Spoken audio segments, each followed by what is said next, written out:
Now for a little rest after breakfast. This is the life. Wait a sec. Isn't something important supposed to happen today? Oh, today's our big day! We're supposed to leave the Fortress of Mirapede! Come on, we've got to go complete the release procedures now!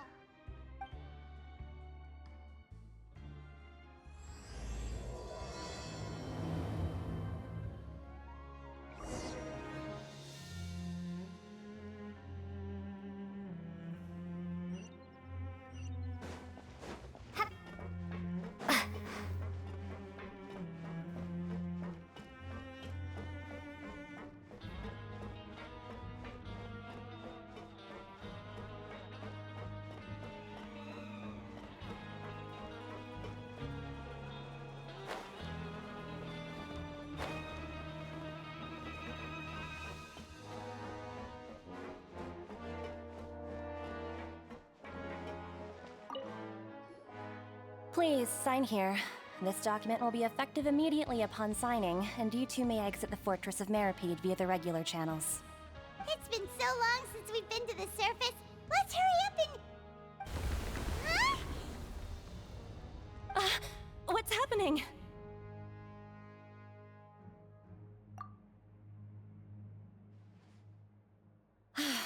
I'm fine, thanks. But I wonder what that tremor was just now. Let's go ask the Duke.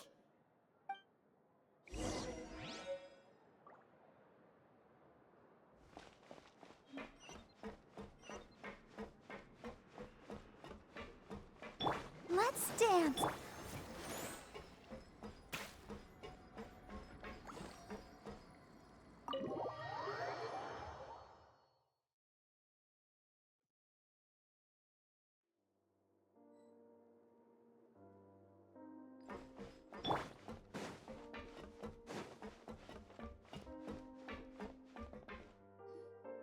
Your Grace? Ah, good to see you two. Is there something you wish to see me about? Yeah, what was with that earthquake just now? Ah, that. The tremor didn't originate from the seafloor. In fact, it seems it came from the surface. Over the years of serving as the warden here, I have developed a sense for distinguishing between what occurs on the surface and what occurs underwater. Besides, the seal that Monsieur Neuvillette set in place won't fail so easily. So the fortress is okay? If you recall our last incident, if there really were a problem, there would be crowds of inmates in a panic right now. Huh, you've got a point. Okay, seems we need to get back up to the surface and ask about what happened. By the way, do you know what day it is today? I believe today is this month's pipe cleaning day. Wait, seriously? Aha, yes. Have you completed your release papers? Yep. It's you two. Are you leaving now? That's right! Today is our last day in prison! But now that Paimon says that, it doesn't feel like we were confined here. It's actually been pretty nice. Oh yeah, Paimon feels fond of this place now. Then be sure to come back and visit. I'll miss you. If you've signed the release papers, then you're free to go. The guards will escort you out. You're not going to see us off? I knew you'd ask. All right, sure. Let's go. Well, you actually agreed. No worries, you must be busy. Paimon was just joking. Ah, so you do have a polite side, I see. After being down here for so long, I imagine you must feel like you're lacking companionship. Shall I come along too? Yeah, don't worry, we'll come back to see you. Paimon really likes the cafeteria here. The chefs sure do know how to make good grub. I hope you won't be here as convicts the next time I see you. We'll do our best to stay out of trouble. Well, it seems our work in the Fortress of Meripede is finished. That's the end of another chapter in our journey. And since Nervalev was the one who asked us to come here, we should probably go report to him now. Next up, the Palais Mermonia. You're going to see Monsieur Nervillette? Please pass on our kind regards. I'm sure just your regards will do, no? I believe it would be the polite thing to do. You're right. I've heard the Palais has been terribly busy these days. Tell him that I hope he hasn't been overwhelmed by the recent string of troubles.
The Palais Mermonia sure is buzzing with activity today. Halt! Huh? Oh, it's you two. Apologies. Monsieur Nervillette did say you'd be welcome at any time. Excuse me, would you mind helping me take a look at this report? I'll be right there. Sorry, I've got my hands full here. You can see yourselves in. Everyone's so busy. Seems a lot has been happening.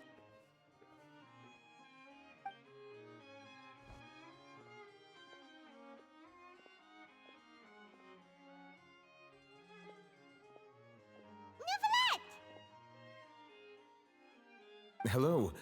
You've come at the right time, but you'll have to wait for just a moment, as there are some urgent matters I must tend to first. In the meantime, please, have a seat. If you'd like to have something to drink, let the Melusine outside know. That's all right. We just ate. Very well, then. Let's take a break over there while we wait for him to finish his work.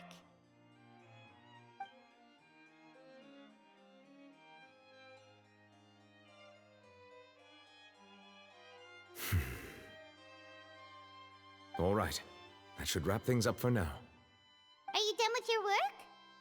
Yes, sorry to keep you waiting. Today should be the day you were released from the Fortress of Meripede, and it appears that you've managed to complete all the release paperwork. That's right, and we came here to see you right away.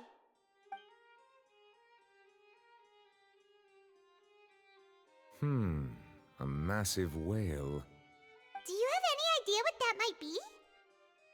Judging from your description, that cannot have occurred in any ordinary waters, but rather something like the primordial sea. A whale of that size and shape cannot usually be found in the waters of Teyvat. Therefore, we can only assume that Child is presently immersed in primordial seawater. Immersed in primordial seawater? But how? And is he okay? Most people wouldn't be capable of entering in the first place. I'm not completely sure how he could have gotten there myself. Yes? What is it? Ah, right! Paimon felt it too! We asked the Duke and he said it wasn't from underwater, so we figured you might know something about it. It turns out that I have just received a report about this particular matter. In fact, that's exactly what I was busy with a moment ago. The source of the tremor was here on the surface near Poisson. After the shaking stopped, the water levels in the Poisson area rose at an alarming rate. The water levels rose? Oh no! What about all the people there? Fortunately, the water levels only rose for a short period of time and have already returned to normal now. However, I still have a bad feeling about the whole phenomenon. If the change in water levels is connected with the leaking primordial seawater, then the situation in Poisson may be much worse than it appears. Navia should be in Poisson, right?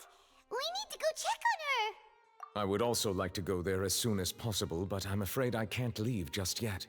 We must immediately formulate disaster prevention plans for the surrounding coastal areas to avoid potential catastrophes. I'll have to ask you two to go to Poisson first. I'll meet you there to check on the situation once I finish things here. There's no time to lose! Let's get going! Please be careful.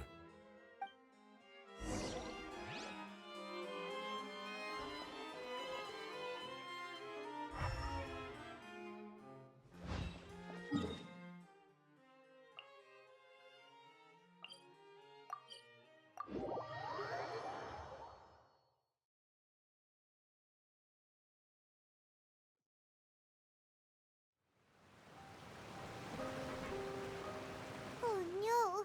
What happened here?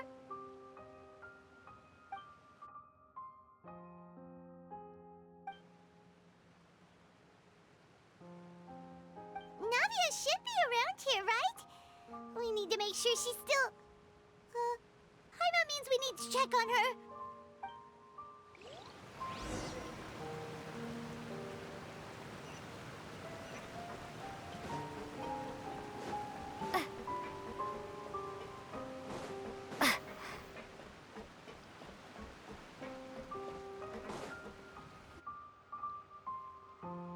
We haven't seen a single soul all the way here. Oh, this is getting scary.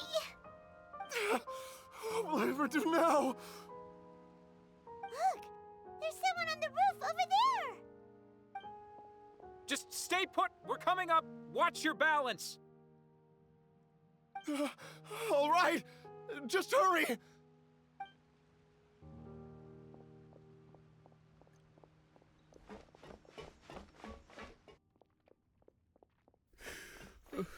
I'm not young anymore. How will I survive on my own? My Desiree! Oh, he looks pretty sad. My leg! My leg! How could this have happened? It hurts! Just hang in there. Help is on the way. You can hold my hand if it makes you feel better.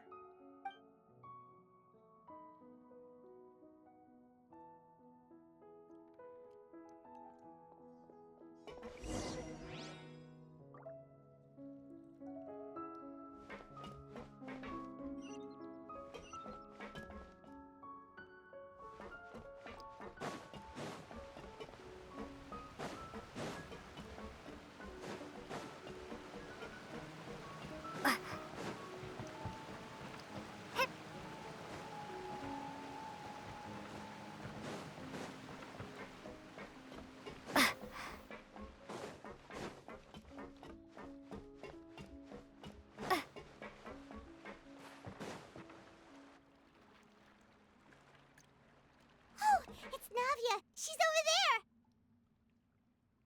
Hey, Navia, are you okay?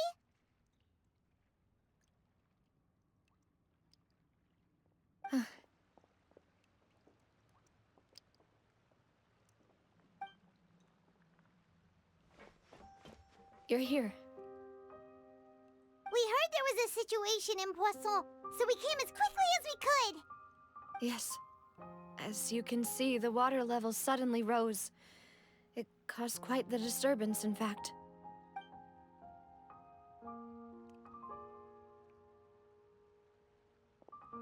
Demoiselle!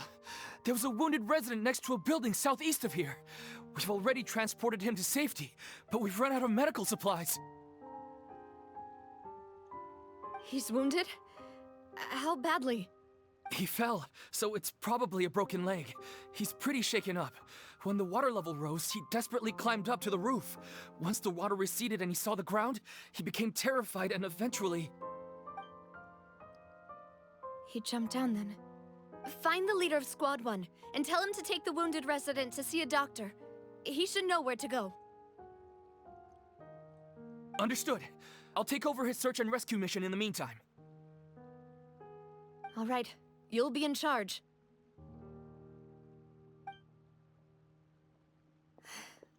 I'm sorry. Where were we? The situation in Poisson? Ah, right. Allow me to explain. A little earlier, we suddenly heard a loud noise. At first, everyone thought that something might have exploded on an aquabus. But before we knew it, water started pouring out from everywhere. The rushing water seemed a little odd, almost like the unique color of primordial seawater. Some people didn't realize the danger and thought it was just ordinary water leaking from somewhere. Everyone on the street who happened to be close to the water didn't have a chance to escape. As the water levels rose, they suddenly disappeared. They were all dissolved. Those who realized what was happening started to flee in a panic, desperately trying to get to higher ground. Many were injured in the stampede, and some people fell from significant heights.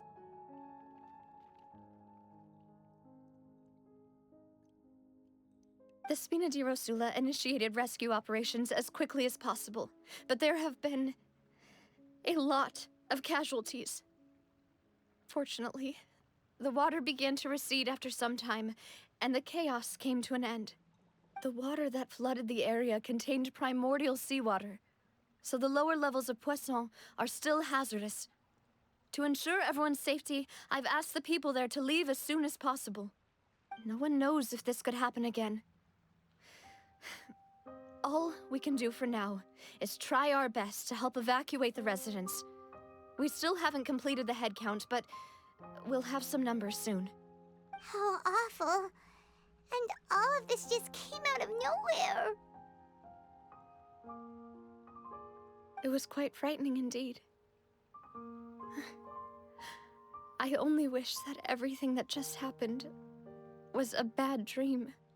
Is there any way we can help, Navia? Thank you for being so willing to help in a moment of crisis like this.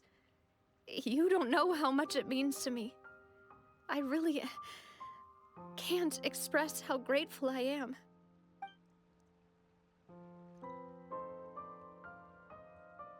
Don't say that, Navia.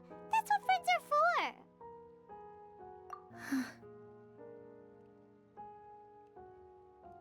Demoiselle! We've got a situation here! I'll be right there. Sorry, I need to go for now. And out she goes. Seems it might be a while before she can take a break.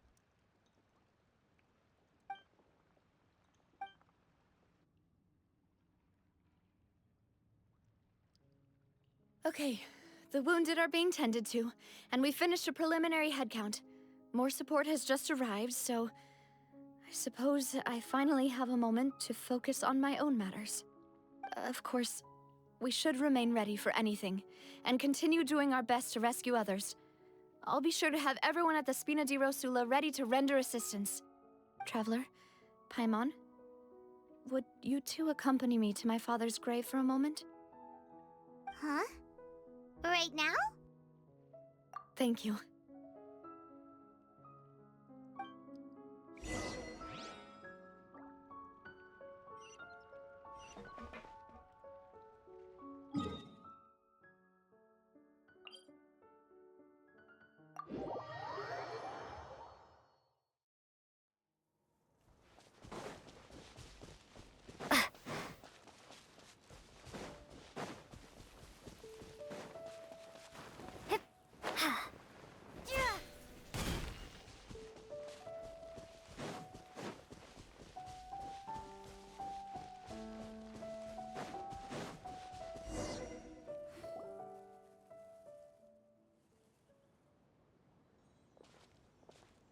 Not a lot of people here, huh?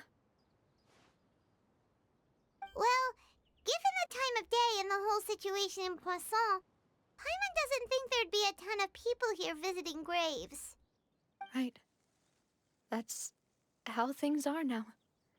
The living are so exhausted that they've no strength to spare any words for the dead. Navia?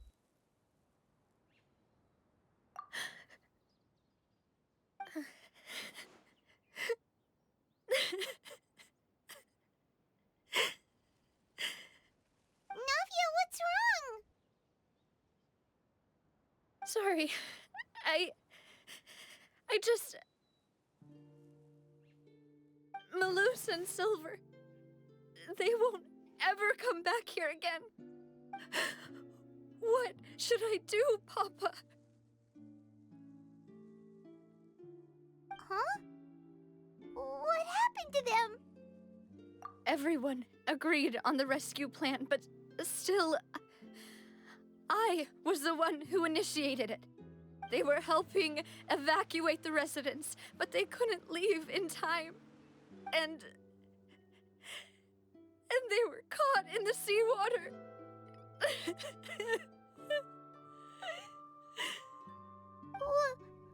What should we do?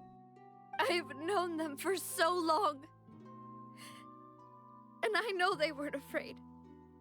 But I could at least hold a funeral for my father. And I know where he rests. But as for Malus and Silver, they're just... gone. I just can't...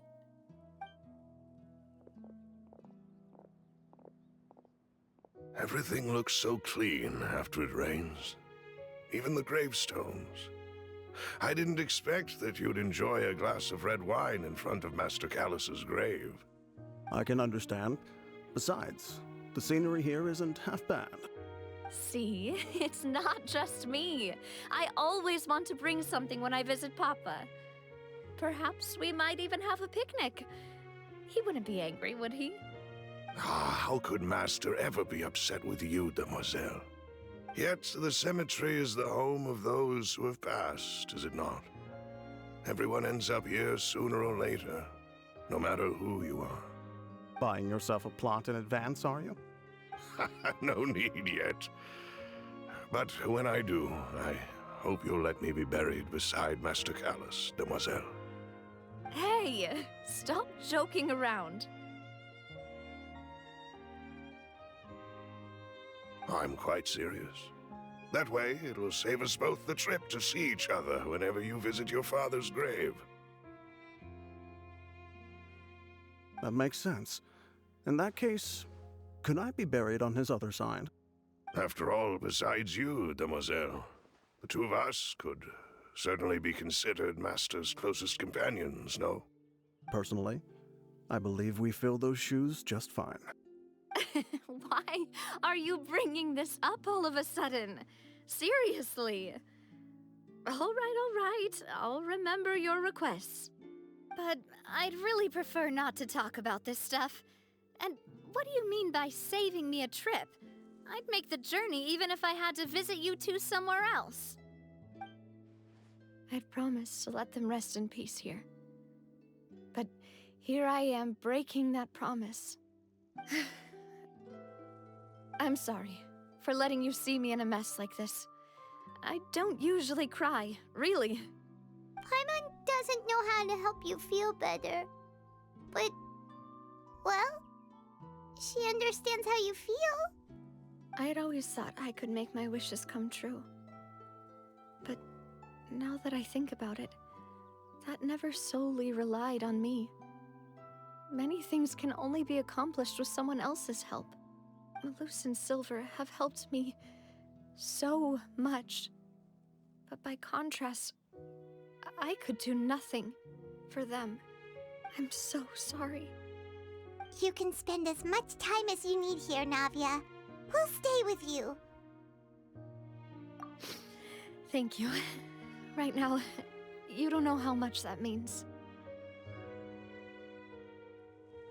By the way, you can have a look at this. It's a list of victims from the incident that took place here. Obena, Khan, Burnett, Giverny, Francine, Karina, Daisy Ray, Joinville, Jolienne, Esson, as well as Malus and Silver. So, everyone else is safe. But still... It's okay. I know what you're thinking. And you're right. We lost Malus and Silver. But we were able to save more than we anticipated. The overall outcome indicates that the cost was worth it. Right! Don't think that way, Navia. One person might be saved at the expense of another, sure, but that isn't something we should ever consider a trade. Malus and Silver were not the price for saving anyone. They're heroes. You're right. Thank you, Paimon. What you said just now was pretty amazing, actually. I'll remember your words. Oh, really? Seems you've become more eloquent in the time since we last met. The knave? What are you doing here? Is everything going well on your side? Yes, my people are carrying out the mission according to your request. All the residents of Poisson have been evacuated, and we're preparing to relocate them to higher ground. As for these supplies, we have everything taken care of. There is no need to worry. Thank you very much. Wait, do you two know each other? We just met recently. Right, Miss Navia? Usually, I would call this a coincidental encounter. But that doesn't quite fit this time. Besides, it never even crossed my mind that a Fatui Harbinger would come looking for me.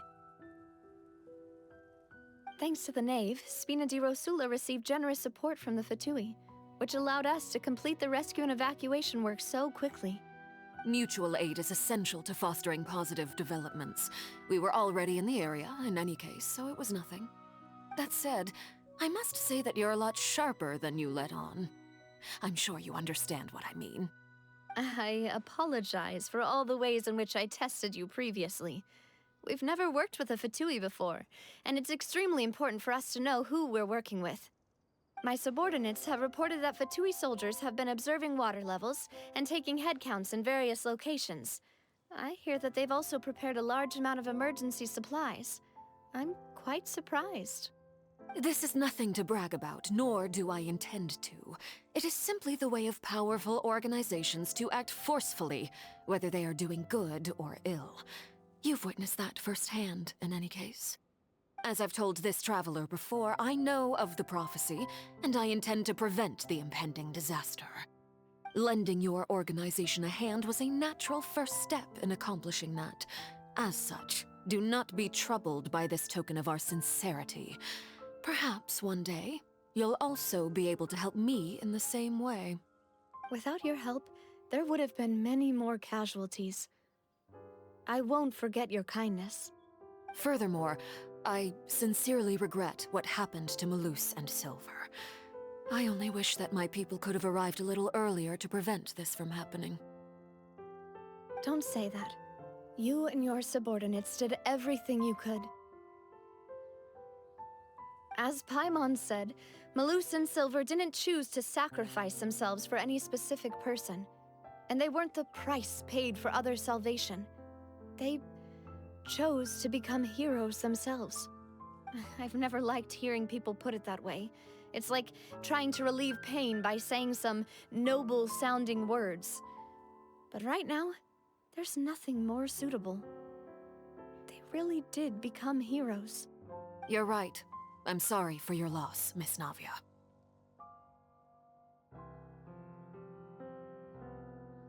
Water is life to Fontaine's people, and it also spells disaster. It's no wonder that people always say that prophecies represent fate. Fortunately, I've never been one for such opinions. So, you're one who will try to change fate, then? Of course. That is why I'm going to Hotel Bouffe de Thé. I still have some things to take care of, and the children need my attention. By the way, Traveler, Paimon, one more thing. Alright, then we'll just... Huh? This isn't right. Paimon thought you would ask us to walk with you for a moment so you could tell us something in private. That is a clever and useful conversation technique, which I do like to use when necessary. But there's no need today. It would not hurt to have Miss Navia listening in. Traveler, I'm sure you remember that I said we could work together when we had the chance. You and I both know that there may be issues with the Primordial Sea. Previously, it was the Fortress of Maripede's sluice gate, and this time it was the water levels in Poisson. These are both signals. Indeed. Allow me to share the latest intel I've received from the House of the Hearth's intelligence network with you. During some recent investigations, a child claimed to have discovered some ruins near Poisson. The ruins date back to ancient times, and seem to be worth investigating in many ways. Judging by the dating of the ruins, they may be related to the prophecy and the coming crisis. The situation is becoming more urgent, so any pertinent information will prove extremely precious. My people initially came to prepare for ruin exploration. Unexpectedly, this disaster struck, and at present, we're all busy prioritizing the rescue effort. So that's why the Fatui were already in Poisson. I wanted to take the children along, but unfortunately, Linny, Lynette, and Fremine have all been dispatched to higher ground to assist affected residents. Linny told me that outside of the house, the person they trust most is you. Which is why I want to give you this task. The House of the Hearth's members see each other as family, but Linny, Lynette, and Fremine said that they also see you as such, even though you are not from the house. I'm sure you already understand how earnest they consider their friendship with you to be. Oh, that somehow makes Paimon feel kinda happy. The intel I just shared about the ruins could fetch a high price. But since the children consider you family, it's only natural that I freely share it with you. Got it! So all we gotta do is go to some ruins, right? Pfft, we can handle that. Excuse me, but may I tag along? You wish to join, Miss Navia? But are you sure you're up to exploring some ruins? You need to rest. Well, I'm sad, yes. But I can't just go back and plop myself into a chair by the roadside and do nothing. There's no point in being depressed while we still have a disaster on our hands. As my father's successor, I must live up to the hopes he had in me. Besides, I'm also doing this for myself. I need something, a distraction, to keep my mind off Malus and Silver. Since you put it that way, I have no objections. What do you say, Traveler? All right. The ruins are to the south of Poisson. Here's the map. Okay, the three of us will handle it. Come on, let's pack up and get going.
So, are these the ruins the knave was talking about? Whoa, talk about old. They seem to be pretty ancient, all right. Let's go in and have a look. Just be careful.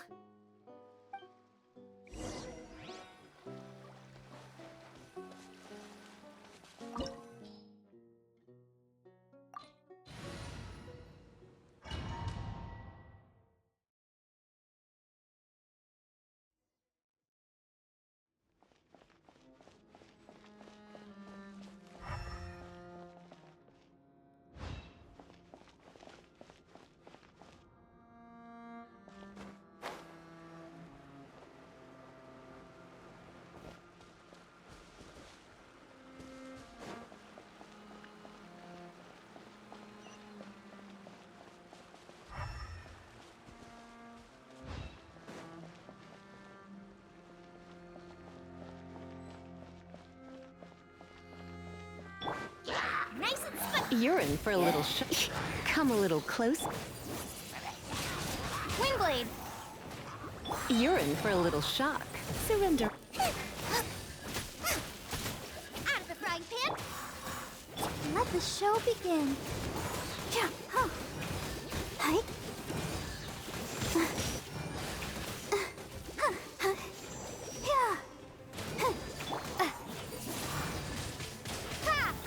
Nice and spicy. Come a little closer. You're in for a You're toast. Come a little close. You're in for a little shock.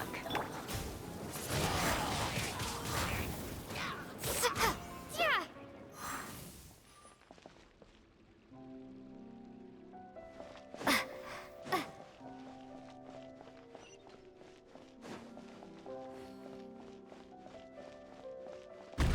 Watch it. The floor here isn't safe.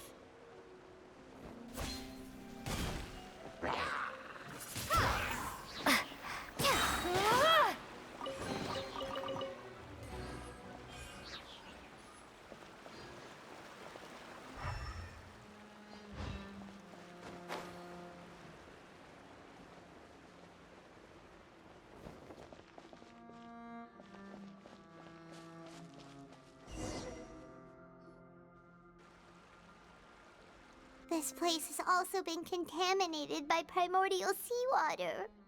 Yeah. And a lot of it, too. A Fontainian would most likely dissolve the moment they fell in. Right! You can't go down if there's primordial seawater. It's too dangerous, and it won't be any help for you to just stay here. Don't get Paimon wrong. We're not saying you're useless. It's just that... No, you're right. I can't do anything in this situation. I'll leave this to you.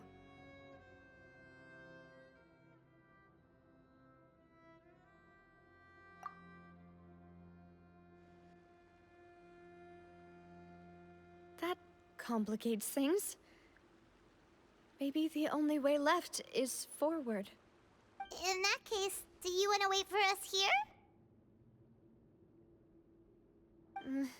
The water levels here are unstable, and there's a chance the water will rise.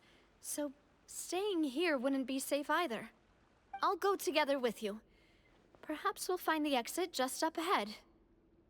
All right. Come with us for now then, but please be careful.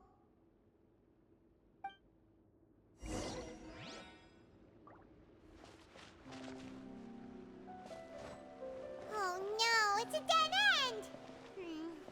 Let's try climbing over from the side.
use this bridge! Run for it!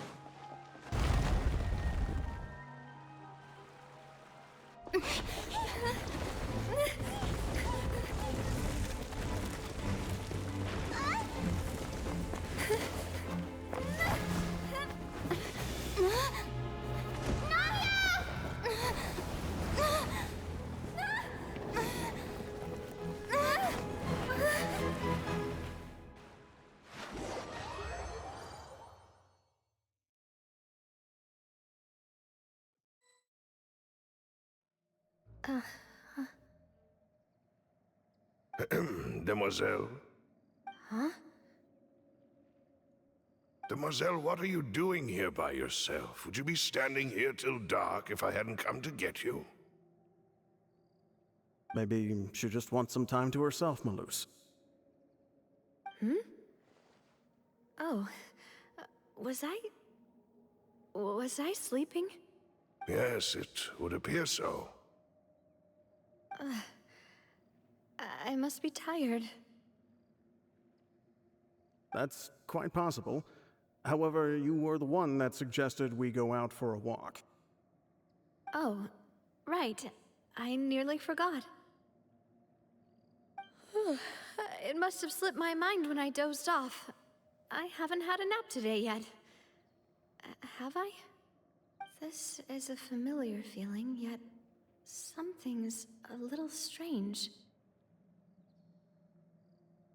Is something the matter, Demoiselle? Oh, no. No, I'm fine. I was just trying to recall why we came out for a walk. Do you remember Mr. Giverny? He'd requested our help before with foreign merchants who had a debt dispute with him, and we'd resolved the matter not long ago. We were headed to see how things were going with him at the moment. Ah, right. Yes. I remember now. Oh, Miss Navia. Ah, Mr. Malus, and Mr. Silver, too. It's good to see all of you. How have you been? I've been great. Thanks to your help, those bothersome merchants finally realized that I wasn't the one they were looking for. Why, I wasn't even the guarantor for that person. They were knocking at my door day and night. Even my neighbor, Obina, was getting fed up with them. Sometimes force is required to calm someone down and get them to listen to what you have to say. That's right. Oh, by the way, Burnett, what was it that you wanted to give to Miss Navia again? Oh, yes. One moment, I have it right here. Miss Navia, these are some flower seeds that I prepared. Please take them. They're a very good variety, and they'll become very big and beautiful once they bloom. I don't know what we would have done without your help, so this is a little token of our appreciation. I hope you won't refuse. Ah, did you cultivate them yourself? Thank you so much. I'll certainly take them. Malus, we do still have some empty flower pots at home, right? Why, we can have as many pots as you'd like, Demoiselle. Perfect. In that case, we'll swap out some of the decorative plants for some of Mrs. Burnett's flowers. Very well. Wait. Something seems to be off here. Excuse me, madam. If I'm not mistaken, your name is Burnett, correct? That's right. Is something wrong? No, it's nothing. This is the first time we've ever met, but your name seemed familiar to me. I must have heard it when I was discussing things with your husband previously. I've heard this name before. Sometime recently, I'm sure of it. And why are there so few people around here? Where did everyone go? We must mind the time, Demoiselle. We still have important things to attend to today. Huh? We do? Like what? Well, now, did you forget? Miss Navia, here you are. I've been looking for you. Please, come to the Opera House. Your trial is about to begin. My trial? Wait, why would I need to go to the opera house? Yes, she's right, Demoiselle. It's just about time now, so we should get going. Oh? All right then.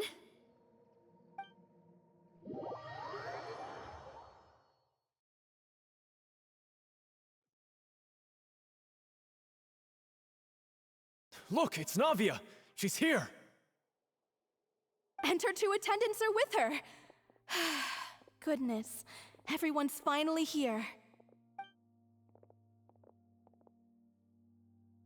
There sure are a lot of people here to see the trial.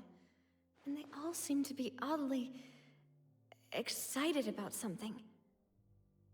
I even know some of these people. Karina, Desiree, Joyville, Jolien, Essen. Why are so many people here? And why do I have no recollection of this case? And as for the judge... huh? Where's Monsieur Neuvillette? Please sit in the defendant's seat. Don't worry, Silver and I shall accompany you. All right. But are you sure you can stand behind me?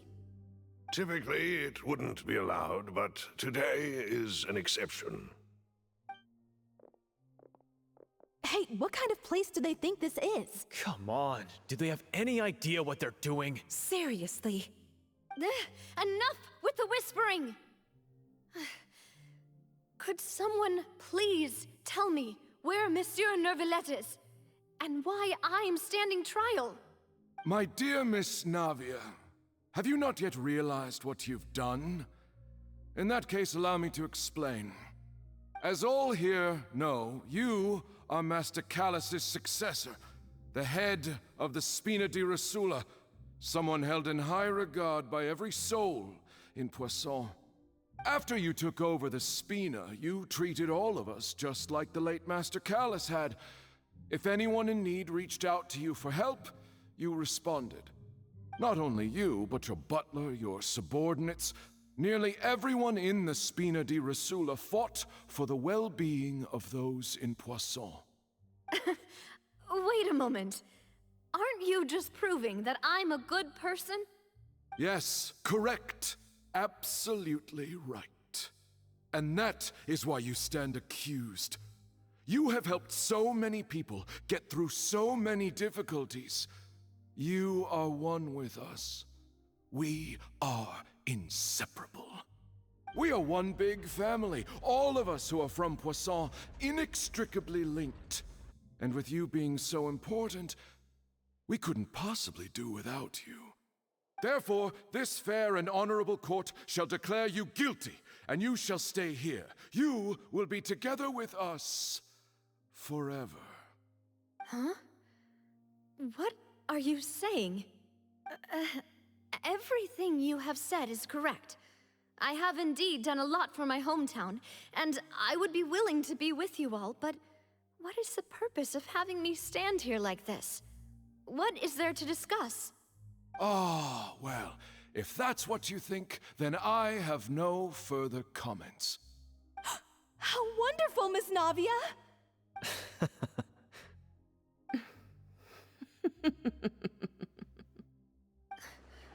I know all these people. Why are they laughing? I seem to remember now. Yes, I get it. This trial is... Wait just a moment. This isn't right! Malus? What was that, Mr. Malus? Our conclusion is very clear and unanimous. Let the court judge her now. She's guilty! Stay here, Navia! You're one of us! Demoiselle, don't admit guilt. This trial means to keep you here forever. I wish to exercise my right to defend Our Lady.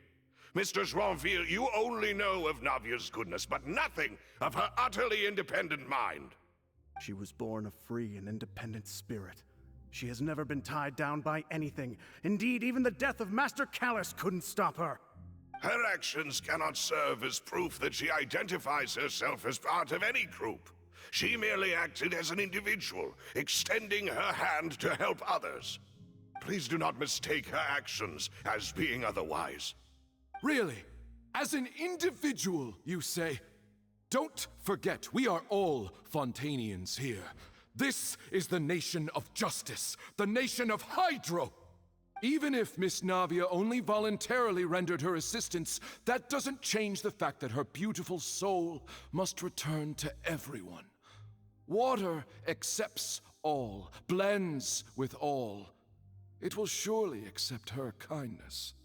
Everything is measured here in the nation of Hydro, and in the end, everyone shall meld together. Thus, when a unanimous opinion emerges, that opinion represents justice. Now I speak for everyone. Our opinion is consistent. Navia should stay. We and Navia are one. And you would call this justice? Preposterous. You are merely jealous that Demoiselle still has a chance to exist as an individual. Have you forgotten how much you all once longed to become individuals, to become independent? Do you mean to defy our justice? If your justice is flawed, then why should we acknowledge it? As you said, we can also have our own justice. Silver and I shall defend Demoiselle. And that is how we will enforce justice. Ugh, my head... It hurts. Demoiselle. Silver, it hurts. My head is spinning. All I can see is stars swirling in front of me. I remember now. Everything that seemed odd from the very beginning.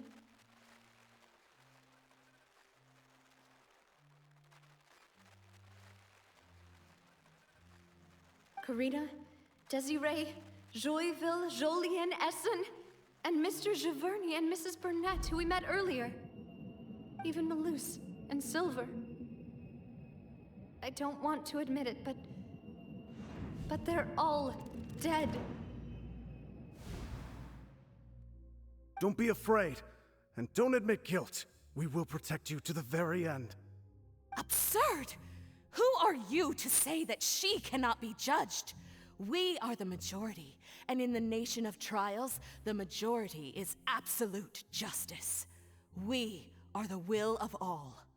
Don't let them escape! We shall keep Navia here with us! Mr. Malus and Mr. Silver, must you be so stubborn?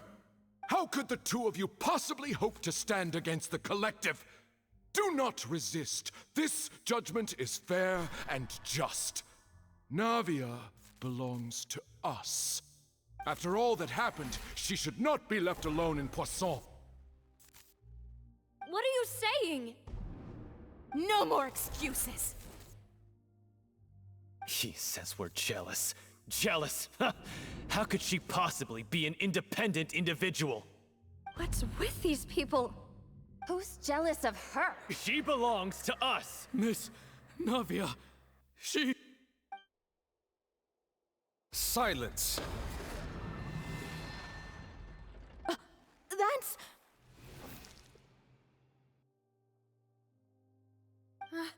Monsieur Neuvillette! Such commotion is prohibited in the court. The accusations you just presented are nonsense and cannot constitute a proper trial. The court will adjourn for the rest of the day. In this, I shall hear no objections from any unauthorized party. Our thanks, Monsieur Neuvillette. Please leave with me, Miss Navia, while there is still time. But... Go on now, Demoiselle. This is your only chance to leave this place. What, can't bear to leave us behind or something? Malus. My apologies. I couldn't resist making one little joke once I realized that this shall be our last goodbye. Malus... Silver... Quickly, you must come now! Goodbye, Demoiselle. Farewell.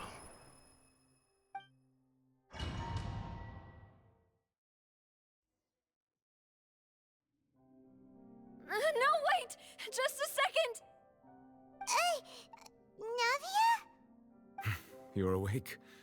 Good. I must have been dreaming. Malus and Silver were still alive, and they were defending me at some insane trial. It looks like you're all right. Did all the sad feelings cause you to have a nightmare? Paimon could give you a hug. The ruins you were exploring suffered a cave-in. When I arrived, I found you falling toward the water. You were just about to be dissolved within, but I...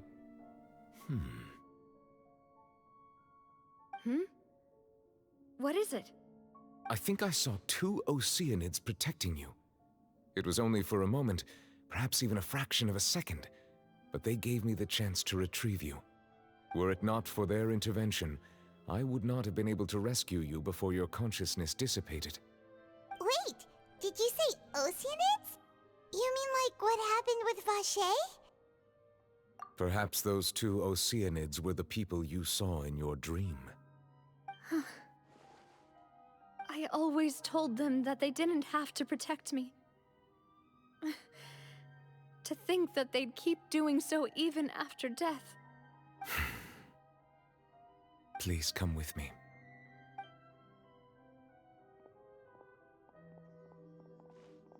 Neuvillette, are you okay? Oh, I am quite all right. Perhaps there's something we could chat about? Why do you look so stiff all of a sudden? Oh, Paimon knows. You're the type who feels awkward when there's nothing to talk about, right? I merely thought that we should give Navia some time to herself. Huh? Why didn't you just say so then? Don't you think it's even more awkward to call us over like this and then have nothing to talk about? I suppose so. Ah, Sigewinne. I hope all is well with her these days. Her work in the Fortress of Meropide has not been too much for her, has it? No way, don't worry. She's doing fine down there. She's an amazing head nurse. I see. Well, that is good. I have always worried that Sigewinne would need a lot of time to understand the world of humanity, just as I have. Oh, and the Duke also says hi. Even though Sigewinne made him do that. He hopes that you haven't been overwhelmed by all that's happened lately. Thank you. I have indeed been busy lately, and I also hope that everything is going well in the Fortress of Meropide. He still doesn't know what to talk about. Let's chat about something else then. So, Neuvillette, you're probably quite the swimmer, huh? Yes, of course. This isn't going anywhere. Let's try something else. How did you find these ruins? Did the knave tell you? Yes, in fact. I had arranged to meet you in Poisson, but when I arrived, I discovered that the Fatui were helping the residents evacuate. They had even transported a large quantity of supplies to the area. Amid my astonishment, I ran into the knave, and we had a chat. She informed me that she had asked you to investigate the ancient ruins here. Yeah, we originally planned to meet up with you, but we thought you might still be busy with all those official documents.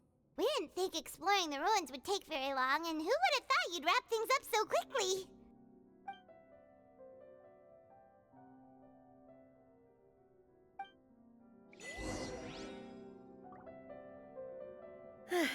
I'm sorry to have kept you all waiting like that. I'm feeling much better now. I guess we should get going again. Will you come with us, Monsieur Neuvillette? Yes, if you wouldn't mind my company. All right! Another one joins the party! Let's get going then!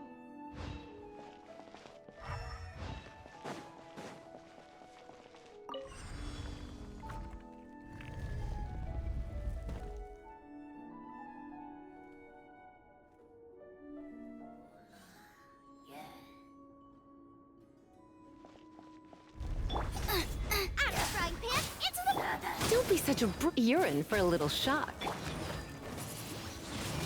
Windblade! You're in for a little shock.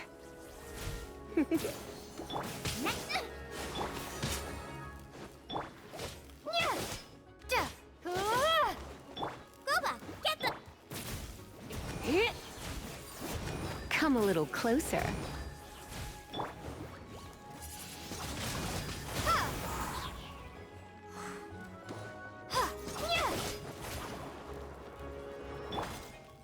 Out of the frying pan.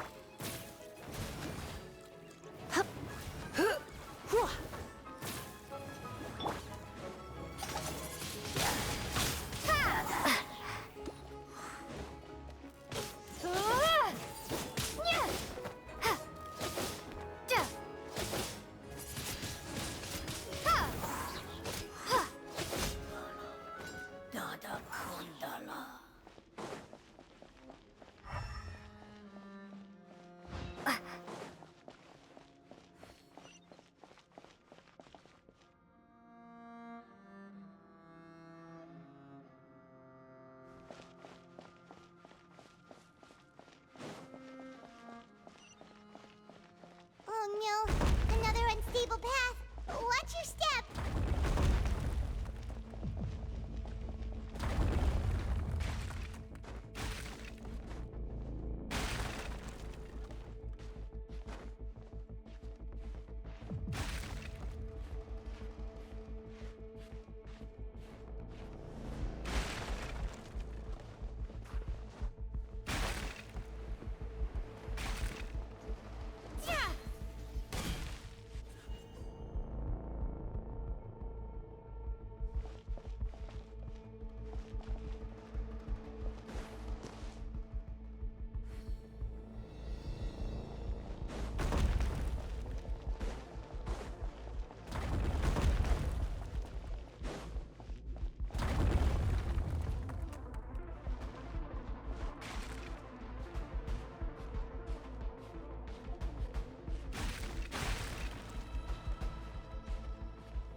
Come a little closer. Come a little closer. You're in for a little shock. You're in for a little shock. Come a little closer. You're in for a...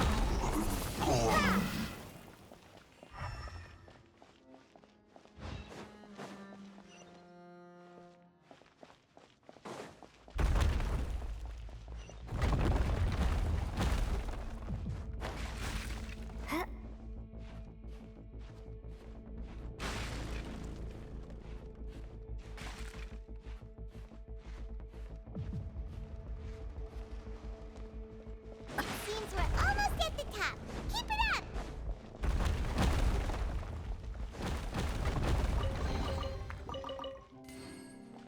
I'll protect us.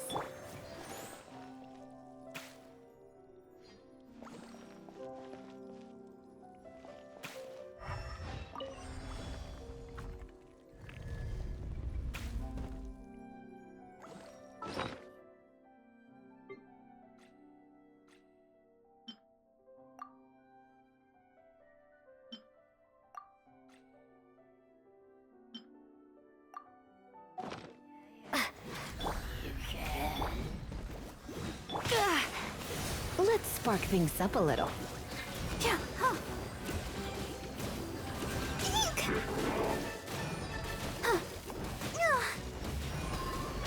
Let's dance.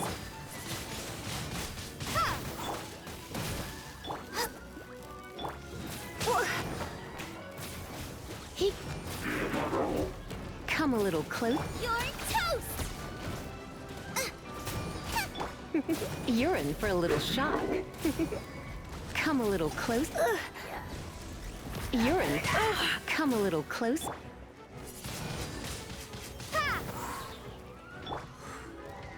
Come on, we can do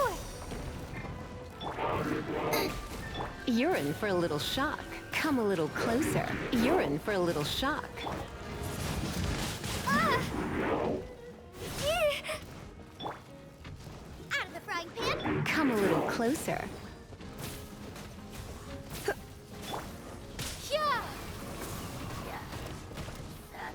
This is not the end. You're in for a little shock. Come a little closer. You're in for a little shock. Come a little closer. You're in for a little shock. Get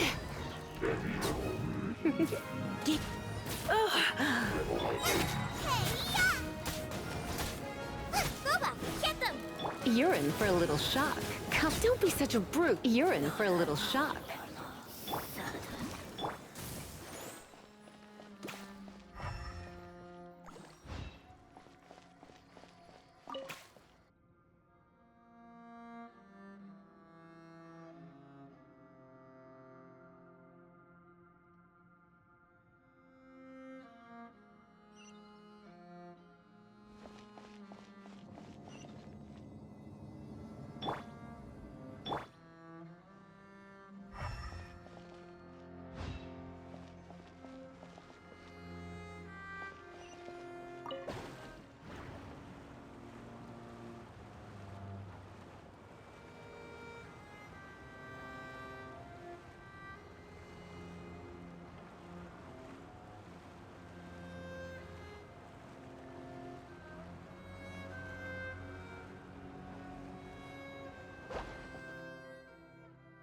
I'll protect us.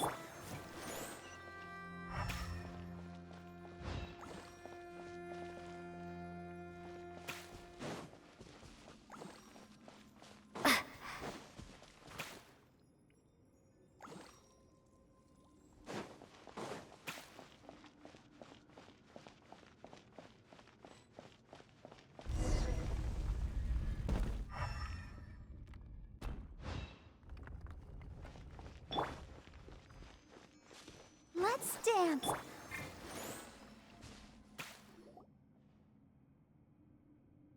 Looks like we've reached the end. This is the place. There should not be any other hidden spaces in the vicinity. The path sure had some twists and turns, but it turns out that this place isn't actually that big.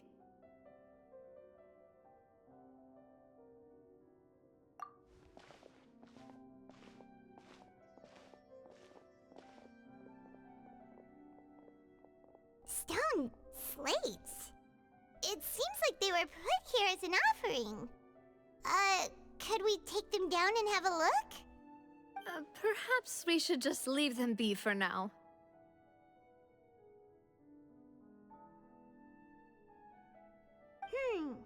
There are 4 locations in total, but only 3 stone slates. The slate that should be in the first empty spot is missing. The surrounding walls also show signs of damage. There's something written below. Let Paimon see. Reason dictates that this nation be destroyed. I shall record the history of its future here in its past. Say what? It feels like someone left these slates and these words here for a purpose. But does he mean that Fontaine should be destroyed? That would fit the circumstances dictated by the prophecy, yes. Indeed, the slate's contents correspond to it. Take the second slate, for example. There's a person kneeling here. She seems so dedicated. And there's a whole bunch of other people behind her doing the same. She's facing this... what is this? Some kind of island in the sky? And is that Lady Farina in the third image? Did the Hydro Archon fall into the water? And is that a ring of people around her? Paimon doesn't quite get it. Are they all in the water? The fourth image. I know this one. This exactly matches the content of the prophecy.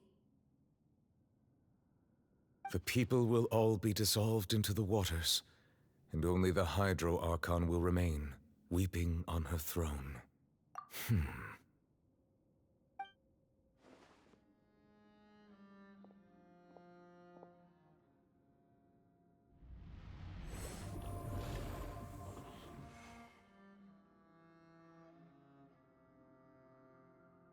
More information should be hidden in these slates, but I fear I cannot easily uncover it, most likely due to us missing the first slate.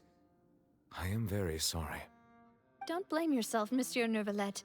Deciphering ancient stone slates isn't one of your duties. Ooh, Paimon's getting the chills just looking at these slates. This says that it's the history of the future, right? That means the prophecy's sure to come true. I really hope it doesn't mean that. Still, Paimon feels like these images are kind of weird when you look at them together.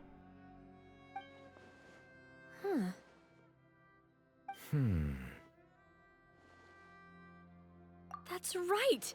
If the images are in chronological order, shouldn't the fourth, the waters drowning fontaine, come before the third, where the Hydro Archon herself falls into the water? And yet the order is reversed here. If we go by timing, Lady Farina only emerges in the third image. That means that the person in the second image might be the previous Hydro Archon. Egeria, then. I had never met her, but her appearance here does match the records. The previous Archon kneeling before the floating island in the skies, as if confessing a sin. Did she herself commit that sin? And if not, why would she be in such a posture? Also, I'm still wondering why these ancient stone slates are here at all. Judging from their contents, could this place be the origin of the prophecy? Does that mean that someone, or some people, once saw these slates? But who would have created these slates and left these words here? It seems that any further clues will have to come from Farina. In that case, there's no time to lose. There's nothing else to be gained here, so let's head back first. Yeah, we'd better get somewhere safe for now.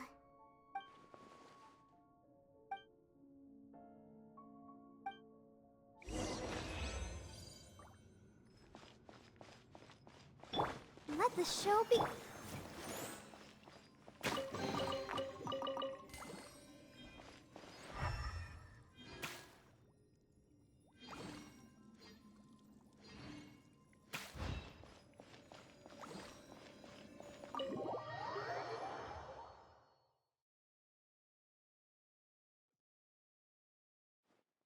Let's split up here. I'm going to check on what's happening with the Spina. You know how it is. There's some things you just need to be there for yourself. You still have energy for that, Navia? Paimon's already beat! Just head back to the Fleuve Cendre and have a rest then. Thanks for keeping me company all this time. I'll depart as well. Thanks for your hard work today. Rest well, everyone. Traveler, I will go talk to Farina tomorrow morning to ask about the stone slates. I'm sure that you're concerned about this matter as well. If you have time, drop by my office. I will share the results of our discussion with you. Are you really gonna talk to her about this directly? Will that be a problem? Paimon's getting a little scared now that it's come to this. She has long been harboring secrets, and will not give them up easily, which makes it all the more my duty to ensure that she understands the present situation. Alright, we'll leave it in your hands then. You're probably the best person to talk to her anyway. I will be carefully considering my words tonight. Traveler, Paimon, our safe house at the Fleuve Cendre is always open to you, as ever. So please don't think you're an imposition. All right. I'll be on my way then.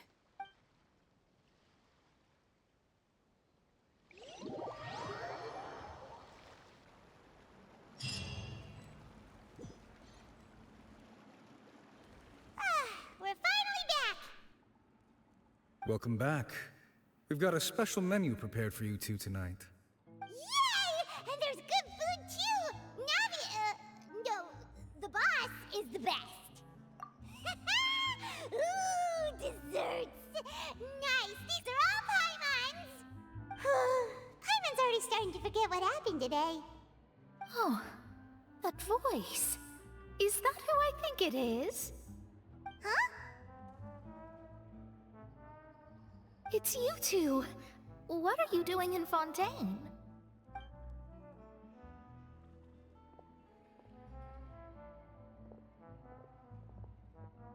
Mona?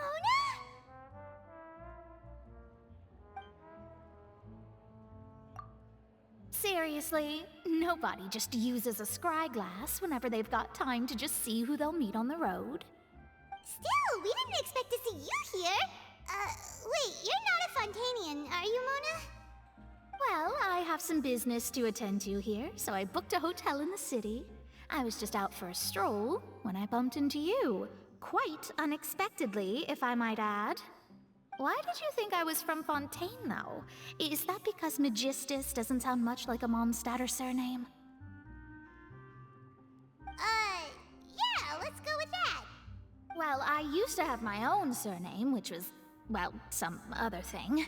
Either way, the old hag told me when she took me as her disciple that the first step to being a great astrologist's pupil was to change that name.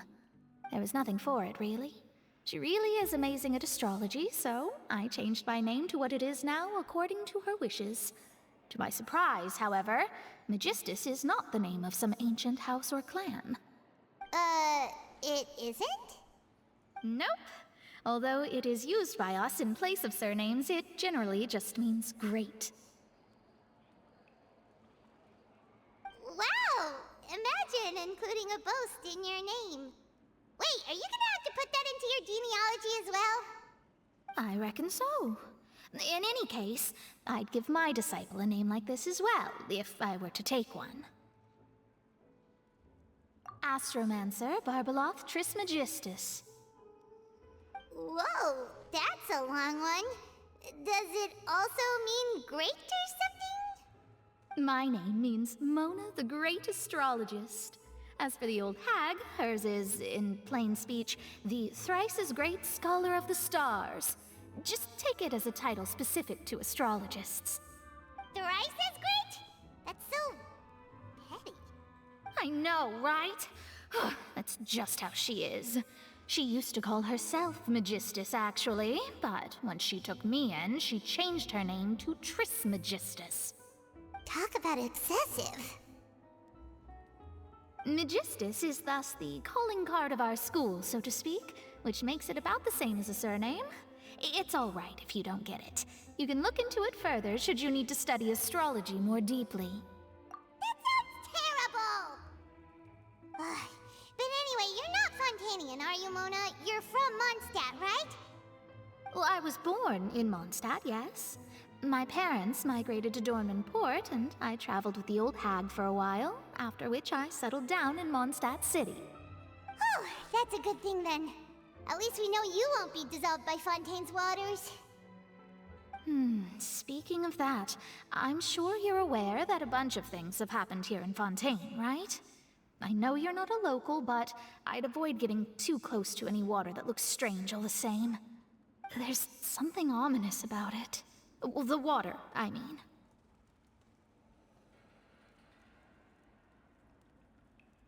That was the main reason, yes. Just a while back, the Steambird invited me to take part in a panel and speak about the circulation of the prophecy as an astrologist. The invitation was sent quite early on. I don't think anyone expected Fontaine to be in this much trouble. What do you make of that prophecy, Mona? Just tell us what you think as an astrologist. Your word would go a long way to make things more certain and less scary. What I can tell you is that I'm an astrologist, and that this prophecy concerns the fate of Fontaine, even that of all Tevat. Ascertaining this is akin to reading the fortune of the whole world. I'm afraid that this is not something that just anyone can do. If I could do it, you would no longer call me an astrologist, but a visionary. But on the flip side, the prophecy is so huge and powerful that it must surely come from a powerful visionary. Its contents involve the fate of the world. Disregarding it would be a mistake. A visionary? Sounds really powerful and all, but does such a person really exist? of course. The old hag could do it, and I'd bet there are others amongst those Hexenzirkel colleagues of hers who could do something similar. Huh? Are you sure? All right, I'll help you. It isn't often that I see you with such a serious look on your face. I'll tell you once I hear back from her. Thanks, Mona. You're amazing as always. Oh, well, this is something only I can do after all. So yes, your praises are quite welcome. That's the greatest of astrologists for you! Of all the people we know, you know the star's the best! Indeed. That's the spirit. Oh, sorry. I came to see what all the commotion was about. If there's anything you need, do not hesitate to inform the Spina di Rosula. Oh, whoops. Guess we were getting a little too carried away there. Well, I'll go tend to my own business now. If I receive any news, I'll be sure to come find you two again. And there she goes, quick as rushing water. And here we are with the Spina guy giving us suspicious looks. Right, but we were able to recruit Mona's help, didn't we? Our Fontainian friends will thank us someday.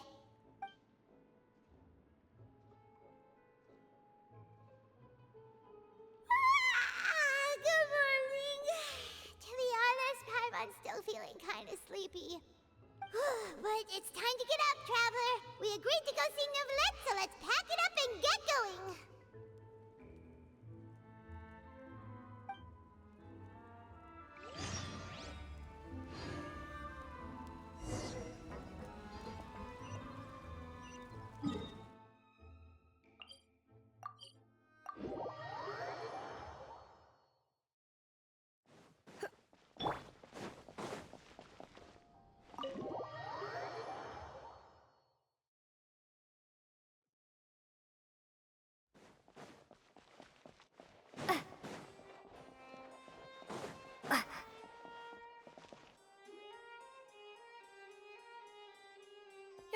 You're here! Finally! Is something wrong? Monsieur Neuvillette and Lady Farina, they seem to have gotten into a dispute. Please go see for yourself.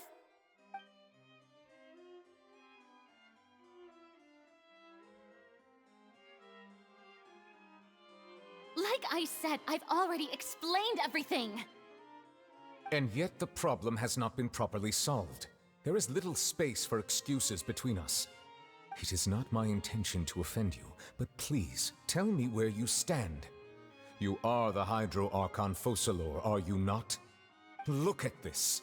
This is a list of the victims from the recent Poisson incident.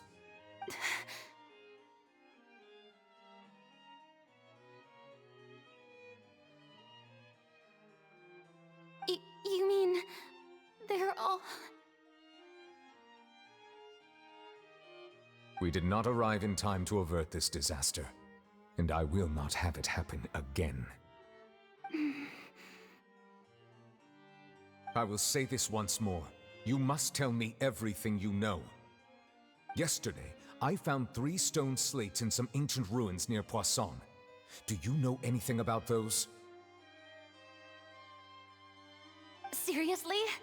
You're questioning me like this is a court case now. I don't know anything about that. But you found them in some ancient ruins, you say? That's correct, which is why I came to ask you some questions.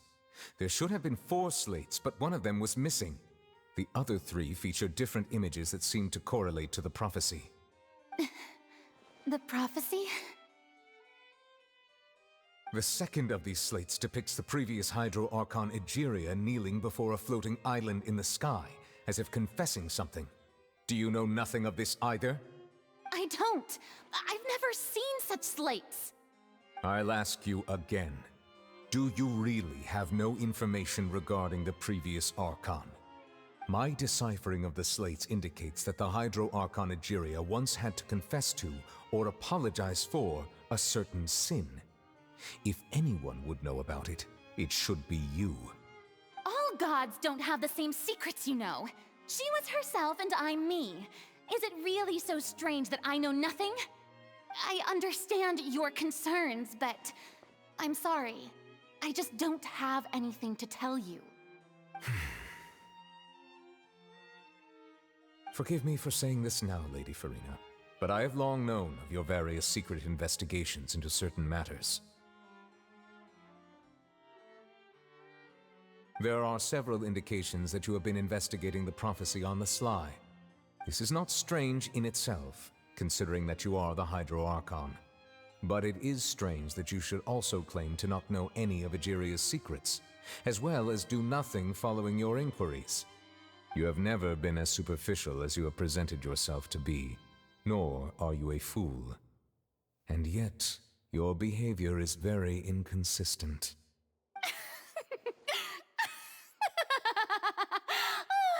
So you've been watching me all this time, have you?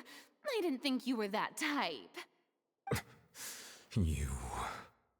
Well, since you know about my secret investigations, then you should know I'm actually working to take care of it.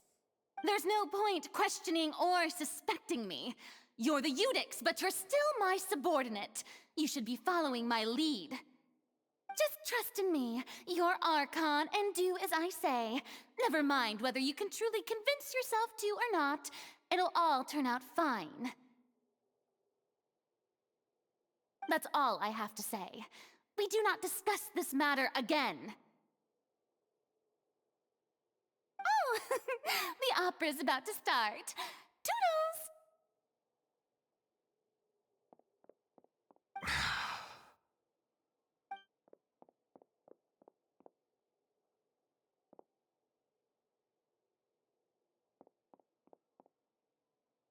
Did Farina not notice us standing by the door? Wonder what's up with her. She was smiling. Huh. She didn't seem in the mood to care if we were listening in or not. I assume you've been outside for a while now? Oh! You noticed! Seems Farina didn't even realize we were here. She was in a great panic, though I cannot discern the reason. Our discussion reached impasses time and again, a state of affairs that we cannot allow to continue. Still, I do not understand. Dialogue is the basis for understanding, so why did she keep refusing to engage? Everyone in her inner circle has noticed that she is hiding some secret. The issue is her attitude. I fear that she will not reveal anything unless absolutely forced to. We may have to create a situation in which she will have no choice but to speak. Oh? Like what? Normally, people will only reveal the truth when standing trial. Perhaps we must have the Hydro Archon experience just such a scenario.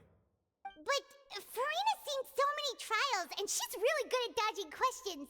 How do we make sure that she won't just slip away at the first chance she gets? We will need to consider this thoroughly, join forces with various parties, and then do what we can. If at all possible, I would prefer to recuse myself from this affair, but we must prevent the prophecy from coming to pass. This may be cruel to her, but all Fontaine is in crisis. The information a god possesses is too precious, and so we must take a chance on this.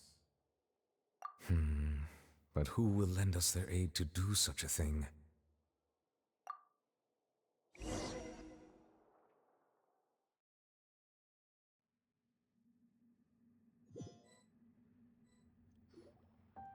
Well, that's everyone, huh? Speaking of which, it was pretty smart of you to think of hiding here. Poisson was just involved in a disaster, so it's presently devoid of people. That naturally makes it the best choice. And here you are drinking tea like it's the most natural thing in the world, huh?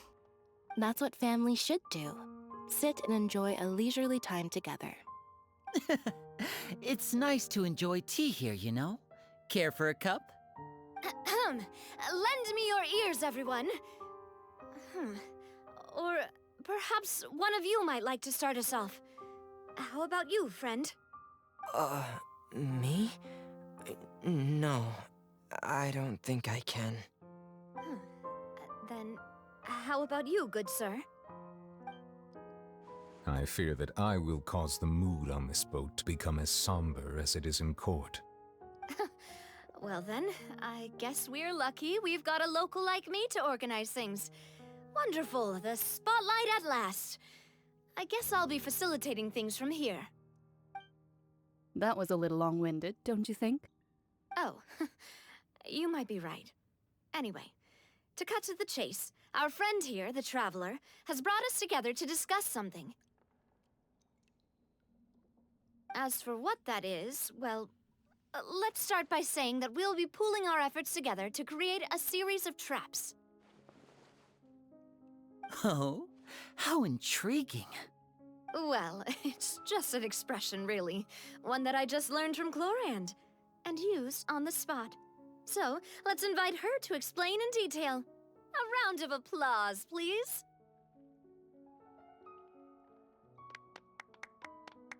Huh?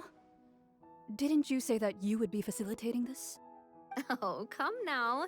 Your work doesn't involve much public speaking, right? This is a good chance to practice. You might even pick up some fancy oratory tricks to impress your boss with in the future.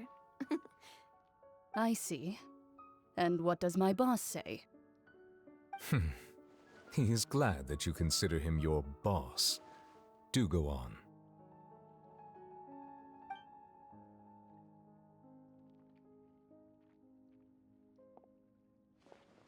In that case, do any of you have experience hunting? Not that I recall. Fremine and I once used a wooden stick in a basket to catch wild rabbits when we were younger. As for Lynette, oh, right. You were sick that day, weren't you? I've also gone diving to catch some fish before. Does that count? I'm afraid not. You may or may not have heard, but Fontaine once played host to a group known as the Marechaussee Hunters. Though that was their name, they did not hunt animals, but rather various monsters left behind by the ancient dynasty of King Remus. Today, Fontaine's monster population has already thinned greatly, so the hunters have blended back into society, taking up arms in other lines of work. They even left a unique methodology of hunting in their wake. A trap comprises of the following components: bait, a trigger, and a containment device. Sometimes a lethal implement will also be necessary to deal with the prey. So, if we were to build a trap together, right now, what would you choose to build it with? For me, I would prefer something basket-shaped. Pigeons and rabbits will see the bait and naturally enter the snare. Our line of work requires a deft hand, and we're some of the best in the industry, so you can count on our techniques. You used some of those techniques while moving the people of Poisson, didn't you? My subordinates mentioned that you even performed some magic for the bawling children. Yes, and I even managed to gather some intelligence in the meantime. I'm quite the multitasker if I do say so myself. I'm afraid I can't claim that as my strong suit. I prefer more stable methods, like placing bait in the water and waiting for the fish to come within reach. That's the kind of method I would count on. Calm and steady. Exactly the kind of person who would catch loads of fish. And I can be their assistant. With discretion, I'm sure. I'd probably use some sort of mechanical animal. Papa once bought me some small clockwork squirrels, mice, and such. When placed in the forest, they can attract others of their kind. I remember that you liked those too, didn't you? I did. And that would be a good way to go about it. If they're realistic enough, animals of the same kind will follow them all the way to the trap. What about you, Monsieur Neuvillette? I fear I do not have any related experience. That makes sense. You usually solve problems directly, without the use of any such tricks. But I do have one more question for you, monsieur. If we were to create a trap now, how would you design it? I would like for it to be effective, but bring no harm to the prey. A more gentle trap would be ideal. Kind, as always. However, Our intention doesn't necessarily change the containment device and the type of implement we need. If we wanted to kill the prey in one strike, we would need a powerful implement. However, that also goes for prey that must be captured and safely contained.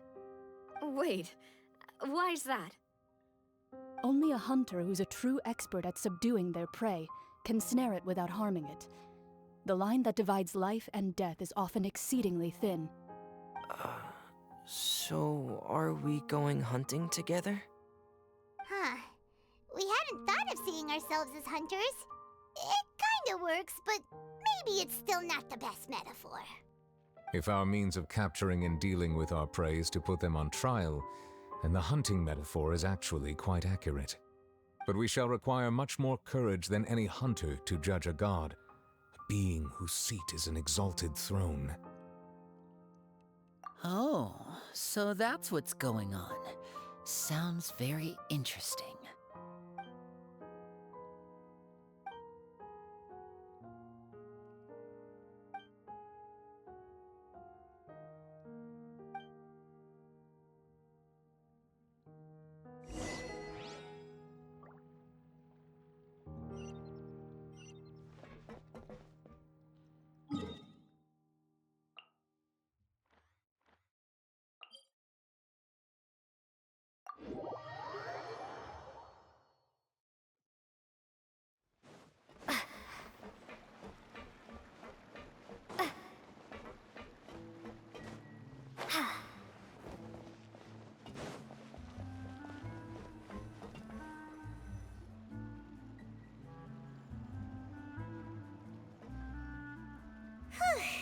It's been a tough few days, hasn't it?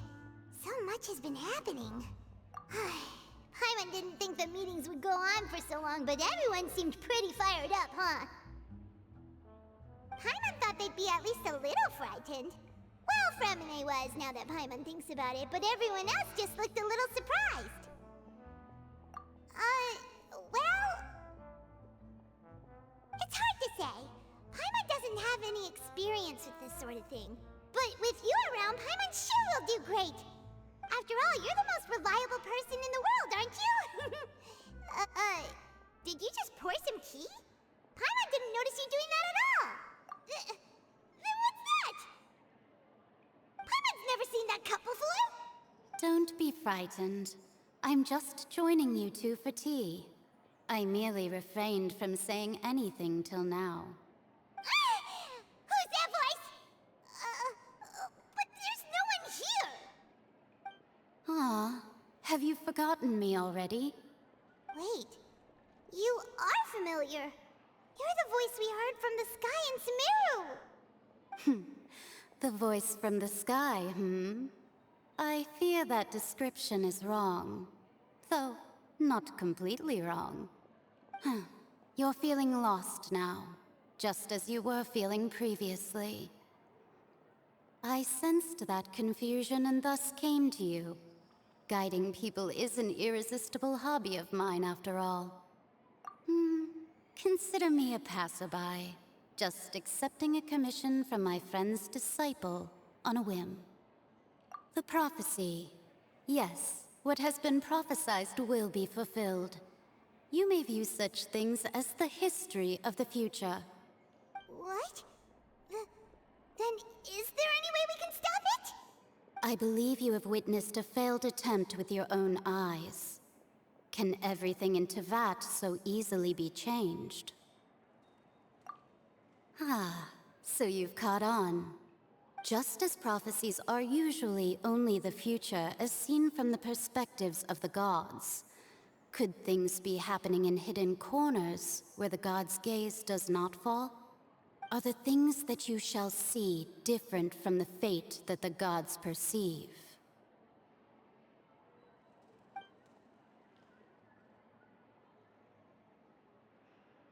What is she talking about? It all sounds really impressive and important and stuff, but it also sounds kinda scary.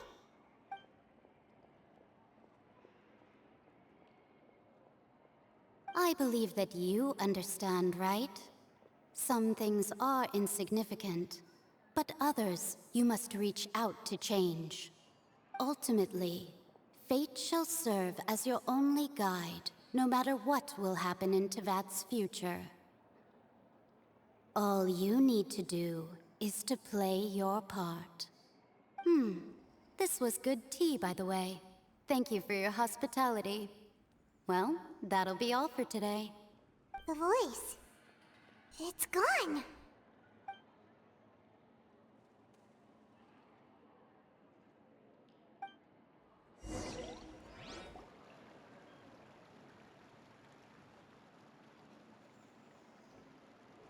What? I want to hear someone talking. Alright, coming! Hey, it's you who's getting lazy, okay? Well, I see I've walked in on some lively banter. Luna! Fine, just fine.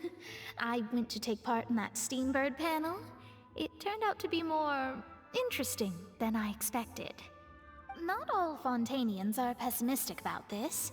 One journalist mentioned that sitting around and waiting for the end to come would be wrong, and that they should make their own rescue preparations. I agreed, so we had a brief chat with her. Did she have pink hair by any chance? Why, yes, it was Charlotte.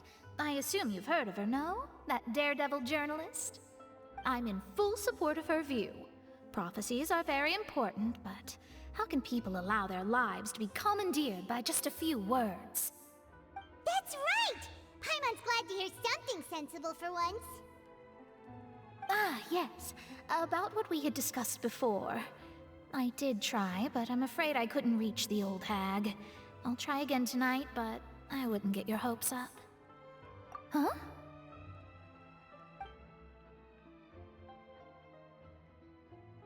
Goodness gracious. Are you serious? She said that even the god's gaze has blind spots. Pretty bold if you ask Paimon. Most people would believe the gods to be all-knowing, right? The Hexen Circle members are certainly anything but ordinary. As for the mage named N, the old hag has mentioned her a few times. She said that N's sense of direction is incredible, and that she loves guiding those who are lost. But I've never met her, and if she were still alive, she'd be... well, suffice it to say that the hag's at least a few hundred now, and N's been around for longer than that. Whoa. The Hexen Circle sounds like a scary group. But they must really stay in shape to live so long. Their abilities alone are pretty terrifying. If she came to see you personally, then the problem you're facing must truly be of great importance. Well, it's not like Paimon could understand anything she said. Yes, she was quite cryptic, but I suspect she means that there is still a way to turn things around. She didn't say when or what that would be, though, so... perhaps it is something that you cannot know right now.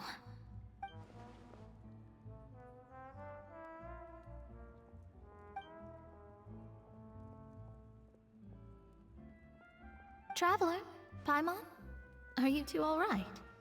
Oh, we're fine. We're just a little down right now. It kind of feels like the end is coming, you know? I see. I feel that same sense of desperation, too. I guess you could consider me someone who has often witnessed fate. So far as I have seen, it cannot be swayed.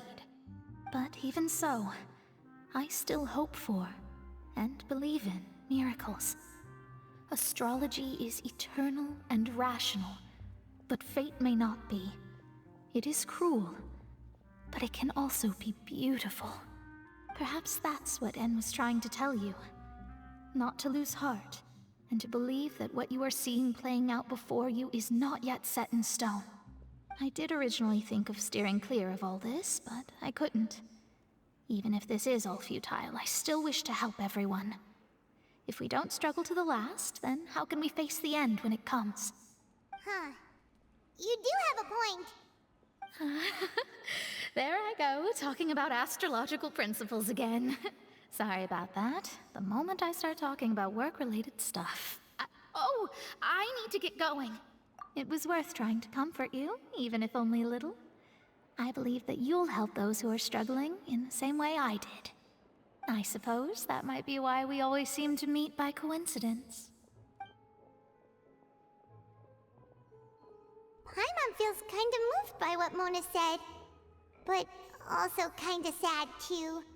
Hey, Traveler, Paimon suddenly feels like going outside for a walk. Let's go. Let's walk around the city, shall we? There's a few spots we always like to walk by.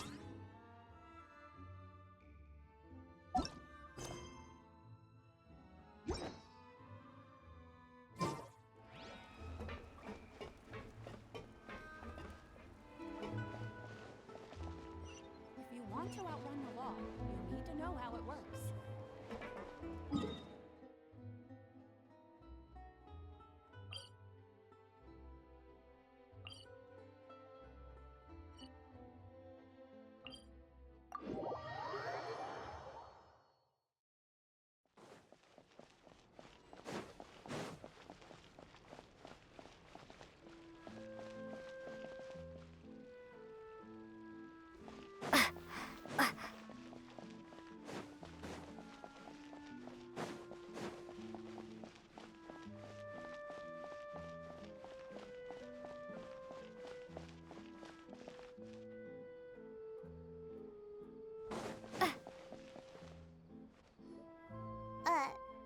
Huh?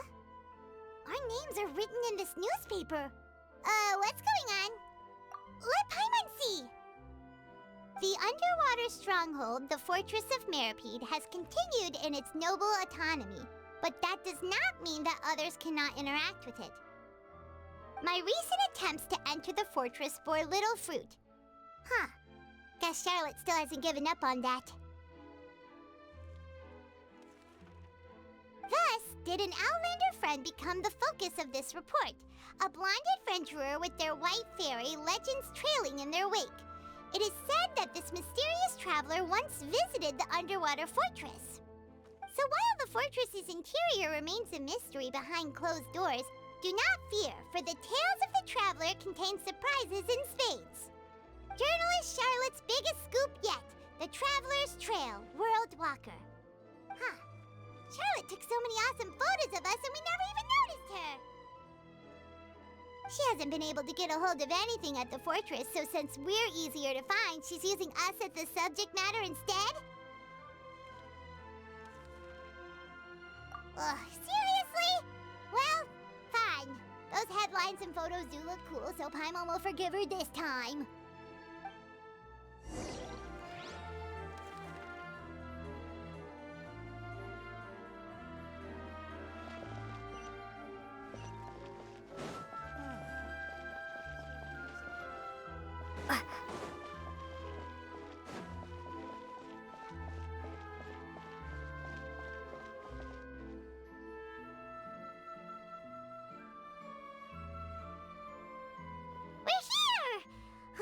Paimon's hungry. Should we go in and get something to eat?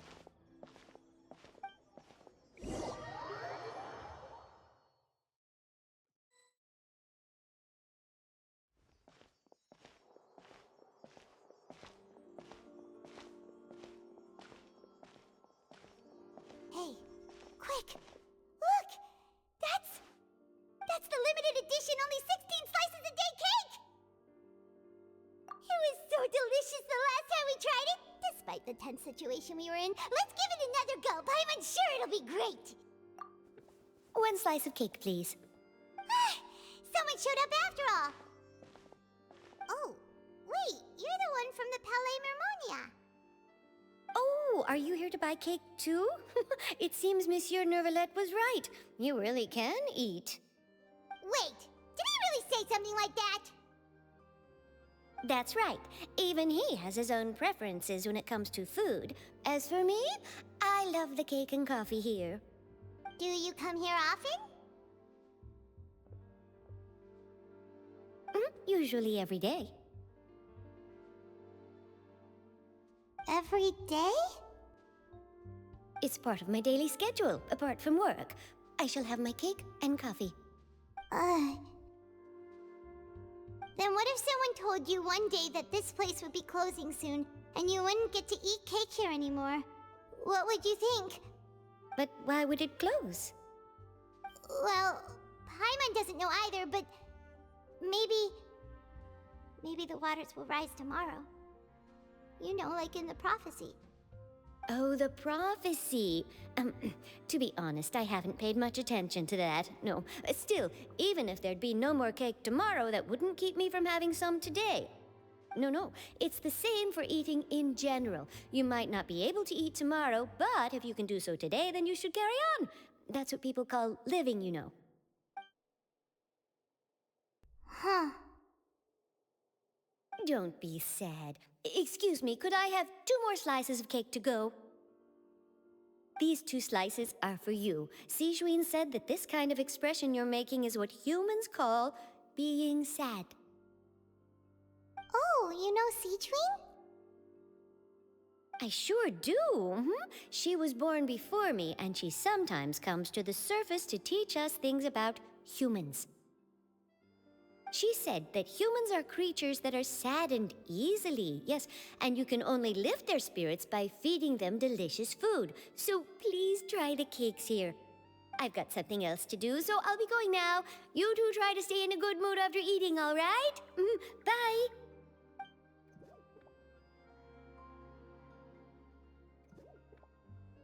And there she goes. All right, let's dig in.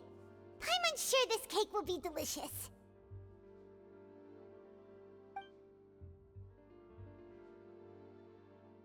It's more delicious than last time, and the flavor gets even better with a sip of tea. It sure would be nice if we could come again tomorrow. Sure would be nice if we could always eat delicious food here.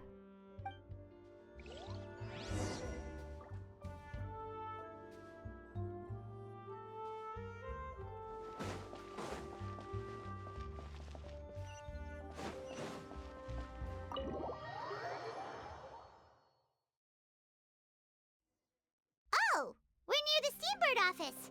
Let's go look for Charlotte and have a chat.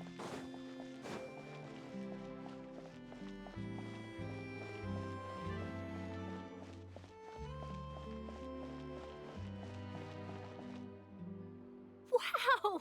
If it isn't the Traveler and Paimon! Oh, have you seen the article I wrote about you? Ha!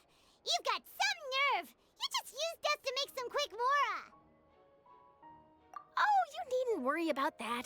I heard that you were in Poisson some time back, so I sent you a letter to discuss just that. It appears you didn't receive it, though. It's all right, though. I've set aside the amount intended for you. I've even set the table with some food. Really? Oh, you're the best!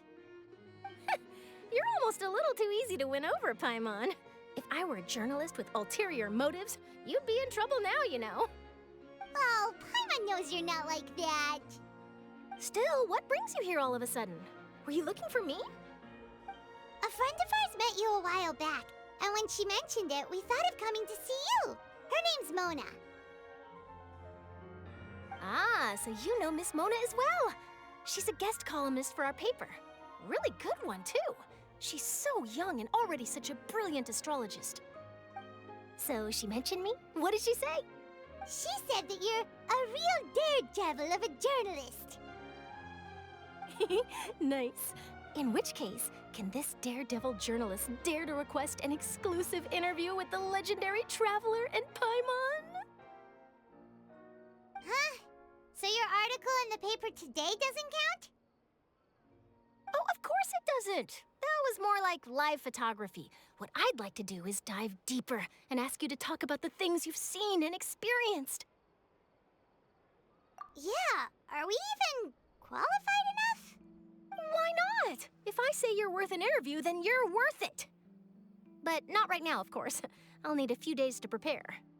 Oh, in that case, we'll just chat when you have the time then? Oh, so that's a yes? Ooh, splendid! I'll tell the editor-in-chief immediately. I'll have to apply for lighting, a venue, some props, and... Whew, so much to get done now. Talk to you later. Wait, Charlotte, Paimon's still got a question for you. And what's that? If, just for example, Fontaine were to be flooded tomorrow, what would you do today? Huh. That's the prophecy you're talking about, isn't it? I mean, I do hear about it often, but I've never once thought that the day could be tomorrow. If you're seriously asking, then I might try and think of a way to leave Fontaine. Oh, but I'm still a journalist first and foremost. That means I have a duty to be reporting from the scene. And secondly, I wouldn't forsake my homeland that easily. From what I've seen, most people don't know what they'd do should the worst come to pass. In truth, it might be better just to behave like normal rather than worry over such an end. So in all likelihood, I'd probably still be prepping at the office for that interview of ours. I know what you're thinking. That sounds a bit sad, but I've always believed that it's best to do what you enjoy. Just think about it. If this nation really were to be suddenly destroyed tomorrow, but I still successfully finish an exclusive interview with a truly unique person, then the story I would wind up writing would truly be timeless. And then do you know what I'd do? Well, I'd write that story, send it for printing, and use messenger pigeons to get copies out to the various nations as soon as possible. I'm not a dreamer, nor am I a workaholic, but I do love my job, and I'd be proud of leaving such an article behind. I guess you could say that I was born to be a journalist. But anyway, that's my answer. And on that note, I'll get back to my preparations. That's so nice. All of a sudden, Paimon actually kinda envies her. Anyway, let's go and take a look at the sea, shall we?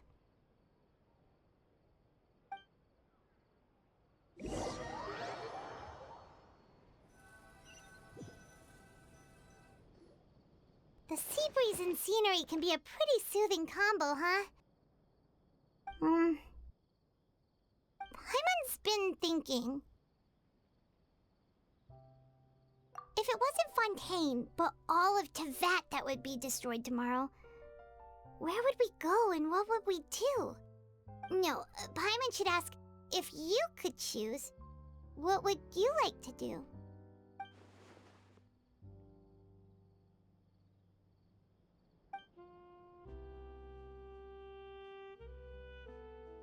We've always been moving to the next destination, so we haven't spent much time thinking about these kinds of things.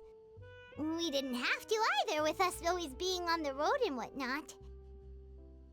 You mean, still traveling? Huh. Wait, isn't that what we've always been doing?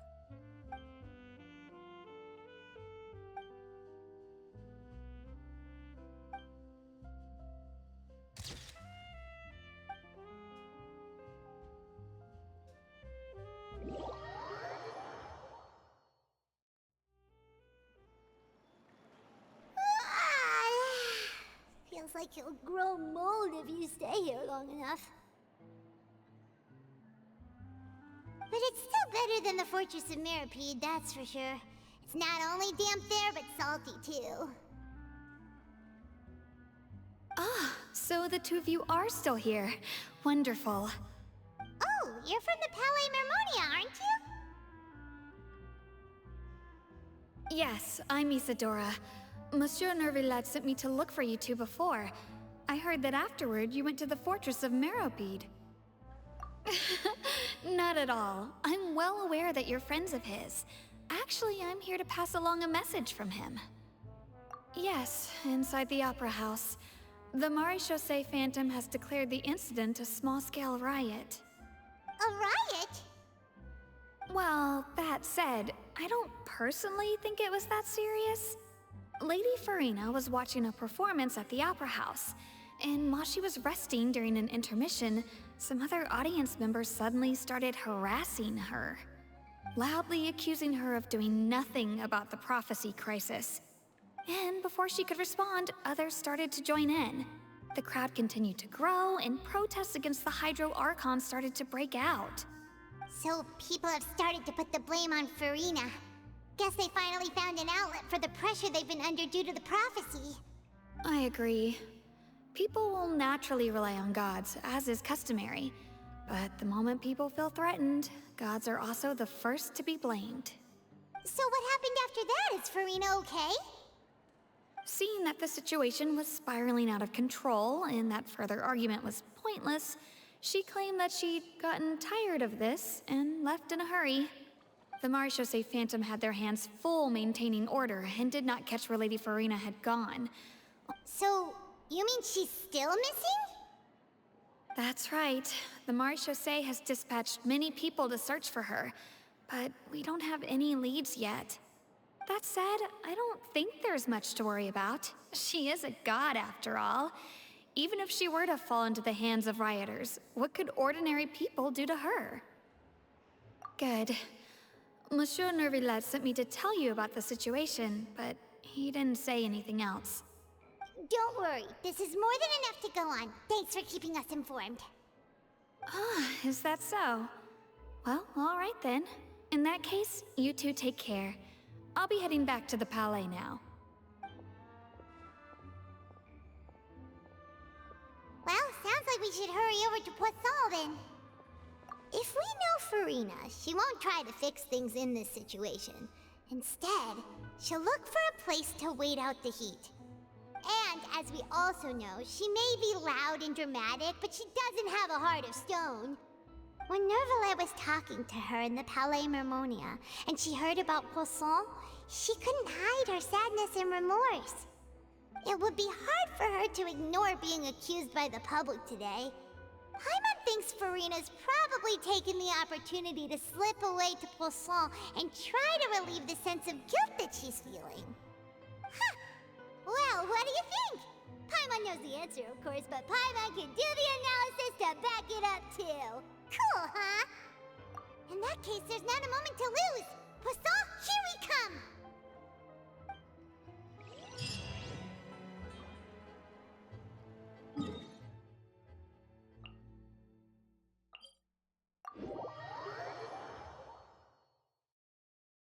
This place looks deserted.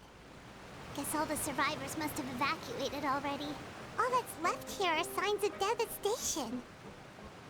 Could Farina really be here? Let's try to find her as soon as possible.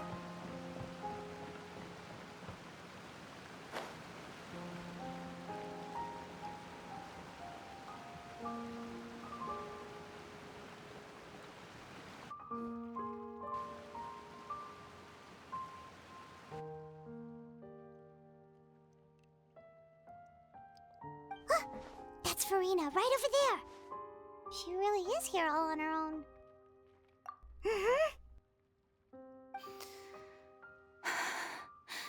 Should I just give up? This is all meaningless. What was meant to happen did happen after all. Everyone's dead. I'm sorry. I am so sorry. Give up, Farina. There's no point in holding out. I'm sorry. But what can I even do other than to repeat meaningless apologies over and over? Who's that? Don't worry, Farina. It's just us.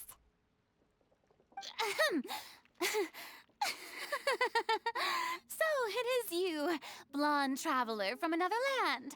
Why, I almost thought you were someone from that mob of my ignorant subjects, come to kneel and beg for my forgiveness.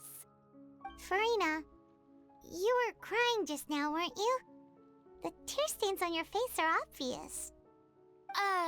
What do you mean, tear stains? Oh, I remember. The show at the Opera House earlier this morning was so moving. I'm still trying to process it. Who did that uncivilized rabble think they were, disturbing my enjoyment of the arts? They even dare to tout their archon. I must teach them a lesson. I can just imagine their twisted and frustrated faces once they realize that I'm nowhere to be found. Oh, and I'm sure Neuvillette and those people from the Marechaussee Phantom are freaking out right next to them, too.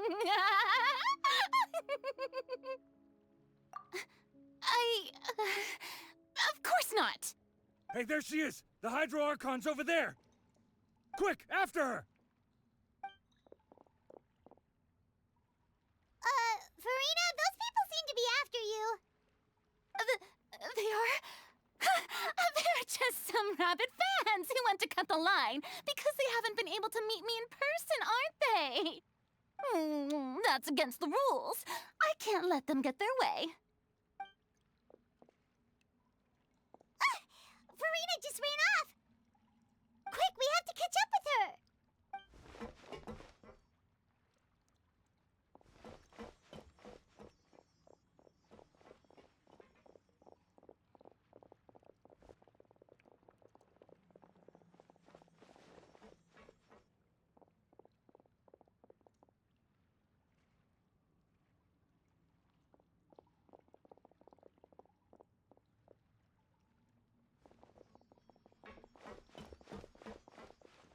This should be the place, right?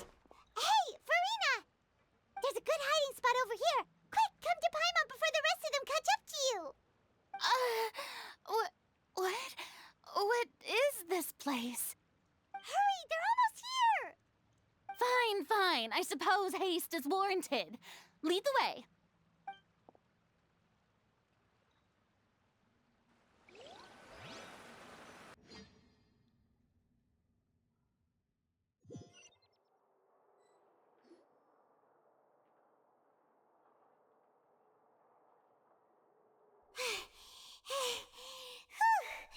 Paimon's exhausted.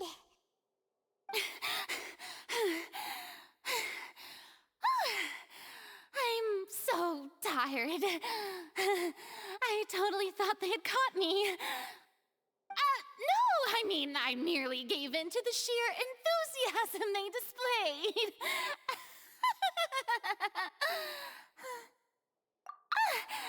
You're right. Yep, that's a good girl.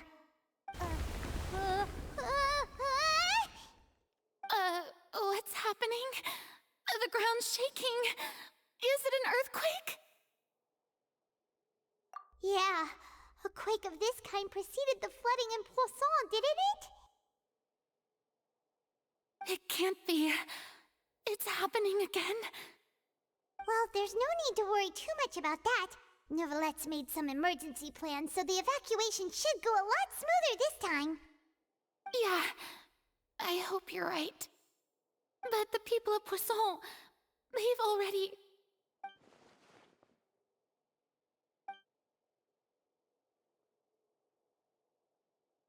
It's true. I've been investigating the prophecy for hundreds of years. I once had informants all over Teyvat, searching for clues and feeding information back to me. I've tried all kinds of ways, too, to hold back the sea. Anything to keep the coastline from advancing. But all my efforts proved to be futile in the end. Really, the truth has been clear to me for a very long time. We cannot make an enemy of the divine. No matter what we do, the will of the heavenly principles will have its way, and the prophecy shall be fulfilled. Give up. I do love the sound of that phrase. It would mean finally coming to terms with fate, but also for me to finally be free. Indeed, I've thought about giving up so many times, especially after we almost lost Poisson. Fate is really unreasonable, isn't it? It has no heart and obeys no rules. The prophecy has only just started to come true, and so many people have already lost their lives. But just now, it all became clear to me. I still don't have the right to come to terms with fate on behalf of everyone else. As long as the final moment hasn't come, it's still not too late. Don't worry. I will keep hope alive for everyone until the very end. Well, that's enough for now. I got the impulse to play the stricken maiden, but honestly, considering my rank and station, that wasn't a good fit at all. Don't take any of what I just said seriously. How could I possibly let Fontaine fall to the whims of trivial prophecy? Come on! Paimon could have sworn you were actually being honest just now.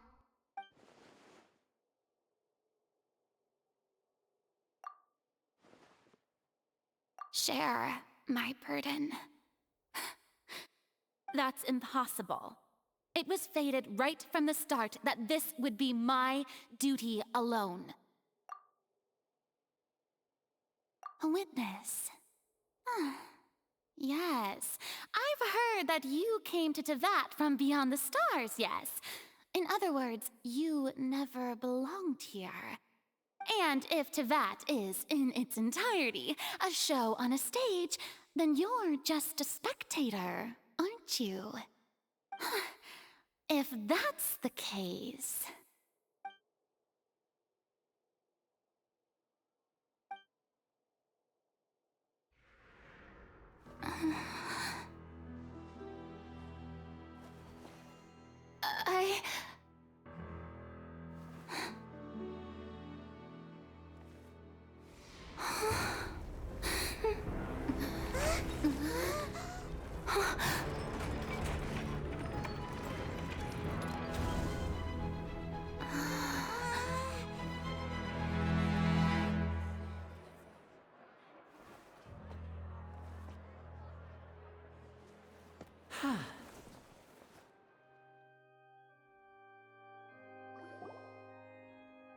Ladies and gentlemen, this concludes my opening performance. Now, without further ado, we may proceed to the trial of our god. So this is what it is. Yes, you deserve praise for the effort you took to raise the dramatic stakes. Do not forget, however, that I am Fosalor, the god of justice, the embodiment of justice itself. Does it not strike you as even the least bit absurd to bring the very concept of justice to trial? May I interpret these words as your refusal to stand trial? In that case, you will have the opportunity to defend your honor through a duel. You would draw your blade against a god?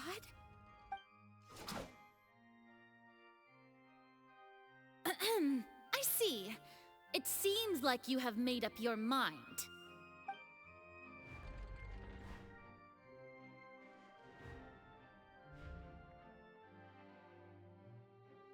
Paimon can't believe it. She just surrendered. What the heck is going on? Did I just see an archon surrender to a human? Wow, how utterly humiliating. Lady Farina, what is the meaning of this? It would seem that there has been a misunderstanding. To be clear, the raising of both hands is not always an indication of surrender. Looking for excuses again, huh? I raised my hands just now to indicate my acceptance of the trial. No duel shall be necessary. I will admit that I've been running away for a long time. I'm sorry, everyone. I was unable to protect the people of Poisson. It is my duty to stand trial for my crimes. You are not the only ones to be disappointed in me. I, too, am exceedingly disappointed in myself. But now, it is time for the Hydro Archon to show you her courage and resolve. I, Farina, will use this trial to show the world the true meaning of justice! This time, I will protect you. Applaud and rejoice. One of the most outrageous and fantastical arcs known to the opera epiclese is now unfolding before your eyes. Mark my words, this shall be one of the most exhilarating and brilliant shows ever to grace the stage of Fontaine.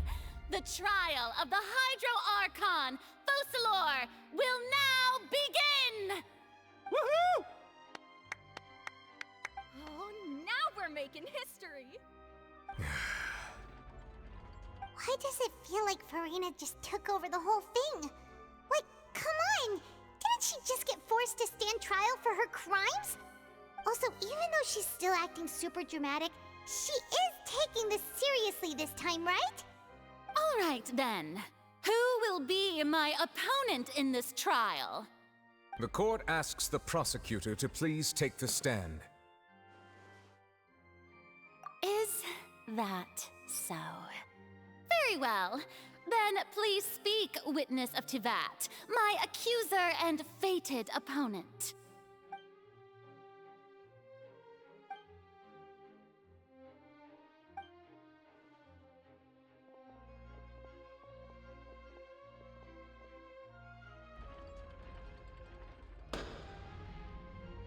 Also, please allow me to ask, as a final question before the trial begins. Just how much work did you do to force me onto this stage? Well, we did do a lot of prep after the meeting that day. I can go over the tasks assigned to the Spina di Rosula, since they were rather straightforward and easy. Navia, the president of the Spina di Rosula. Most of the people who participated in the disturbance this morning were my subordinates. They changed into plain clothes and came to the Opera House as regular audience members, waiting for the perfect opportunity to incite insurrection against you. The people's resentment against their archon has been building as more and more of the prophecy is fulfilled. A spark was all we needed to turn smoldering anger into a flame. Moreover, according to our understanding and analysis of you, when something like that occurred, you would likely flee the scene and head to Poisson by yourself. So, we arranged for a second group to lie in wait there. So, you mean, the ones who scoured the settlement for me were also from the Spina? And their goal was to force you to step into the giant magic box so you may personally participate in the greatest magic performance in all of Fontainian history. That's right. That house was a magic box, rather than someone's residence. As the super ultimate version of the setup that I used when I first performed at the Opera Epiclese, the volume of the box was increased by a whole order of magnitude, and the distance it traversed was the entire gap between Poisson and Aranias. Its cargo, of course, was an archon instead of a human. My thanks, Farina. Without your help, we could never have pulled off such an extraordinary performance. You're welcome? Of course, this performance was only made possible with Father's support. The House of the Hearth spent a massive amount of labor in Mora to pull this off. We had to select a location, construct a giant magic box, dig a tunnel, and open up a path through the water. It was a lot of work for all of us. So, in other words, the earthquake that we felt within the giant magic box was just a normal tremor from the transportation of the whole house? That's right. It wasn't a sign of another disaster to come. Then, I can guess Nervilette and Cloran's parts. You gathered a crowd, prepared a stage, and made sure that the champion duelist would be immediately ready for a fight. Also that as soon as I appeared on the stage, the trial may commence without a hitch. Am I right? Yes, that is correct. Well, Clorand, I must commend you for your courage. Only the most outstanding champion duelist in all of Fontaine would accept a duel with an archon without flinching. Thank you. As for you, Traveler, I suppose your role was to keep me distracted with conversation once you found me in Poisson. You'd make sure that I didn't notice anything amiss before revealing yourself as my prosecutor once we'd arrived onto the stage. Oh?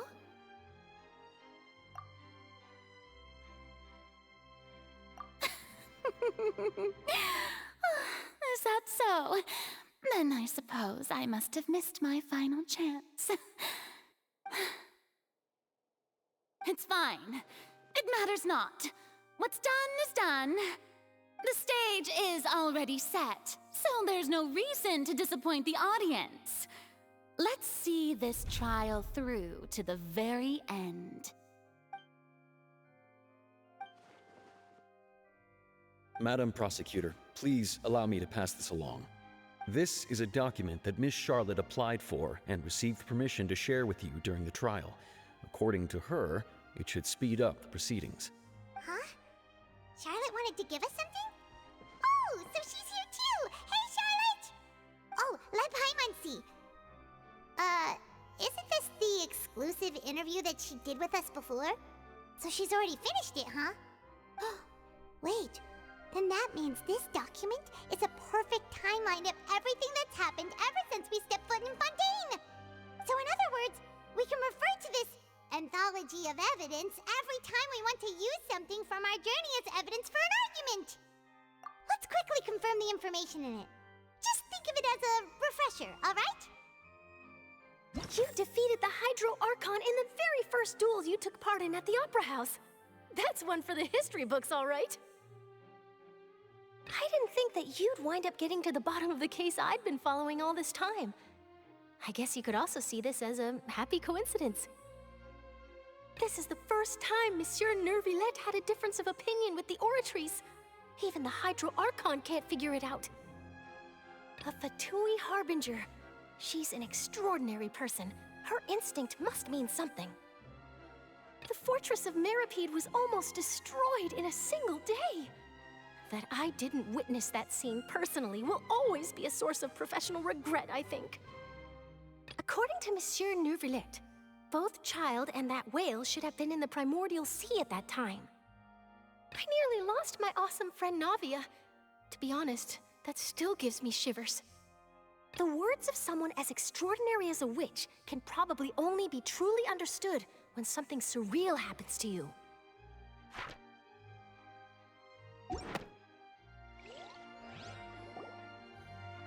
The prosecution and the defense are both in position. The trial shall now begin. Oh, come on, Nervillette. There's no need to repeat all the unimportant legalese. Just fast forward to the part where the prosecution lays out my offenses.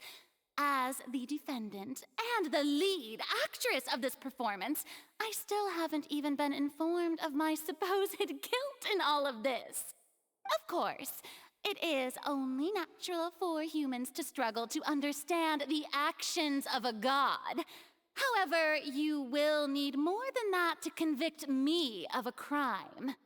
That's true, but my charge here is unrelated to your conduct as an Archon. Instead, I would like to charge you as a fraud who's never been the Archon in the first place. Wait, what was that? Lady Farina's a fraud? Hey, I came here thinking that we were going to try the Hydro Archon for forsaking her duty, but did I hear that right? She's not our Archon at all? Charge accepted.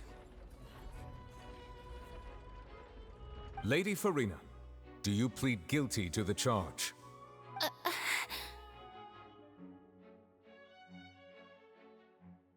Lady Farina.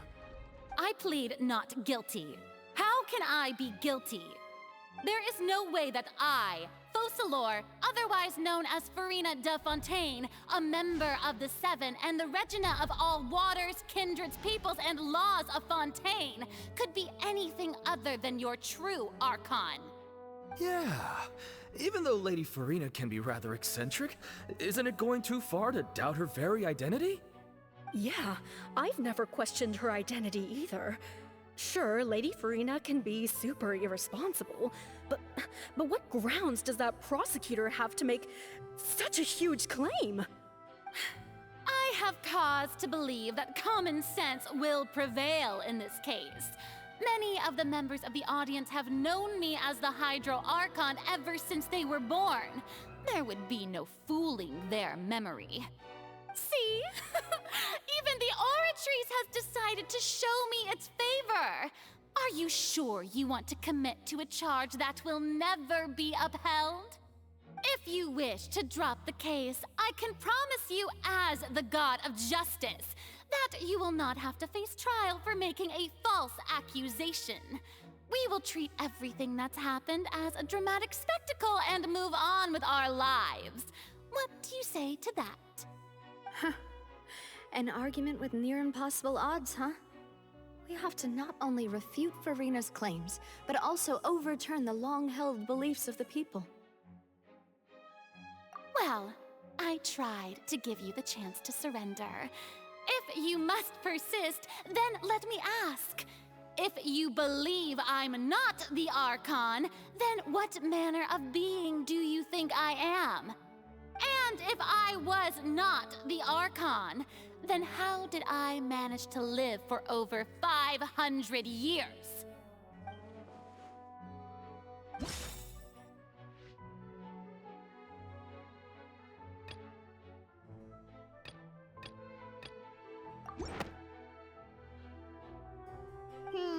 That doesn't sound right. Paimon doesn't think this clue can be used as compelling evidence to build our case.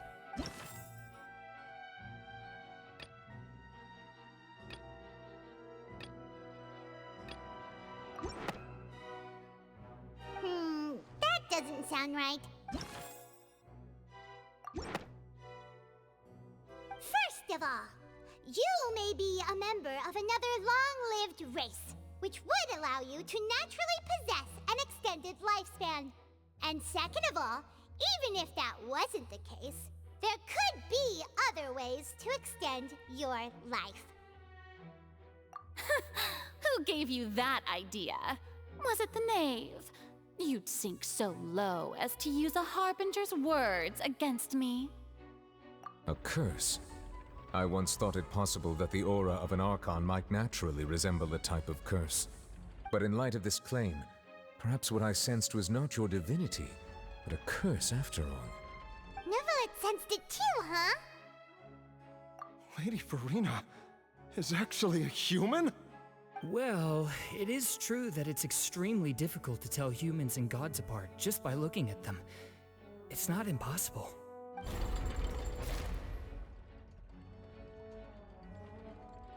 Well, don't start celebrating too early now. Even if I have been carrying a curse like you said, how does that prove that I am merely a human being? Besides, everyone knows that the main difference between a human and a god is the possession of authority. Gods can do what humans cannot.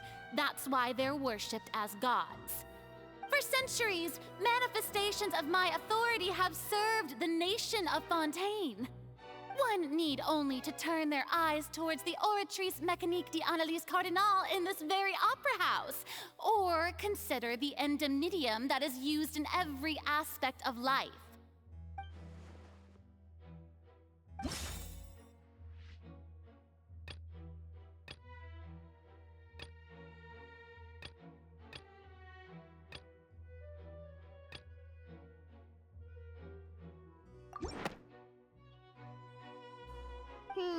That doesn't sound right.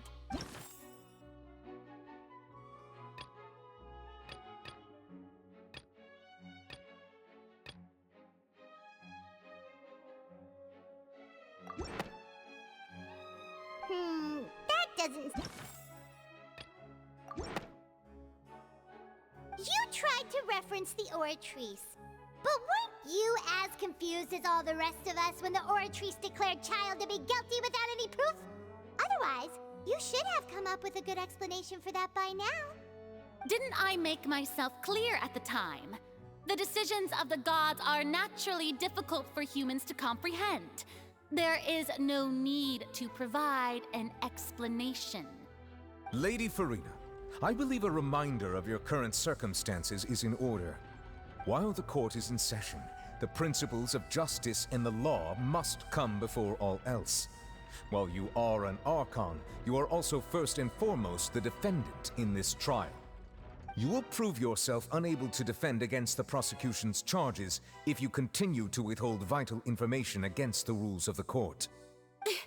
I never thought you'd use that kind of rhetoric against me. That was no trick of rhetoric, Lady Farina. I've merely reiterated the rules of the court. Rules that all should respect and follow. So, you neither knew why Child was declared guilty, nor did you understand the structure and operations of the Oratrice. Instead of having been created by you, the manifestations of authority you mentioned have been made by the real Hydro Archon, haven't they? The real Hydro Archon? Well, now you're really losing me. It is true that I did not know why the Oratrice gave out a guilty verdict that day. But the Oratrice handed out that verdict unilaterally, and it has been operating independently ever since it was first created. You can't argue that just because a divine creation is flawed, that the god behind it must also be no god at all. She's still throwing out all kinds of excuses. Seems like she's confident that we won't be able to produce proof that she has no power over the Oratrice. My power as an Archon. There are many ordinary citizens in the audience. How can I just carelessly demonstrate the formidable power of an Archon? If that poses a concern, I'm prepared to extend my protection to the audience. You don't need to go that far.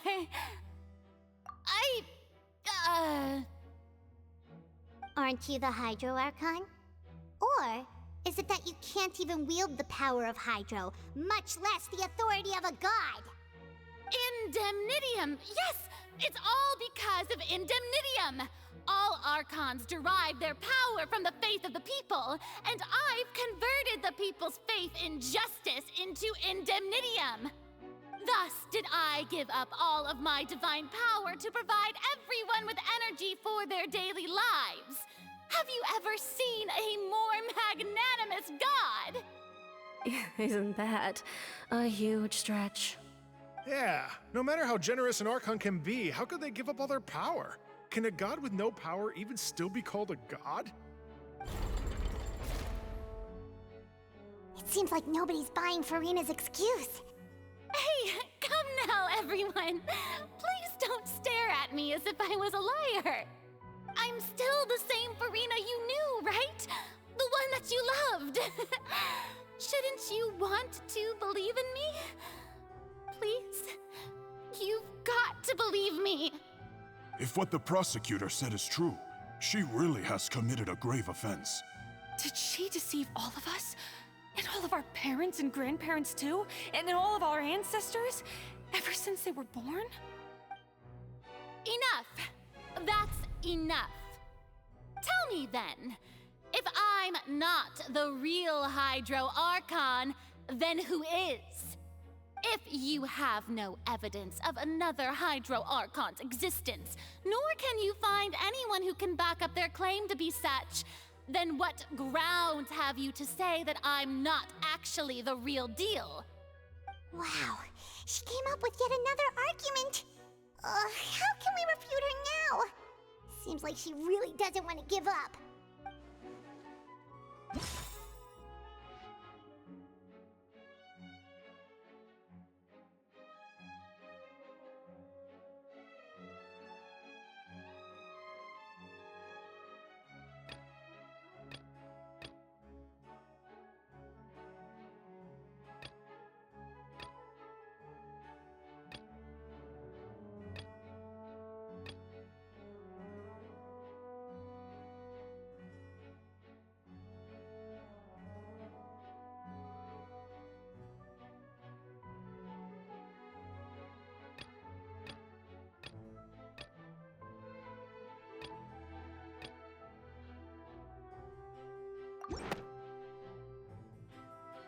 That doesn't sound...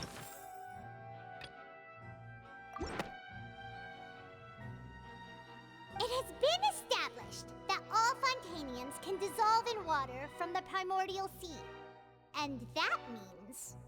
Since you insist on claiming to be a god and not a human, then there's a method that you can use right here and now to eliminate all suspicions of you being the latter. Miss Navia, please apply to serve as a temporary attorney for the prosecution before addressing the court. Though you act in partnership with the prosecutor, you must still adhere to proper procedure. Super sorry, Monsieur Chief Justice. I swear this really will be the last time that I'll speak out of turn. Now, I've brought some seawater from Poisson. As everyone knows, a massive flood struck the area not long ago, taking many lives, including those of some of my closest friends. So, Miss Farina, would you dare to touch some of the seawater? If we are to believe that you are indeed the real Hydro Archon, touching the seawater would have no effect on you. All it should do is strengthen your case. But if you don't dare to touch it, then we would have basically proved the reverse. Oh, and I must remind you that after the disaster at Poisson, nobody wants to see any more people dissolve. I do hope you'll act prudently and choose the simpler path of admitting guilt. Navia from the Spina di Rasula. The Spina has governed Poisson for many years. I guess her suggestion is valid. If Lady Farina is indeed just a human, she's probably Fontainian like all the rest of us. Would she really dare to try?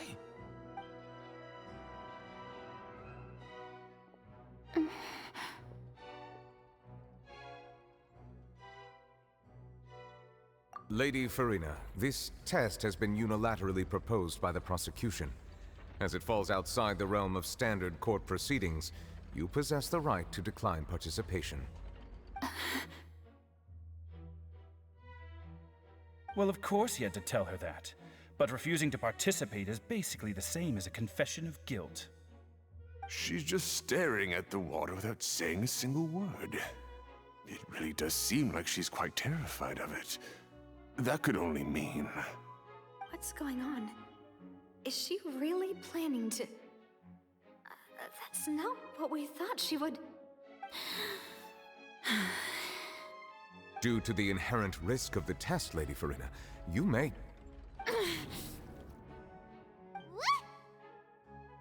Hey!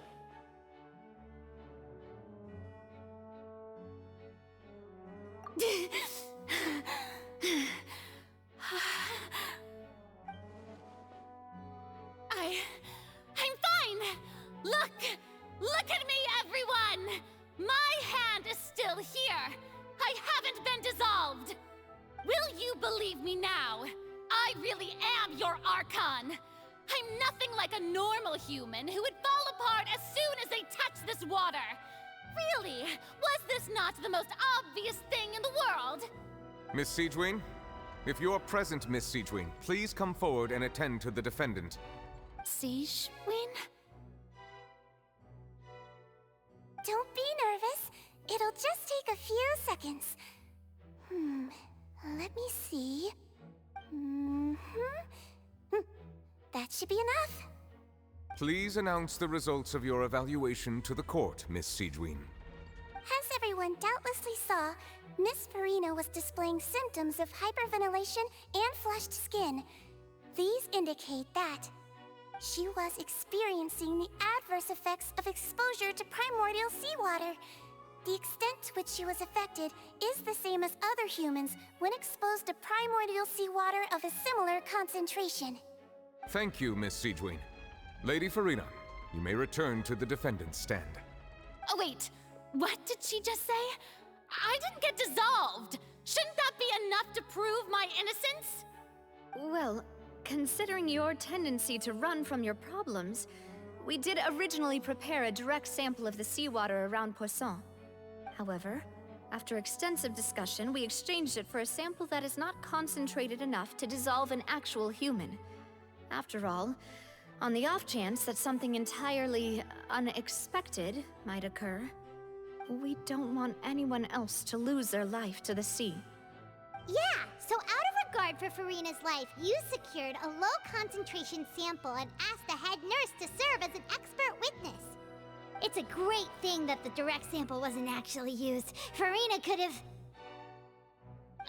I can't believe... you...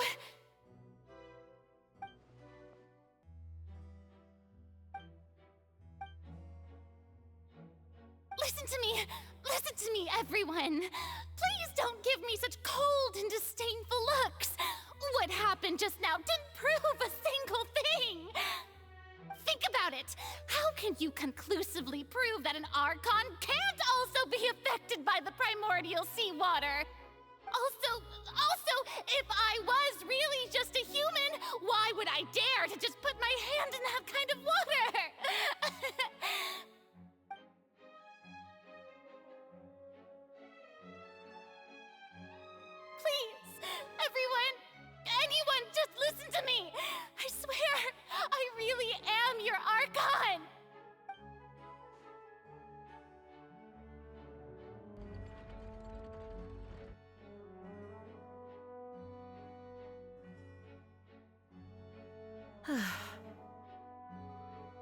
I don't think anything she says at this point will sway anyone. The odds are just too stacked against her now. With all the things that have been said, Paimon doesn't think there's any way left for Furina to win. I believe the time for arguments and presentation of evidence has come to an end. If there are no objections, we will move on to the final judgment.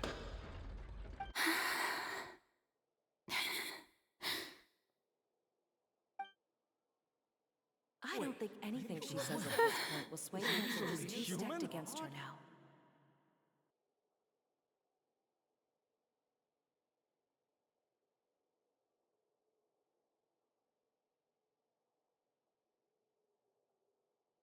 In my capacity as Chief Justice, I shall now render judgment on Furina's misrepresentation of herself as the Archon of Fontaine.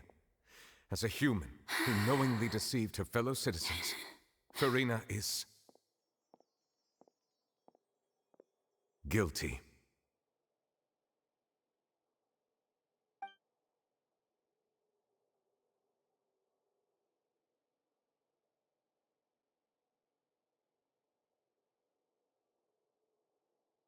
We shall now turn to the Oratrice Mécanique d'Analyse Cardinale to render the final verdict on the charges.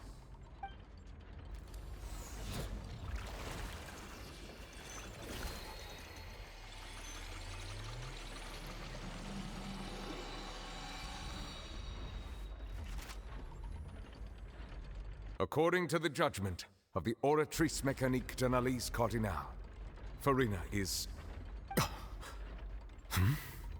Well, what's wrong? What's the Oratrice's verdict? No, the Oratrice also displays a guilty verdict. Isn't that correct then? However, the exact wording of the verdict is thus: the Hydro Archon, guilty, to be punished via the death sentence. The death sentence? That's actually one of the available sentences? I've always thought that it was just a myth. The one and only time the death sentence has been handed out at the court, and it's been given to the very person we've worshipped as the god of justice? What an unexpected twist. Furina's been sentenced to death by the Oratrice? We just wanted to use the trial to show her the seriousness of things so she'd tell us the truth. How did things escalate this quickly? This outcome is indeed quite strange. According to Fontaine's current definitions of justice, as well as its recommendations for criminal sentences, is this sentence really appropriate for the crimes that have been committed? Yeah! Even Vacher wasn't sentenced to death by the Oratrice.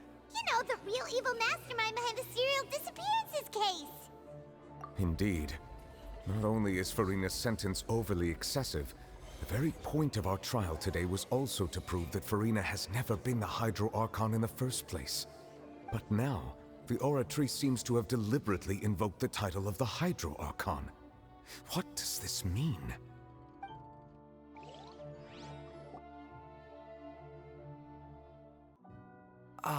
Excuse me, if I may interrupt. Is the trial still going? Fremine! Oh, you finally made it. I assume this means you've completed your mission? Mm-hmm. Any mission Father assigns to me will always be top priority.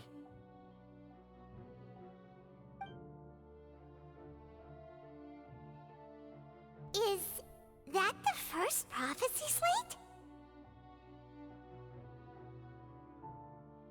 Huh. So the knave privately arranged for Fremine to try and find the missing slate. I looked everywhere and finally found it at the bottom of the sea. It took me a long time to get around some dangerous stretches of water. But has the trial already concluded? Then doesn't that mean I've come too late? Oh no. Father will be disappointed in me. Thank you for your hard work, Mr. Fremine. Please allow me to review the record left on the slate. Traveler, I believe that you have already seen the other existing slates, and would like you to come here and confirm their contents.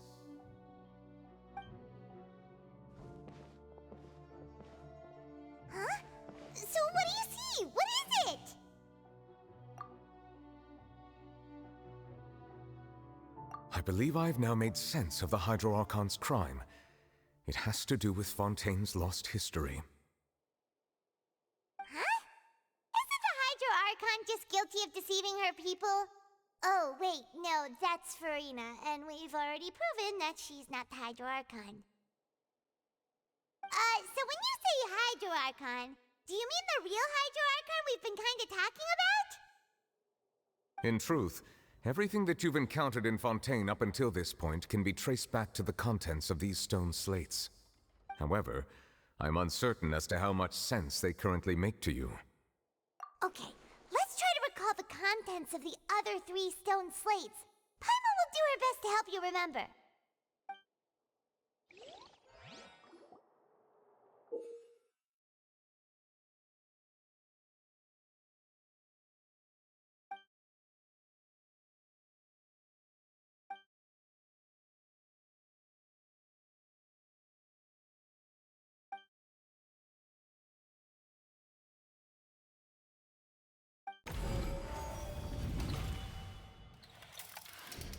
The first stone slate describes what you just said. It seems to show the previous Hydro Archon using her divine power, and then the Oceanids turn into humans. Does that mean that Fontainians are transformed Oceanids? Oh, Paimon wasn't expecting that. But if Oceanids can turn into humans, then perhaps this process can be reversed as well. The second stone slate shows Celestia floating in the sky, and the Hydro Archon and her people worshipping it together. But the heavens still brought judgment down upon them. This must be the point when the Hydro Archon and the Fontainians were branded with their original sin. Does this mean that the original sin and the Hydro Archon sin are the same thing? The third slate shows the Hydro Archon sinking into the sea surrounded by many people. That reminds Paimon, didn't we also watch that happen to someone else? Well, the fourth slate is the prophecy the Fontainians have been talking about. People dissolving into the sea, the Hydro Archon crying on her throne, and so on. We didn't believe that such a crazy disaster could happen at first, did we? But after that incident, it was just a question of when and not if.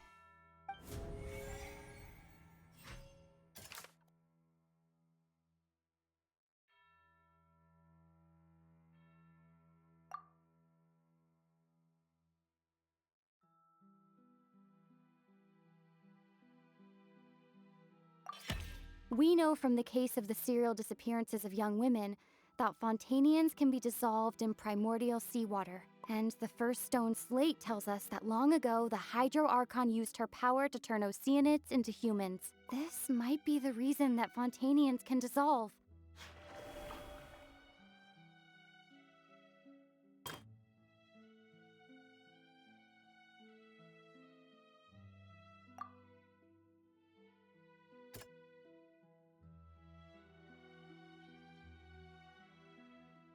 That doesn't sound quite right.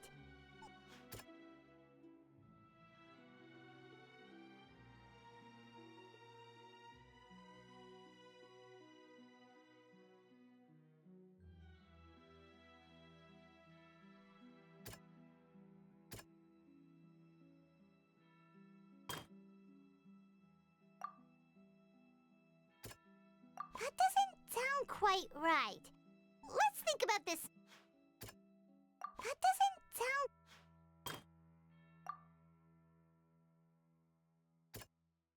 That doesn't sound quite...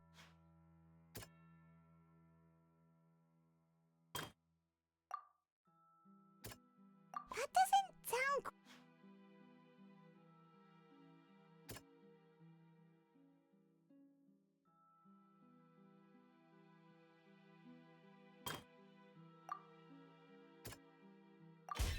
It's not as simple as falling into the sea. When Navia fell into the sea, her consciousness was subjected to judgment. The stone slates show the people gathered around the Hydro Archon in the sea. Could that be alluding to the same thing?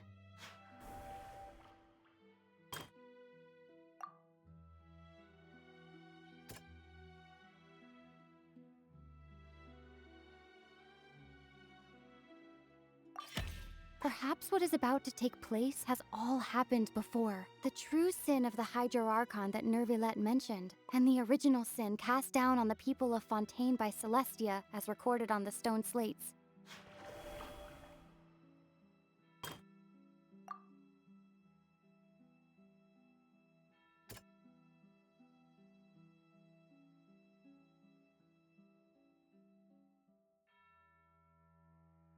That doesn't sound quite...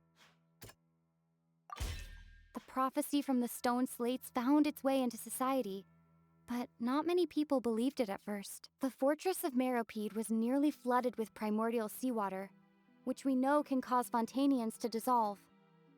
It seems increasingly likely that the prophecy may come true. If we hadn't dealt with it in time, things could have gone very badly. They'll dissolve into the primordial sea but won't cease to exist. Their essence will flow in the seawater, converge, and take the form of an oceanid.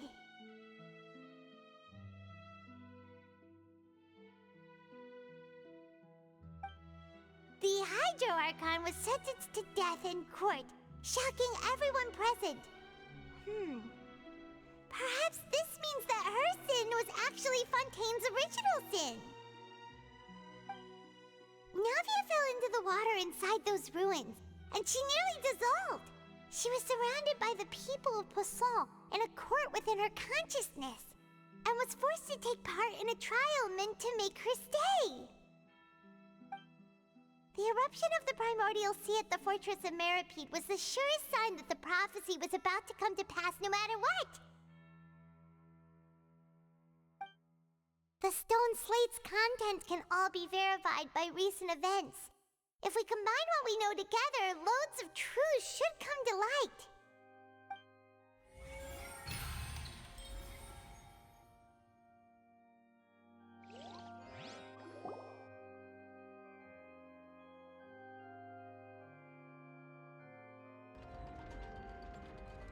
Huh?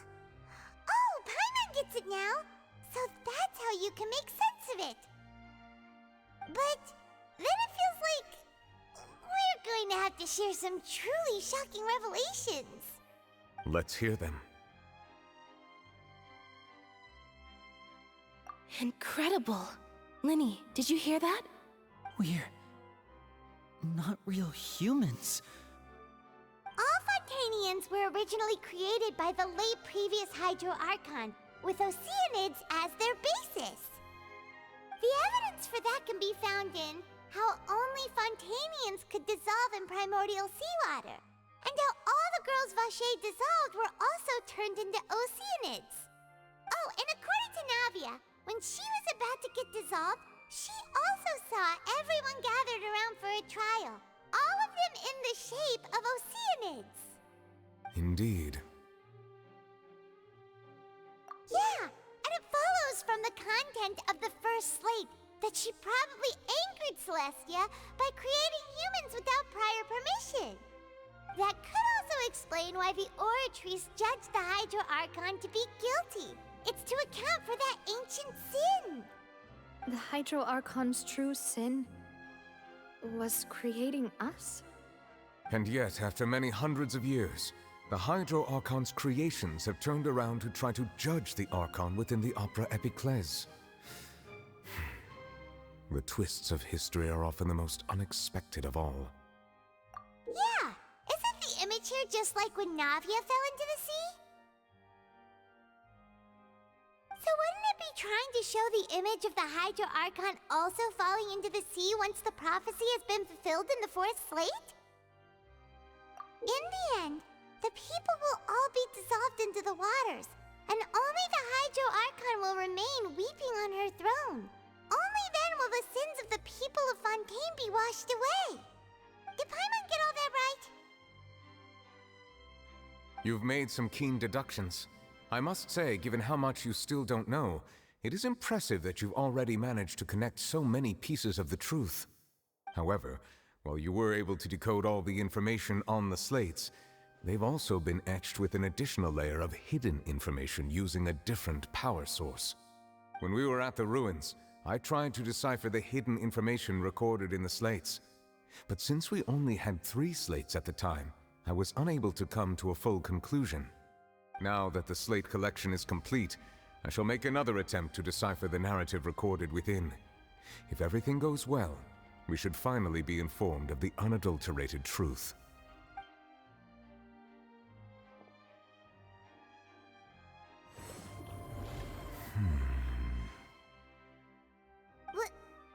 Well? Did you get it? I believe I should share this truth not only with you, but with all the people of Fontaine as well.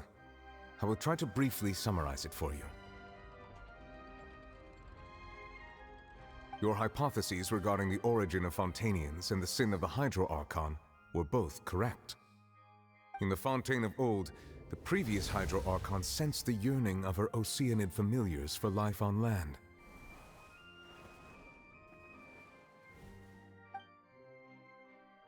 The Oceanids were enamored with the beauty and romanticism of human beings, and wishing to have those experiences for themselves, expressed to the Hydro Archon their desire to become of a similar kind. However, even though water as an element is intricately linked with the power of life, the Hydro Archon, as one of the 7, did not possess the authority to create a new form of human life. Not one to give in, she eventually found a way to create permanent humanoid bodies for her familiars by appropriating the power of this planet's primordial sea. She poured primordial seawater into the Oceanids' blood vessels, creating humanoid mimics in the process. But if Fontainians were to ever come into direct contact with water from the primordial sea, the power within their bodies would escape these artificial restraints and return to the sea. As a result, their forms would collapse, and they would be reverted to their original forms as Oceanids. Of course, the Hydro Archon never received permission from the heavenly principles to create a new human race. And thus, the Hydro Archon and all of her creations came to shoulder the original sin of appropriating the power of the primordial sea. That is the true history of how the people of Fontaine first came into being. So we were all Oceanids before we turned into human beings? That's way too much information for me. I think I'm just going to pretend that I never heard a single thing. Wait, but if that's the truth, we can't let the Hydro Archon be sentenced to death. After all, her only sin was creating us.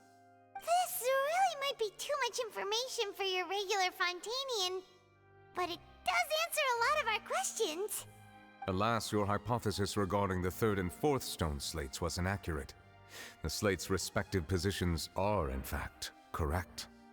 A key point of the visual on the 3rd slate is how all the individuals depicted in the water are humans rather than Oceanids. They have not been dissolved, which implies that the water depicted in this slate is not water from the primordial sea. The nation of Fontaine is the nation of Hydro, as well as the nation of trials and justice. Instead of being the literal element, the water in the scene symbolizes judgment and justice. You may also recall Navia's experience. When she fell into the sea, her consciousness was surrounded by that of many others who intended to hold a trial to determine her fate. Therefore, the meaning of the 3rd slate is that the people of Fontaine shall try the Hydro Archon at the court of justice. Yes, it refers to our present situation. I think I'm following now. So, what you're saying is, even though we decided to put on this trial to avoid fulfilling the prophecy, in truth, everything we've done has happened exactly as the prophecy foretold. So now, it seems, we're the ones making sure it comes true. What should we do? Huh. No matter what, the prophecy will be fulfilled. Is this what it feels like to be a prisoner of fate? If that's the case, does that mean the scene in the 4th slate will also be fulfilled soon? Traveler, I would like to point out another small fallacy in your deductions. About the 4th slate, you probably thought that the eruption of primordial seawater beneath the fortress of Masquerade served as the surest sign that the prophecy was about to come to pass, yes? However, I believe that rather than being a sure sign, that eruption could in fact only be a small warning of something far worse to come. As for the root cause of the catastrophe, I believe you've already encountered it once before.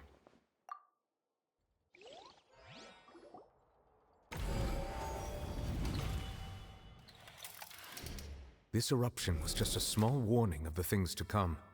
We must find the root cause of the disaster.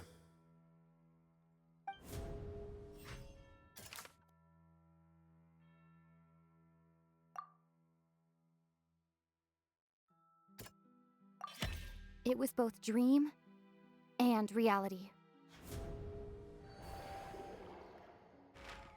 If we're talking about a true culprit, that could only be that thing inside the primordial sea, right?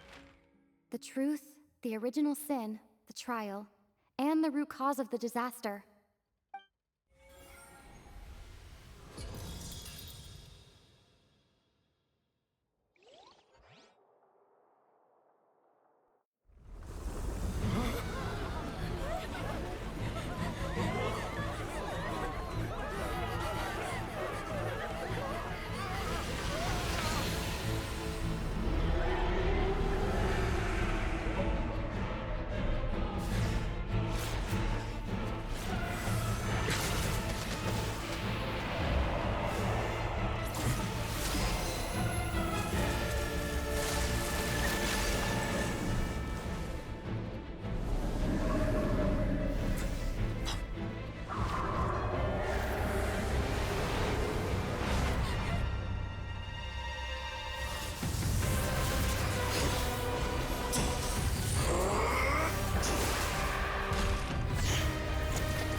That was way too close!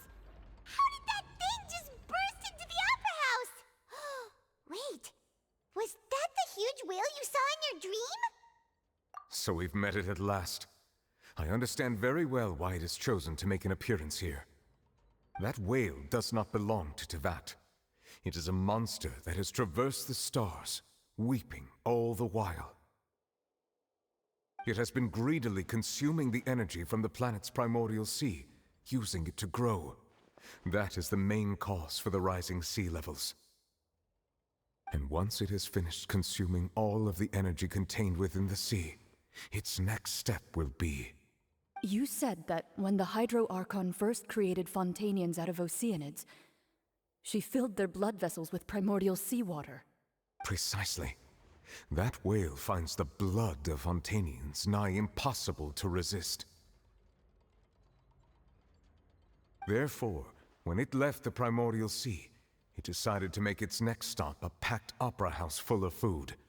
Food in the form of Fontainians.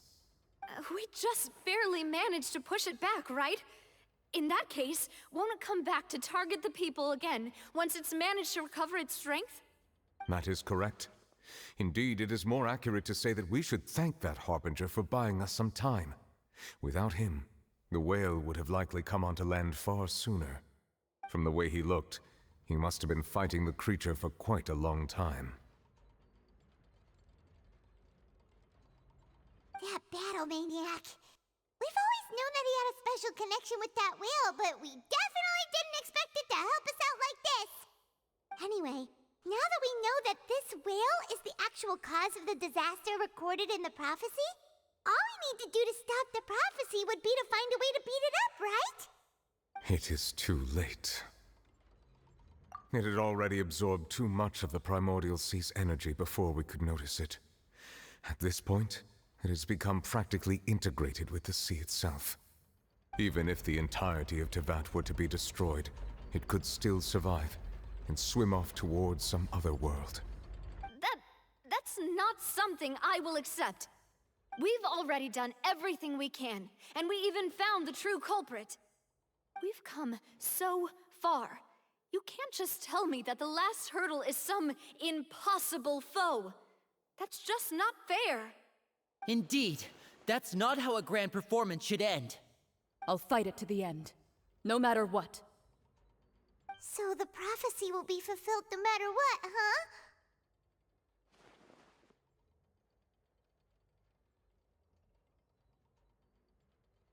The prophecy. Yes, what has been prophesied will be fulfilled. You may view such things as the history of the future.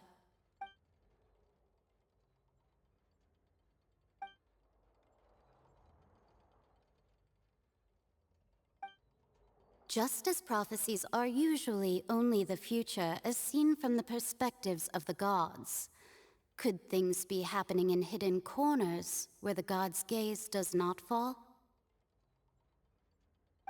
Ultimately, fate shall serve as your only guide, no matter what will happen in Teyvat's future. All you need to do is to play your part.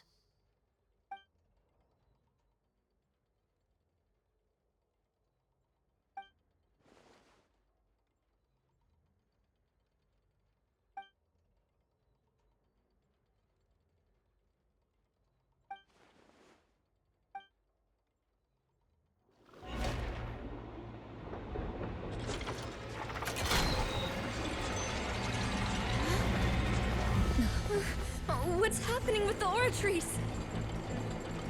I believe it is preparing to carry out the death sentence.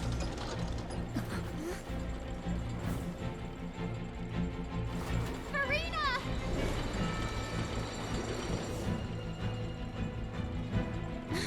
No, I still need answers!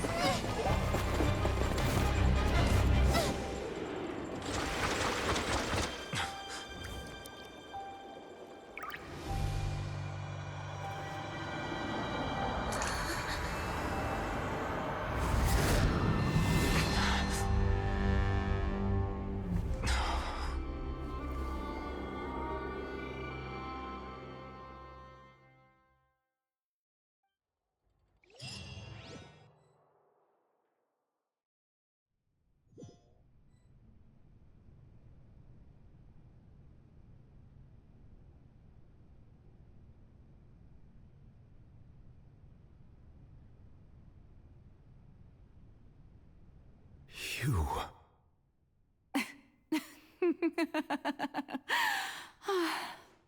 Sorry. That shocked expression on your face is just too amusing. I couldn't help myself. You are not Furina. Who are you? Ah, the sweet sound of bewilderment. Marvelous. A sure sign that my attempt to deceive everyone was a resounding success. But to answer your question, I am Focalor. You know, the god. Focalor? Why did you deceive us? Oh, that wasn't my goal, of course. Goodness, no. But I had to fool everyone else too, if I was to stand any chance of deceiving the heavenly principles. Deceiving the heavenly principles? It's all because of that pernicious prophecy. Dreadful, wasn't it? Everyone doomed to dissolve. Fontaine condemned to be flooded. One was not amused. In fact, one was positively bemused when that problem was thrust upon me by my dearest predecessor. That's the former Hydro Archon Egeria for the uninitiated. It hardly gets more disastrous than a preordained national catastrophe, now does it? She knew full well that the prophecy would surely come to pass. And as one of the seven, she also knew full well that one defies the heavenly principles at one's peril. So yes, as you have no doubt surmised, it was a rather impossible situation that I found myself in. I spent a terribly long time mulling it over, alone on the ocean floor. And I was almost growing barnacles by the time I finally realized there was only one possible solution to this confounding conundrum. I had to outwit the heavenly principles, allow the prophecy to be fulfilled, ostensibly at least, while saving everyone at the same time. I'm a genius, I know. I can only assume that's why Egeria chose me as her successor. Although, looking back now, it was hardly the inheritance one dreams of. Between the task of saving the nation, the quotidian duties of the Hydro Archon, and not to mention the original sin of creating a new race of humans, I dare say she left me quite a colossal mess to clean up. But one can only play the hand one is dealt. I did not choose this, any more than I chose to be one of her Oceanid familiars. So you were also once one of the Oceanids, transformed into a human by Egeria's hand. Yes, I was. I always dreamed of becoming human. And I still do, even now. In my eyes, to be human is to be part of the greatest opera ever known.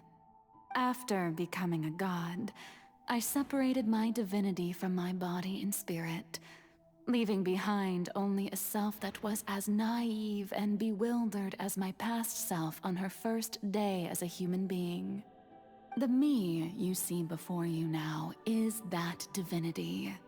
And the human counterpart I left behind, I named Furina. She could feel joy, sorrow, and everything in between. She could be as vain and conceited, or as meek and vulnerable as she wished.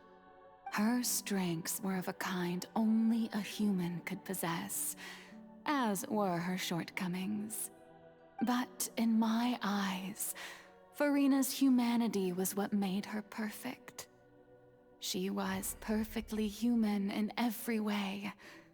The person I always wanted to be. Anyway, so then I cursed her. All part of the plan, of course. The plan to deceive the heavenly principles. Do you still remember the final scene of the prophecy? The Hydra Archon alone, weeping on her throne. In order that the prophecy might appear fulfilled, I invited Furina to be an actress, to play the part of the Hydro Archon in the prophecy. Under the curse I placed on her, so long as I, Focalor's divinity, continued to exist, she could not die. But nor was she free to live her life in the pursuit of happiness. Instead, she was forced to take the stage in the opera house, to embrace the role of leading lady, to forever play the part of the god from the prophecy, all to create a deceitful appearance of that prophecy coming to pass. I suppose now you probably understand why your court is called the Opera Epiclese. But Furina is only human, isn't she? Even though she has had a long life, her mind is no stronger than that of any other ordinary human being. I cannot begin to fathom what she has had to endure. It must have been torture for her. It has indeed. And although she is, in a sense, me in human form, I most definitely owe her an apology for it. It's been 500 years, and all along, she's been playing her part in the most unimaginably long, unbearably lonely, and agonizingly painful opera of all time.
invited you to come onto the stage.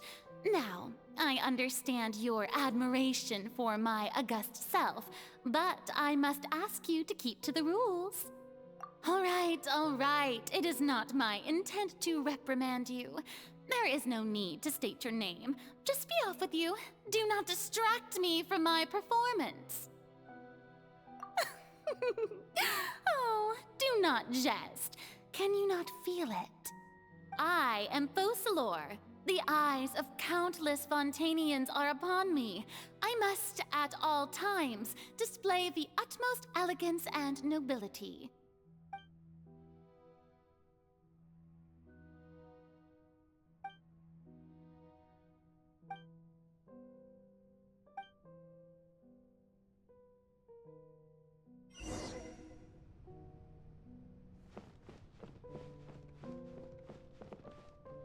Dear audience, the performance is experiencing a technical difficulty, but worry not. The guards shall resolve it soon enough.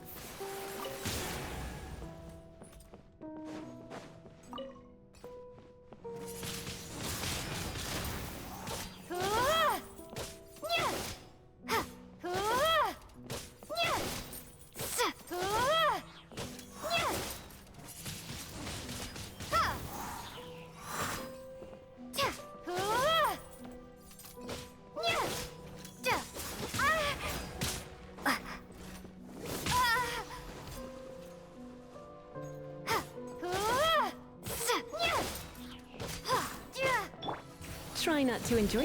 Nice and spicy.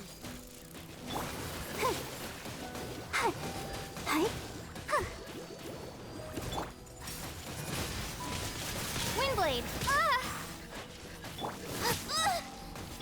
I'll protect us.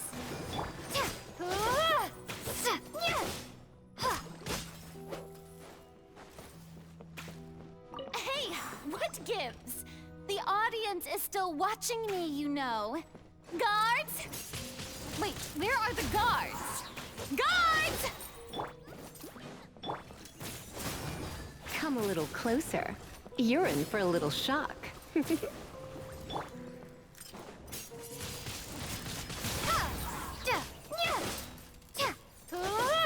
Let the show begin.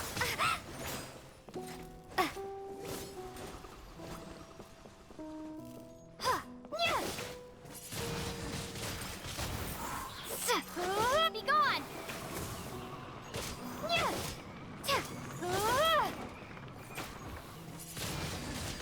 Windblade. Come a little closer.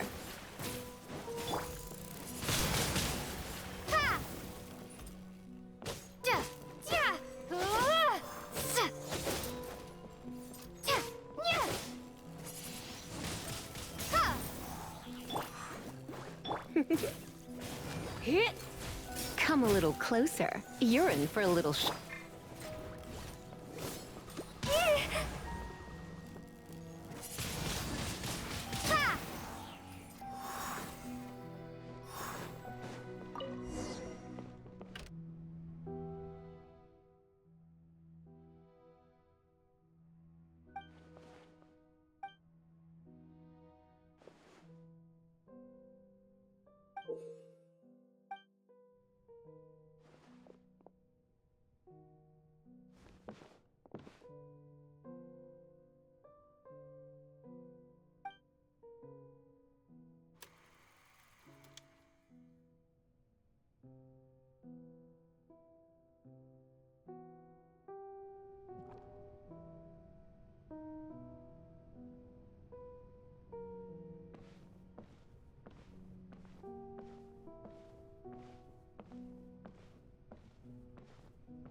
Furina. Huh? Who's that? Who's calling me? Where are you? Be not nervous. Be not afraid. I am before you. Wait a moment. You're near me? How can this be?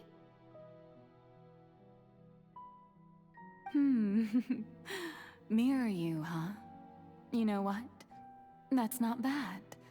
Let's go with that. Mirror me. What do you wish to say? The prophecy. Have you heard of it? What prophecy? Wait. I know. I think. I don't know why, but it's in my head somehow. The people will all be dissolved into the waters, and only the Hydro Archon will remain, weeping on her throne. Only then will the sins of the people of Fontaine be washed away. Oh, very good. You know it well. What's going on? I can't seem to remember anything clearly. The only thing I know for sure is this prophecy. Will it really come to pass? Yes, it will. And that is why I've come to you. Disaster will come to Fontaine sooner or later. Things will develop just as the prophecy declared. There is no escaping it. But doesn't that mean everyone will die? I'm a Fontainian just like them. Will I dissolve too? Oh, don't worry. Magical meetings exist in this world precisely to give people a chance to turn things around. It is the reason why you met me today. I will tell you how to save everyone, but you may have to suffer somewhat.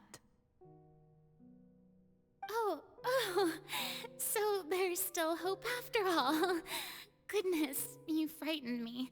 You spoke so much and with so much certainty.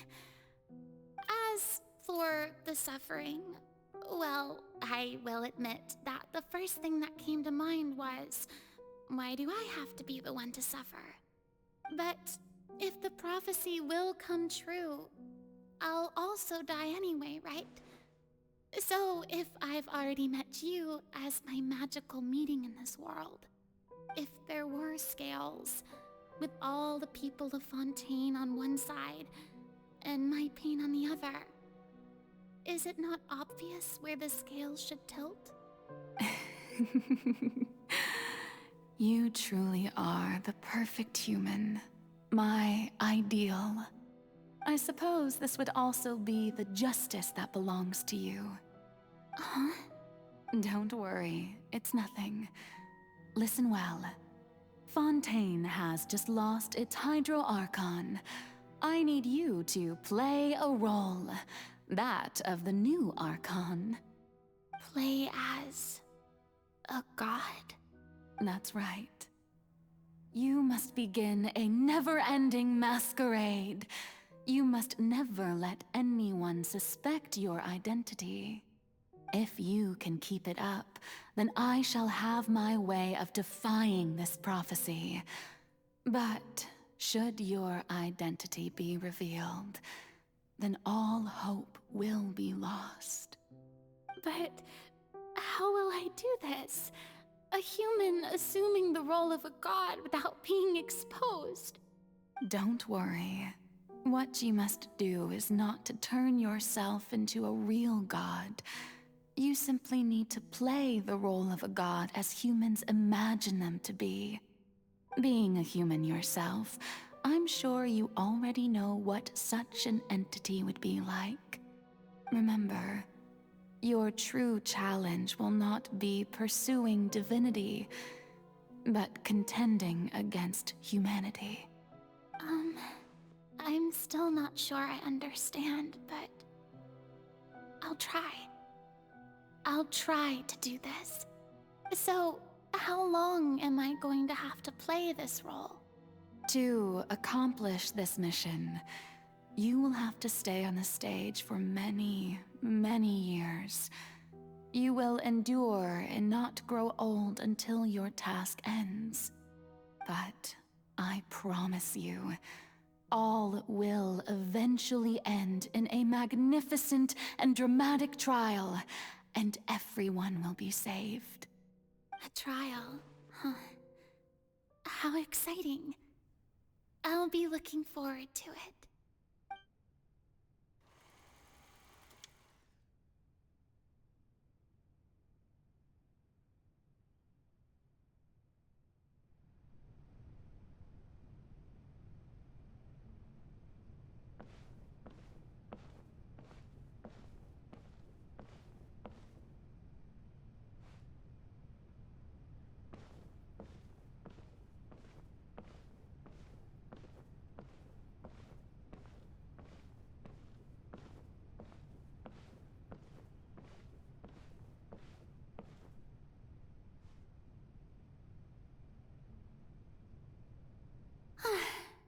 The Maison Cardinalise has announced my accession, but this is my first time facing the people.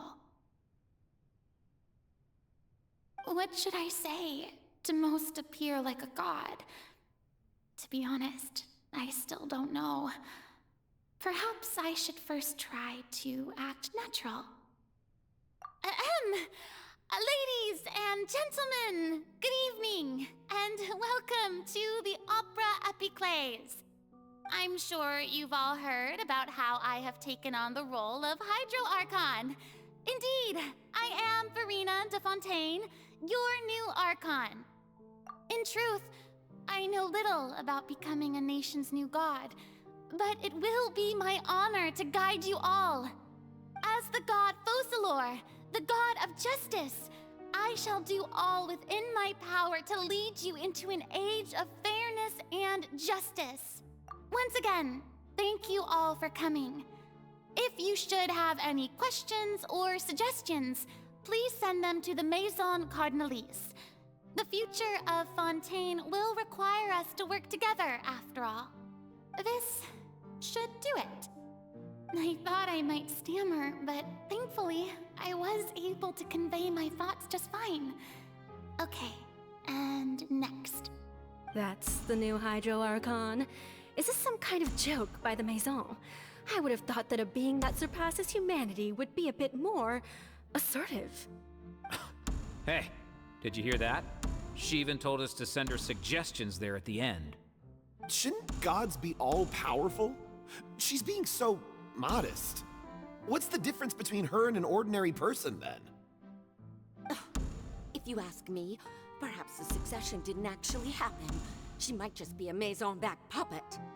Wait, what's going on? Why is everyone suspecting me of being a fake? Oh, this is bad. If I get exposed here, there'll be no saving the people from the prophecy. Right. Mirmi said that I just need to play the role of a god as humans imagine them to be. Calm down, Verena. Think.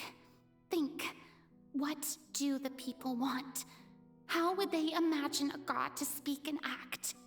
Assertive, with a strong sense of presence. One who can dispel all doubt.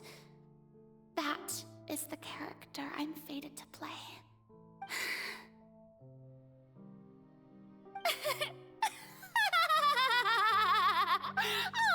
Oh, very good, my people. Only ones such as you are deserving of my rule. Now, I was wondering if some weak puppet were to one day come onto the stage and claim ownership of this opera house, would the children of Fontaine follow them? Well, it seems that you would all see right through them.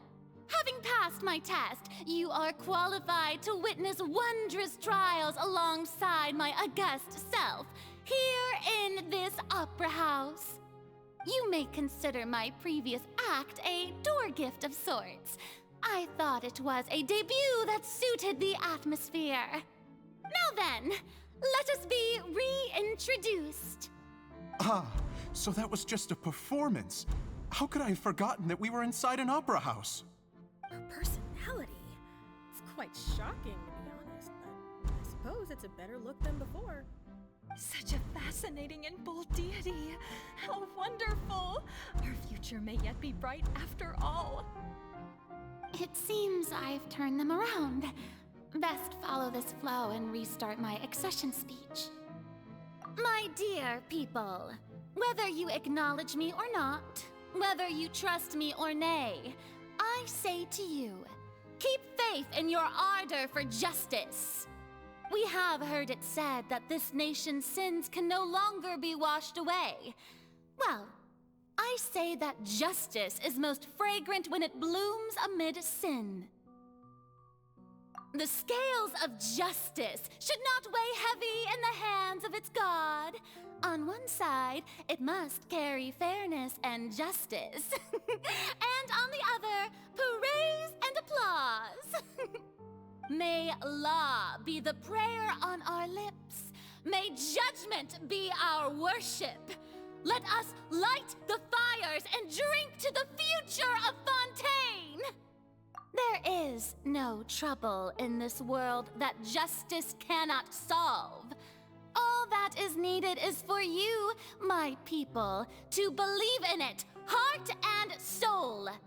So long as I, the archon Focalor, stand within the opera epiclese, so long as I stand before the oratrice, I shall even judge the gods of this world!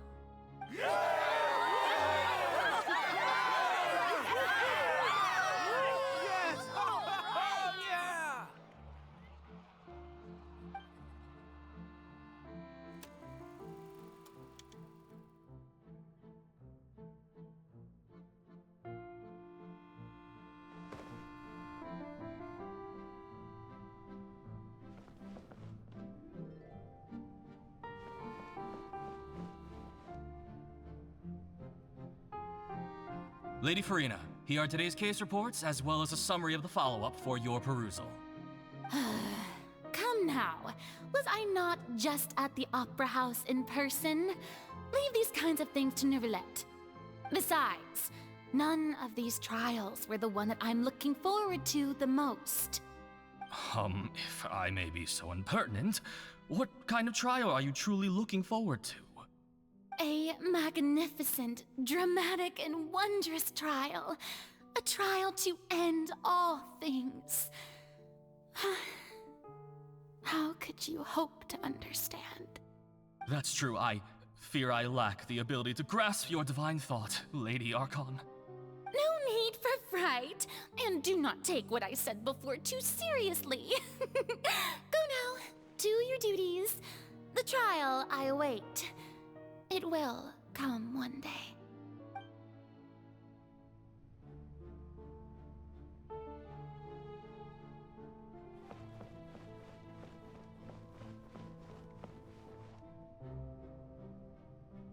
Lady Farina, I don't know what to say. Thank you for agreeing to see me. No need to thank me. Or rather, thank your own sense of perseverance instead. Long have you stood in line to meet me, have you not? Oh, I'm afraid that's just an inevitable consequence of my divine charm. All right, Deoteria, is it? How is your son's illness? You remembered me, and you knew of my family, too. He is doing much better now. In fact, he is far more of an ardent believer than I. He was the one who forced me to seek an audience with you, and to bring your words back to him. Oh, good. Very good. If this should happen again in the future, please do not hesitate to come and tell me. Going down to citizens' homes every so often, while not usual practice, should serve as a fine change of pace. You're such a gentle and wise god. Thank you once again, on behalf of my son.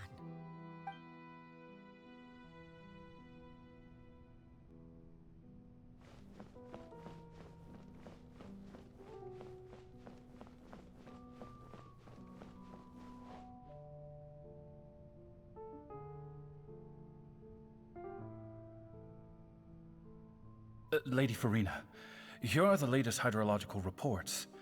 As for the specific parameters you asked to take note of, I'm afraid things still don't look good.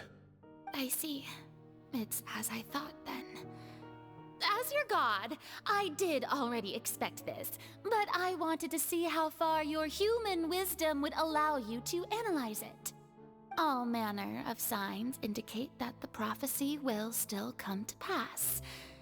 Forget it. That's not something you need to worry about right now.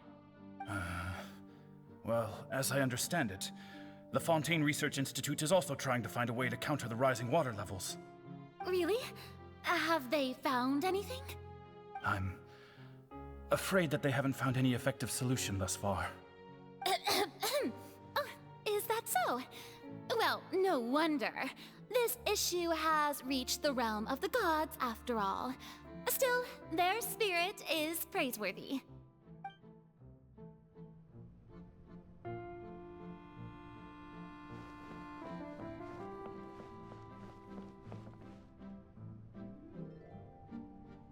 The day is finally over. I haven't had a moment to breathe this whole time. But it's good to see that everything's getting on track. There are no longer any voices of suspicion. Maybe this is fine. I just need to keep going, and everyone will be saved. All right, Farina, don't think too hard about this. You need rest. Tomorrow's a new day.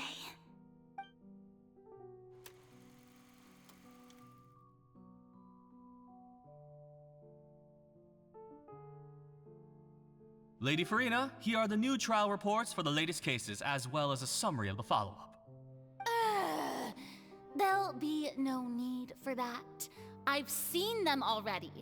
There's no need to go back over scenes I've witnessed in person before.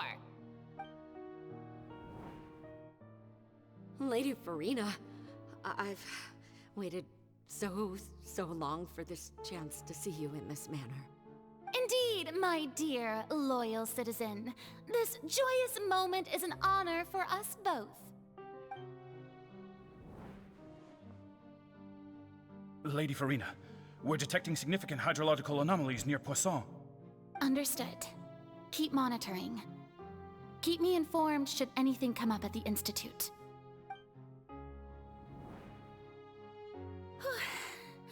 I don't think I let anything slip today. I must show the people that there is nothing to worry about.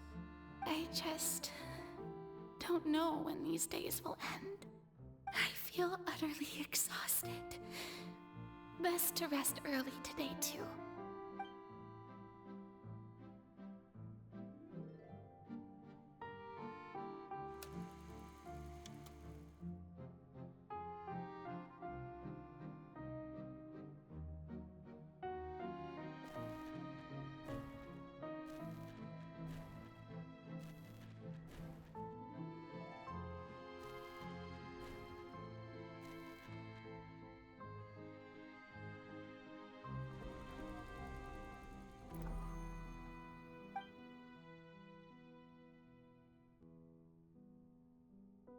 Lady Farina, it's like a dream being able to speak with you up close like this. I've heard that the first member of our family who was honored to receive an audience with you was Madame Deoteria, almost 20 generations ago. And what a fine family yours is indeed. It brings me great joy to meet such a faithful believer. A descendant of a line most ardent.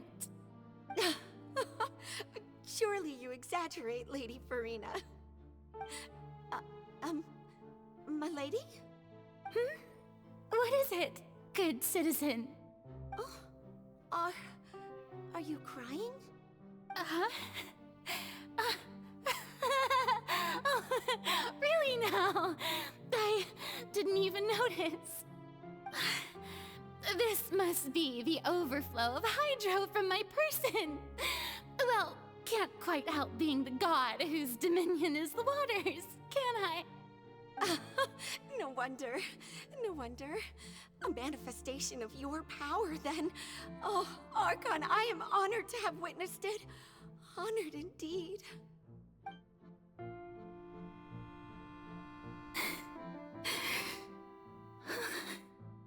so interminable. So lonely. Just how much longer? Hundreds of years must have passed by now. Perhaps the show must go on for hundreds more. I never imagined that it would hurt so much. Have I reached my limit? No. Perhaps I reached it long ago. Today I didn't even notice my own tears. I want to tell someone, anyone, about this. But would that not destroy all I've done so far? I've conducted so many investigations across the centuries. But there's not even a sliver of hope that we might break the prophecy. All I can do is keep heart. I must maintain this act. It is the only way to save Fontaine. Please, mirror me. You have to succeed.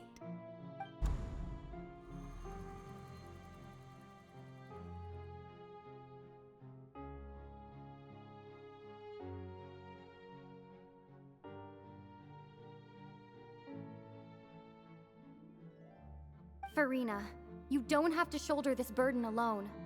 Although I don't know what you might be keeping from everyone, your people are more than willing to share your burden with you.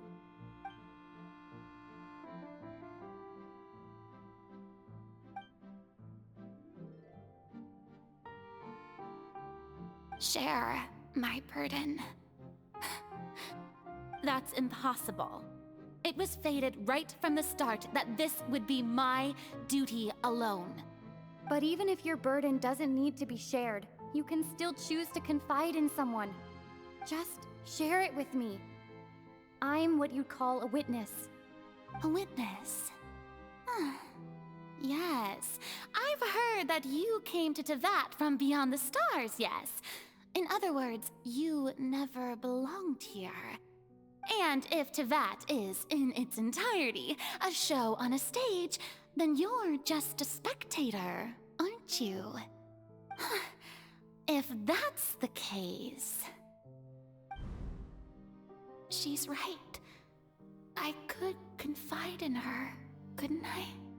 But if things don't play out as expected, the people of Fontaine will be the ones to pay the price. No, Farina. You shouldn't be selfish.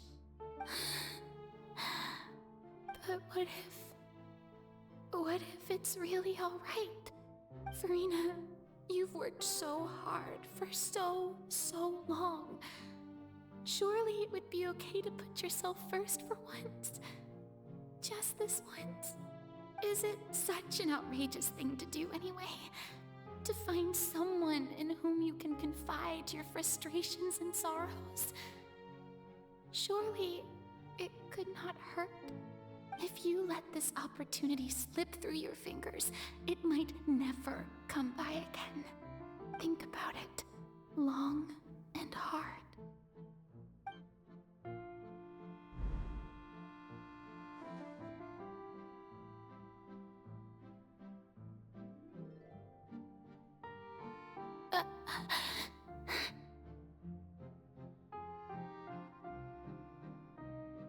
No, I have nothing to say.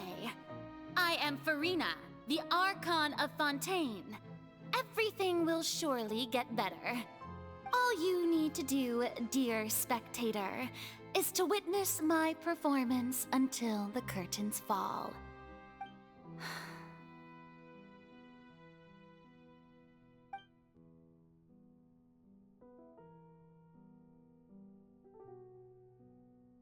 Fine.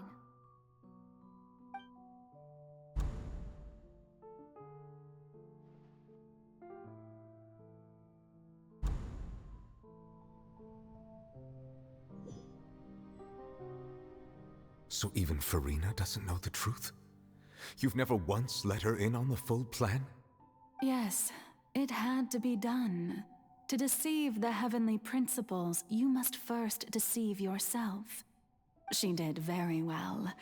If she had let her resolve falter even once in these 5 centuries, Fontaine would have been doomed to the most tragic fate.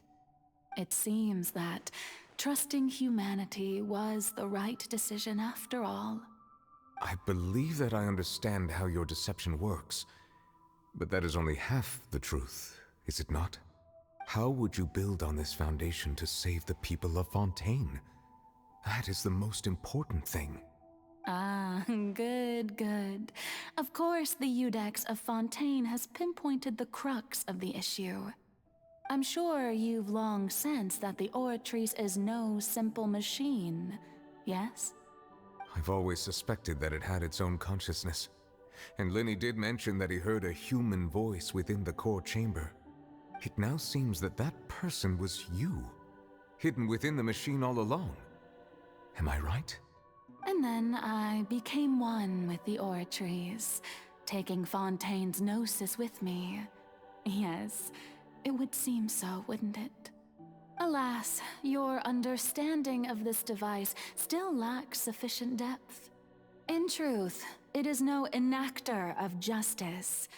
It is, in fact, a device created to kill the god of justice.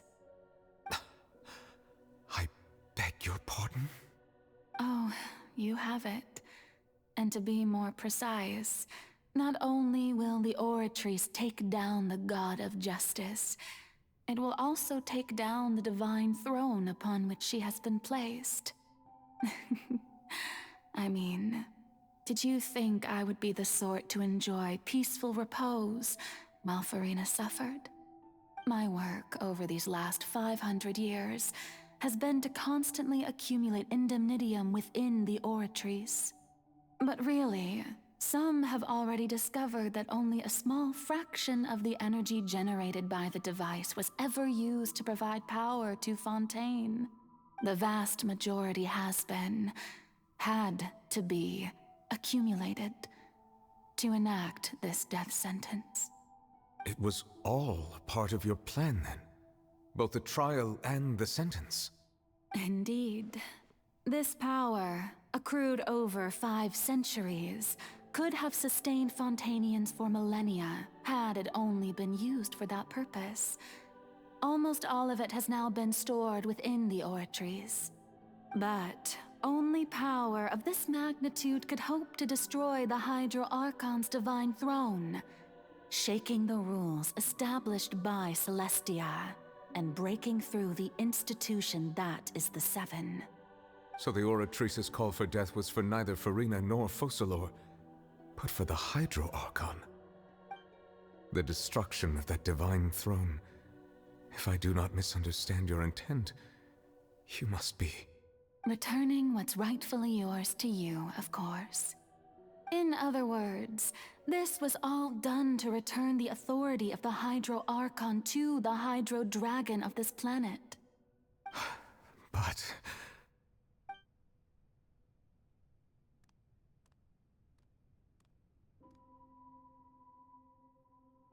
Oh, what? Getting sad again, are we? The authority of the ancient dragons shall soon be yours once more, O Hydro Dragon Sovereign. And this is the face you make. All you've done throughout the years is just so you can sacrifice yourself at the very end.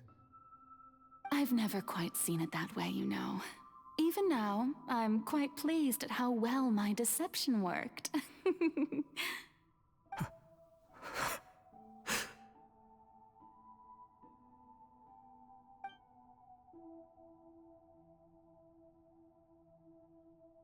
Hydro Dragon, don't cry. I must say, had it been within my rights, I would have loved to judge the heavenly principles themselves. Were they not guilty of essentially the same crime?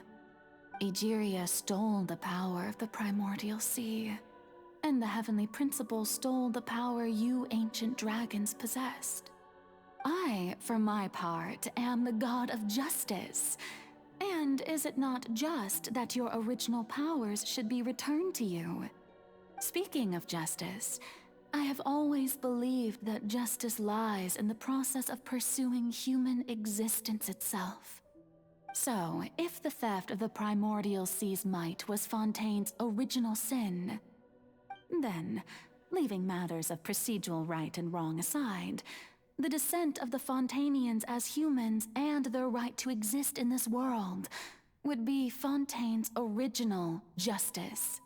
In other words, existence was Egeria's justice, and to me, justice is the continuation of that existence, defying the prophecy and ensuring that Fontaine's people shall live on. That should be the justice enthroned over all others. At this point, we, whether it be myself or all other Fontainians, have shouldered the burden of this sin for far too long. Iudex Neuvillette, the highest judge in our land, when you regain your full power as an elemental sovereign, what verdict shall you pass upon us? So when I was invited to the court of Fontaine to serve as Iudex, I see now that that was your idea too, at last. I now understand the true purpose behind this position. In the beginning, I was uninterested in human existence. But these 5 centuries of living alongside them have gradually brought about mutual understanding between us. And I have even attempted to feel as they feel. You are a devious one, Focalors. Things being as they are, surely you know that I could never declare them to be guilty.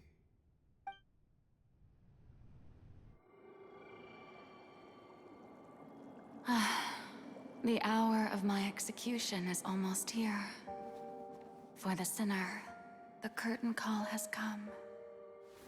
I know I may not sound it, but faced with death, I find myself a little afraid.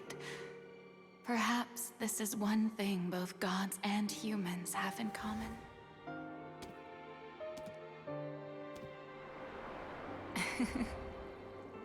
Farewell, Neuvillette.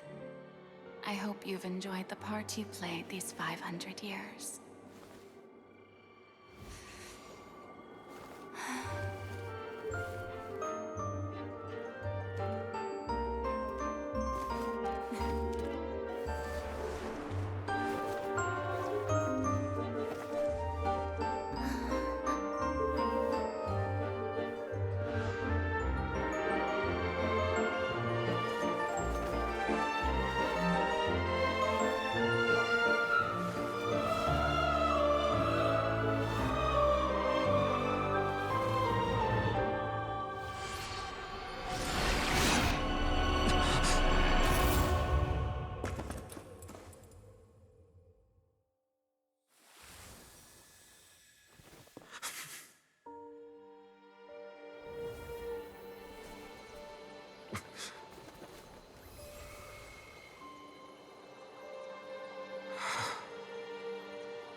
I, Iudex Neuvillette, hereby declare,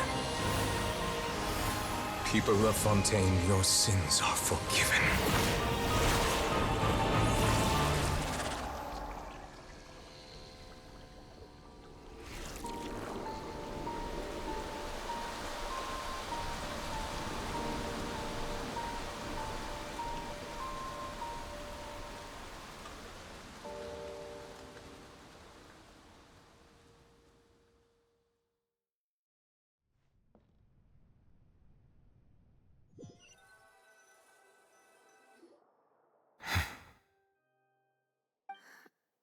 What just happened?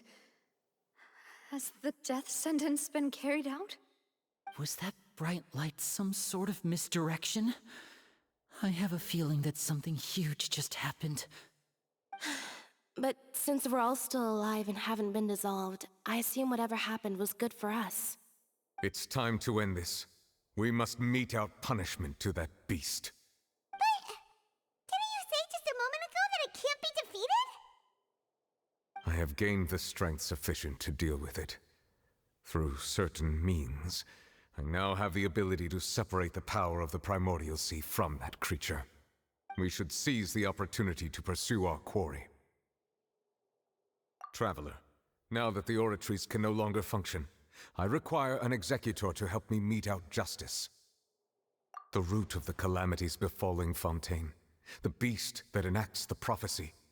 Its name is the all-devouring narwhal. Come with me, traveler.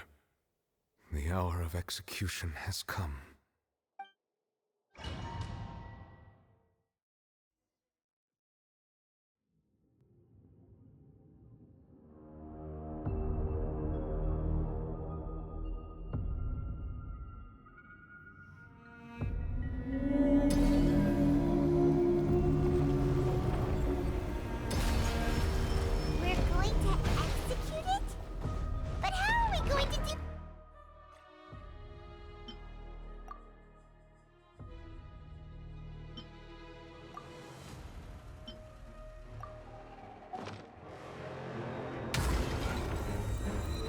Done my best to separate the power of the Primordial Sea from the wave.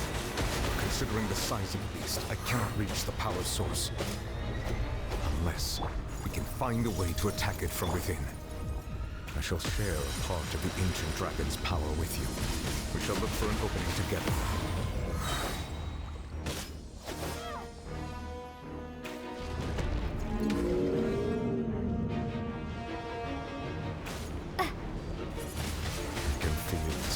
Turning into hostility. Nice and spicy! You're toast!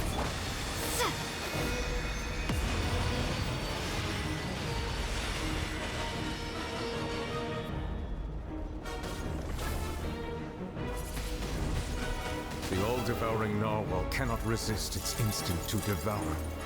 Continue to trigger its hostility, and a chance will present itself.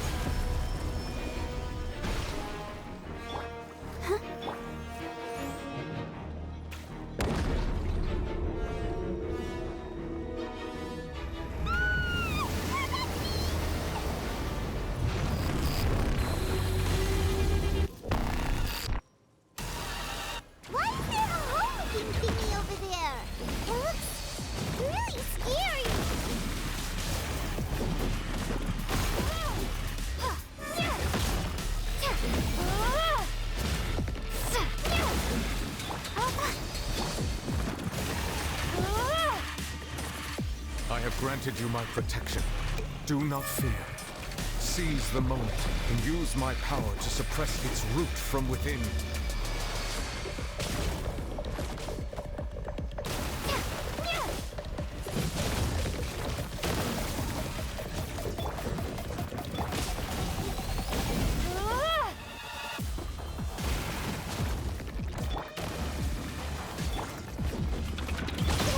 Let's dance. I'll be...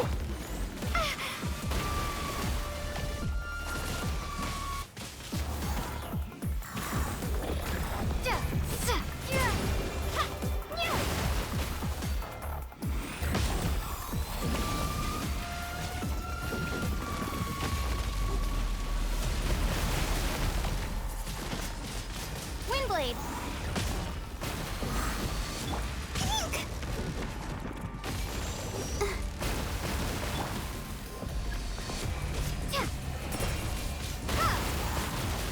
Let's dance.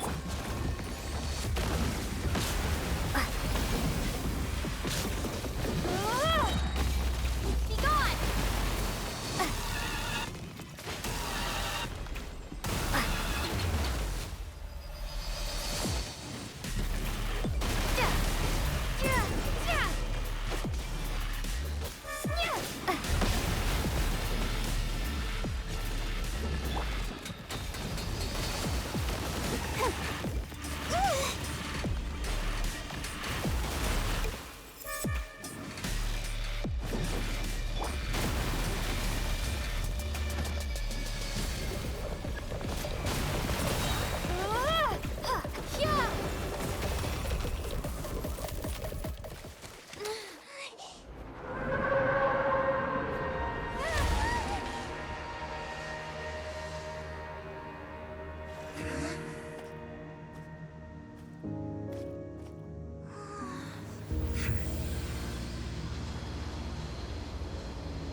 thanks for helping with the cleanup. It should have been my job, but... oh well. It was just supposed to be a short private training session for me. I didn't think that my disciple and my master's pet would start brawling in the meantime. Well, actually, I had a feeling that it would happen at some point, but they bumped into one another earlier than I thought. What a blunder. I suppose I'll have to swing my sword 3 million times as penance. That power. Who are you exactly? Paimon has an idea. From what she said earlier, she must be Child's master. Skirk, right? It's just that he gave us the impression that she was the less talkative person. I simply did not have anything to say to the weak. But you, on the other hand, managed to defeat the all-devouring narwhal without using power from beyond this world. So you may speak to me as equals. I have to agree. It's a strange use of a planet's primordial waters just to raise an all-devouring narwhal. That kind of power is wasted on it. It's not cooperative. It eats too much. And I have more important things to do with my time than pet sitting. The only thing that creature has going for it is its looks. All in all, it fails as a pet. Miss Skirk? I think you might have missed the point. The point being? Well, being that this pet almost destroyed an entire nation.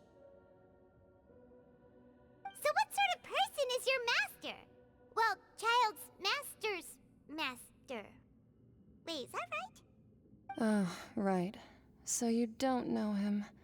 Sorry, I assumed you did. His name is Sir Deluge. Huh? I am unfamiliar with that name. Huh. So Master isn't sufficiently famous. How should I describe him then? Have you heard of the name The Fowl? The Fowl? Still nothing? Well, how about the Visionary? Vetterfulnir then? Or Gold Rhine-daughter? Ooh, that one we've heard! Rhine-daughter's part of the Hexen Circle. She's Albedo's mom, right? Oh, so you do know that name. To be honest, I also heard all of those names and titles from my master. I don't actually know them either. But I suppose you understand now, yes? My master is likely a similar sort to Rhine-daughter. They are both pursuing some form of perfection. Wait! Didn't you also mention a visionary person? Paimon didn't quite catch their name. Actually, never mind that. I believe it expedient to inform you that the all-devouring narwhal used up nearly all its strength fighting you. Such roiling hydro energies will prove difficult for the planet's deep seas to digest. As such, the fontaine back on the surface has most likely been thrown into chaos. In other words, the prophecy that you've been fretting over should now be in full swing. What?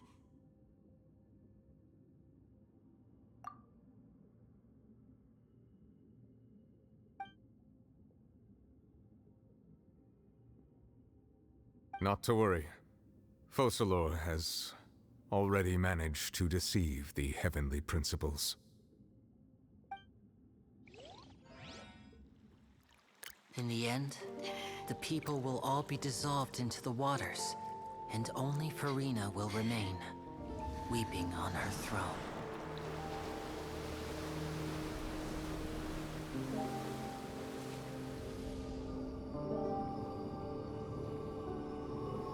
Only then will the sins of the people of Fontaine be washed away.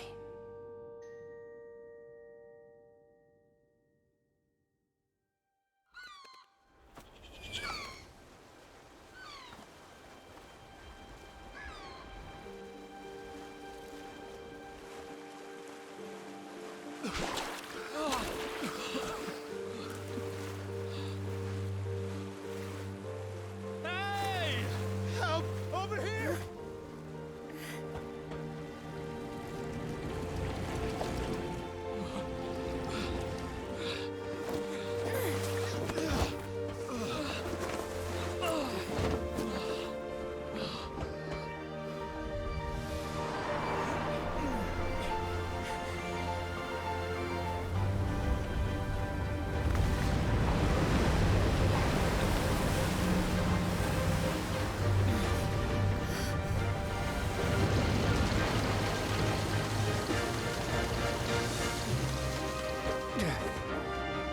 Guardians initiate emergency rescue!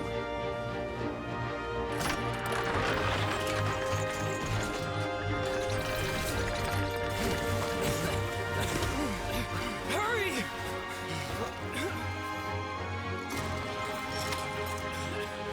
Hey, lend a hand!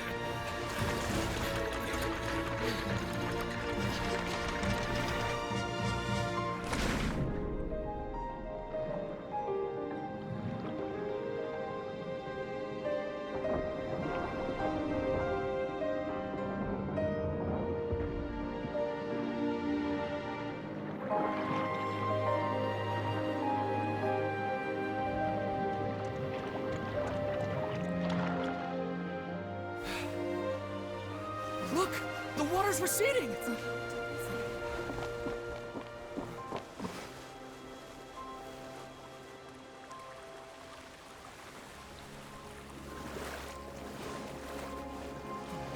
It's a miracle! Water's receding. We didn't dissolve. The prophecy was wrong. The prophecy was wrong.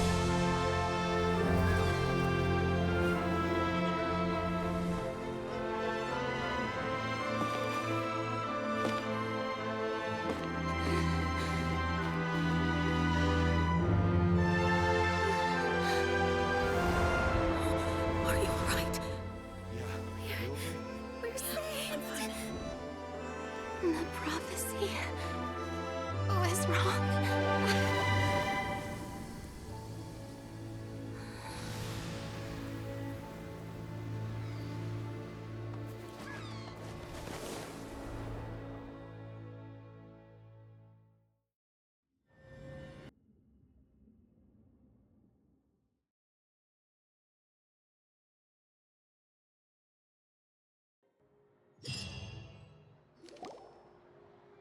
The Soul renewed!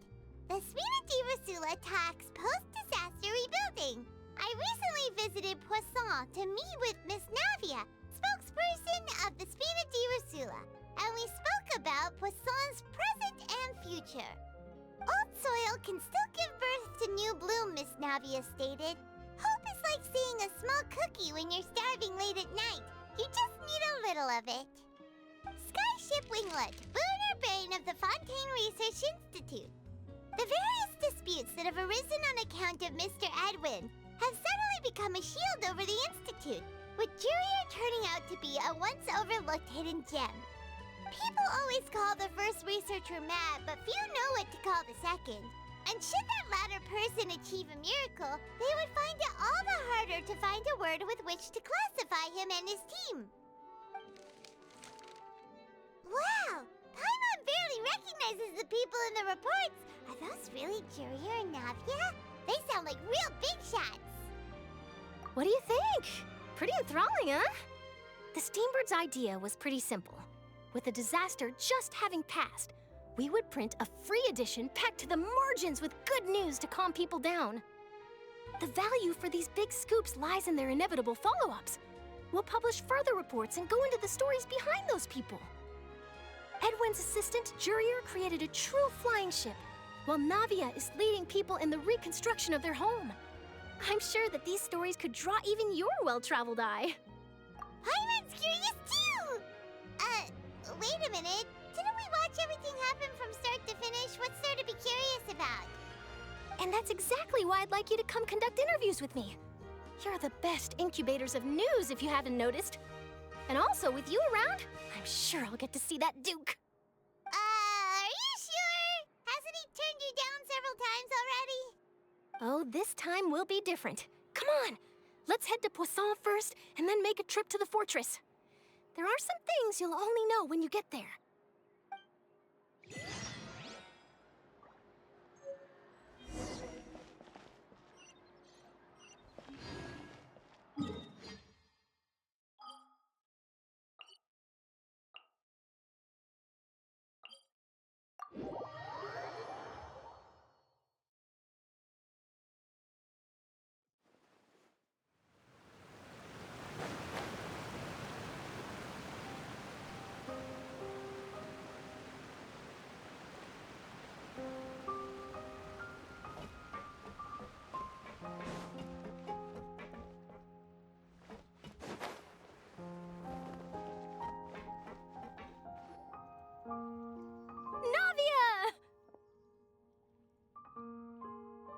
Oh, it's you.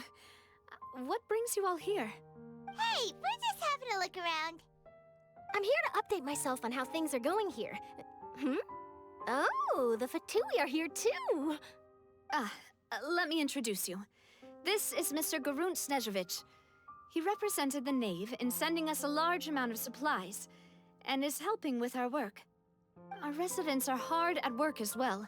Thanks to everyone, work is progressing nicely. We've lost a lot of people, but we're moving forward.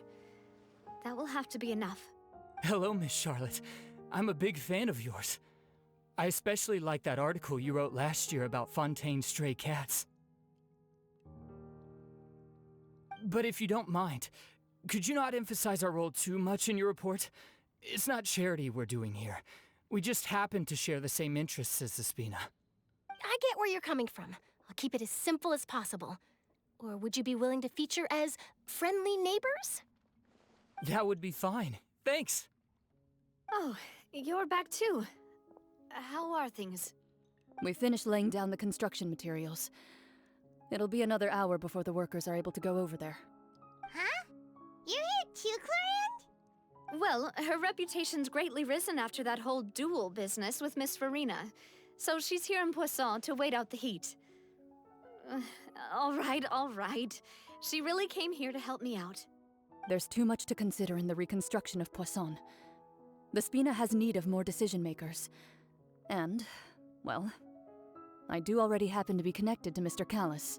Oh, wait just a moment. Do you mind me asking a few questions? You know, about how you felt before the duel, about what it was like facing down a god. There's lots of exciting material there, I bet. Forget it.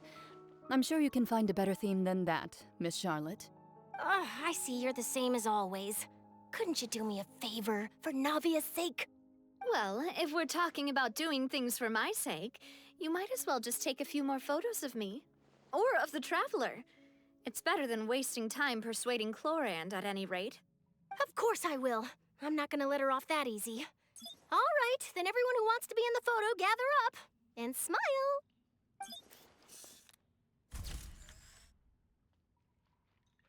How did it go? Was it a good shot? Did Paimon look cute in it? Not bad. Your addition really helped the composition of the picture.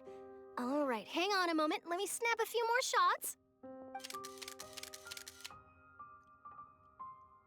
All right, that should do it. I'll be back here later anyway, so let's call it a day. You're very quick. Speed is of the essence when it comes to the news, and freshness is the key. Also, not to brag, but I'm pretty good at building connections. Who knows? I might eventually get that interview with you after all, Miss Clorand. Wow, you really do have that never say die spirit. I'm impressed. I'll hazard a guess that this is how you got that interview at the Fortress of Maripede. Whoa, you're well informed. Let me make a guess too. I asked Sijuin, who told Monsieur Nervillet, and he told you, right? That's a very complete information chain. In truth, all Monsieur Nervillet asked me was, when did the Fortress become so friendly towards the media? I told him that it was best not to speak too soon. There's no guarantee that Ridesley will make a personal appearance. You're right. I've got to treasure every moment I have with them. In which case, I'll be making a move first. Stay safe now. And tell me if you hear anything interesting. I'll treat...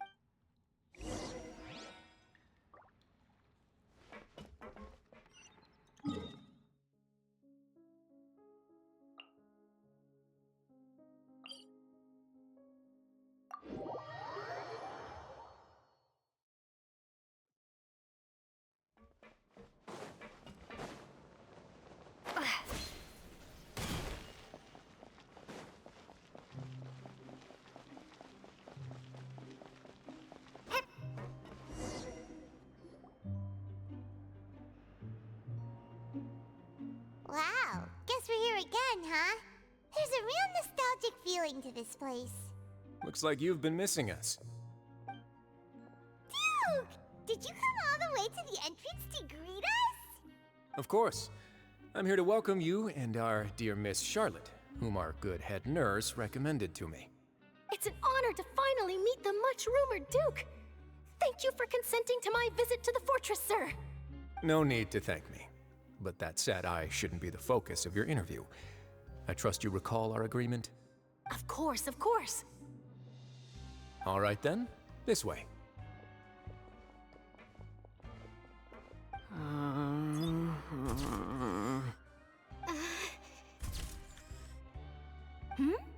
Hey, no need to be so nervous. I've already taken all the photos we need. Miss Charlotte, do these pictures really need to be published on the cover of the Steambird? It would seem that Miss Lorvine doesn't want her face to appear beside that of Mr. Jurier, Sir, please don't say things like that. But it looks like dear Mr. Jurier denies it. Might this interview be very important to you then? No, I just... This is my first time being interviewed, and I'm very thankful to the Steambird for... Now, I might not look it, but I actually did meet Mr. Edwin once. And I'll be honest, I enjoyed chatting with you more. You've definitely got more of that genius vibe going on. The boat that brought about a miracle, the ark that saved the people. Why, you recreated a myth back there, like an emissary of legend. Still, if I might ask, where's that flying ship now? Huh. Looks like Charlotte's trying to get herself another exclusive scoop. I have to apologize, but that ship is presently in the bowels of our factory. I'm afraid it won't be easy for you to get a shot of it. Really? Well, then in that case, could I have an interview with you to make up for that loss?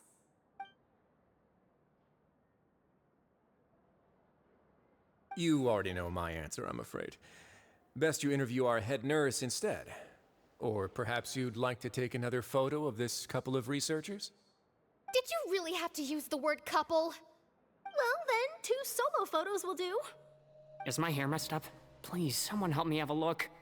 Things sure are getting pretty lively here. We've seen this kind of thing before. Oh, seems like everyone's here. Would any of you like to try this new drink I came up with? Ah, Siegeween. Hey, Miss Charlotte. Why don't you, take some pretty photos of our head nurse?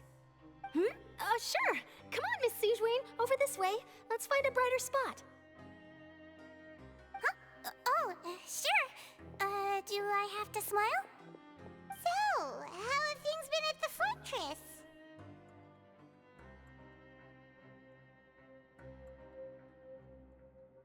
Same old, as you can see. Fontaine's undergone some changes, but this place is still more or less the same. Other than that flying ship, it got a tad too much attention, I think. That's why I decided to let the interview go through. We should direct more public opinions toward the behind-the-scenes heroes. Am I right, Mr. Jurier? Miss Lorvine? You're too kind, sir. I believe that you too should have your day in the sun. Not that you would want that, which is a pity. I'll just leave the spotlight to you two.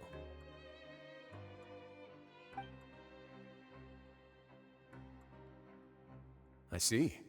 Lots of things happened that day, huh? Anyway, regarding that Harbinger, I'm not sure you remember, but his 3 young followers are still waiting for his return. He sure did win them over, huh? I'll tell them that there's good news and bad news. The good being that their boss seems fine, and the bad being that they must face extended sentences for abetting his escape. Oh, actually, what about you? Are things gonna change for you too? What change can there be? The fortress will keep chugging along, and so will my duties. As to what Miss Farina's departure will mean for the nation, and if our laws and governance will be transformed, we'll leave those to the folks in the overworld. Hey everyone, the photo shoot's done. Good. In that case, let's call it a day here. Thanks for your cooperation. Come on, Traveler, let's go. Till next time, everyone. There'll be a next time? Maybe. Who knows? I might write a story about the underwater factory next time. Until then. All right, last stop, the docks.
Navia mentioned that she stayed in touch with Linny and the others after working together. Apparently, they've been at the docks distributing these strange pockets the whole time since. Traveler, Paimon. Ah, and Miss Charlotte, too. Would you like a magic pocket? What sort of gadget is it? It's a wondrous bag that can be used to carry many things. The water level has returned to normal, but if you see any of your things floating around, you can use this to carry them. Or you could trick a friend into doing it for you. Trick a friend? I wonder which of my friends would fall for that.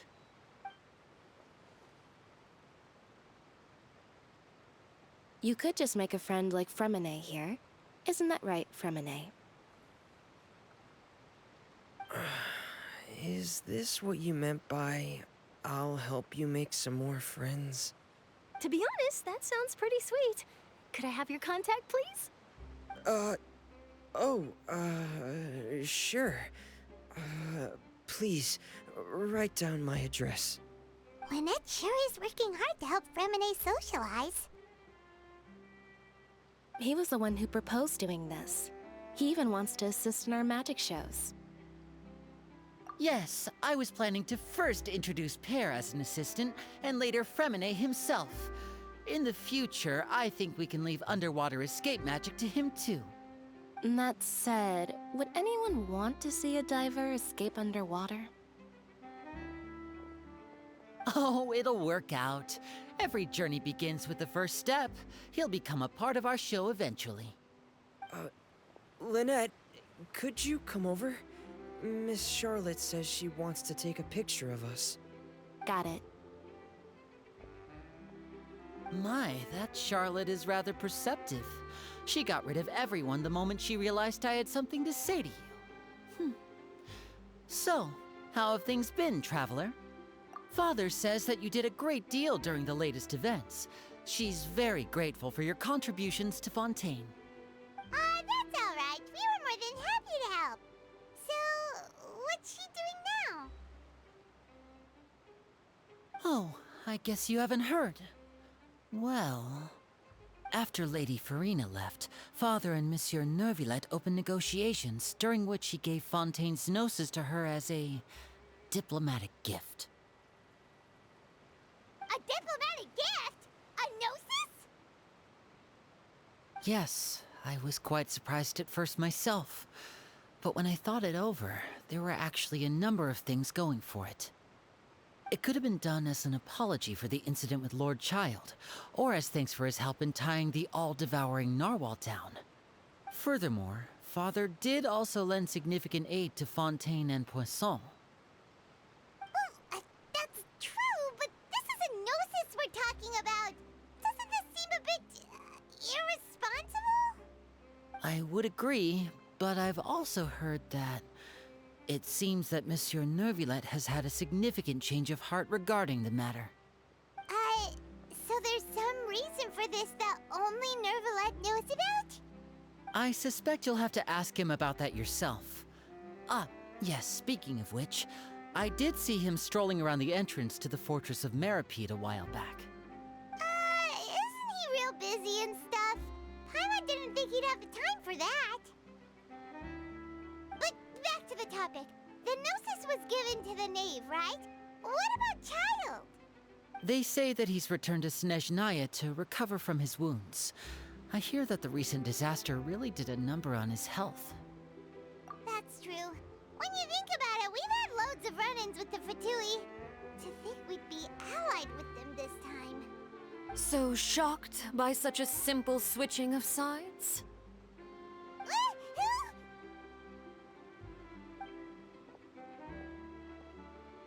Father! Well, what do you know?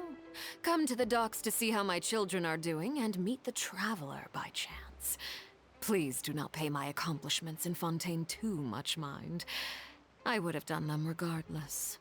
Are you going to take the gnosis back to Snezhnaya? That is our duty as harbingers, yes. Don't be too preoccupied with sides. The goal of the Fatui concerns not a single place or person, but the entire world. With such a grand goal in mind, it is inevitable that we must wear many masks. Switching my masks is something I've always done. Well, that depends on many things. No one truly knows what the future holds. What good is honesty if you can't rely on it forever? As for you, I very much look forward to our next collaboration. Good things cannot be achieved alone, and you've proved yourselves to be great partners. A vision? All right. I'll remember to return it. Thank you for keeping it safe for him this entire time. And that's a wrap for me. Huh? You're... Greetings, Miss Journalist. Hello. If I'm not mistaken, there are diplomatic channels I'll need to report to take a photo of you. That is correct. So forgive me, but I will not be able to serve as a subject in your article. However, feel free to write as much as you'd like about our dear magicians and our upcoming rookie talent. I will.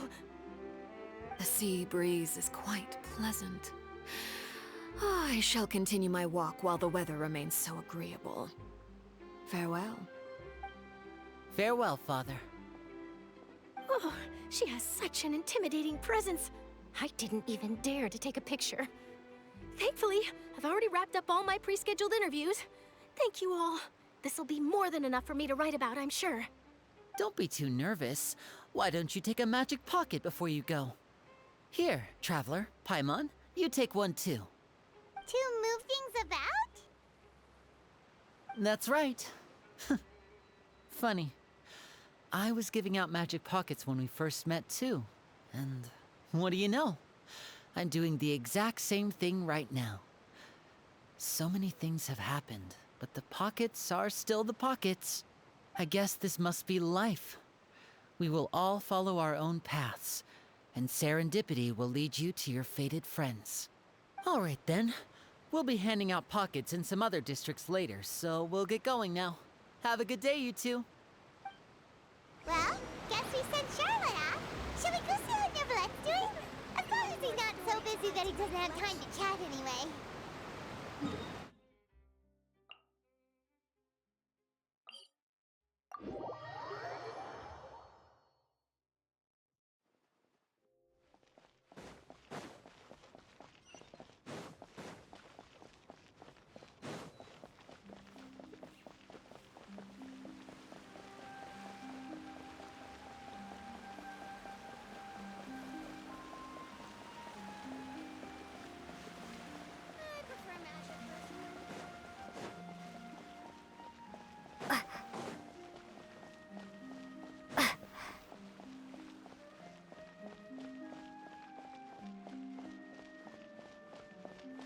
The entrance to the fortress! Ooh, he really is there!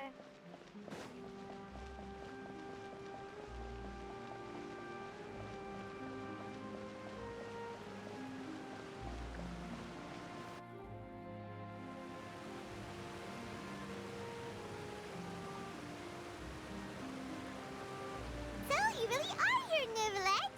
Paimon didn't think you were going to have free time this hour of the day. Really? Oh, I suppose you must have met Mr. Linney. He took the time to greet me earlier when he passed this way. In any case, you came at a good time. I was just considering reaching out to you to set up a meeting, so I may explain some things that I haven't had the time to before. Aw, Paimon's glad that you remembered. Thank you for keeping us on your mind, what with you being busy and all. Alright, let's have it then. How was Fontaine actually saved? The whole business is still quite the mystery to us. It is strange how words can often leave a bitter taste in the mouth when it finally comes time to say them out loud.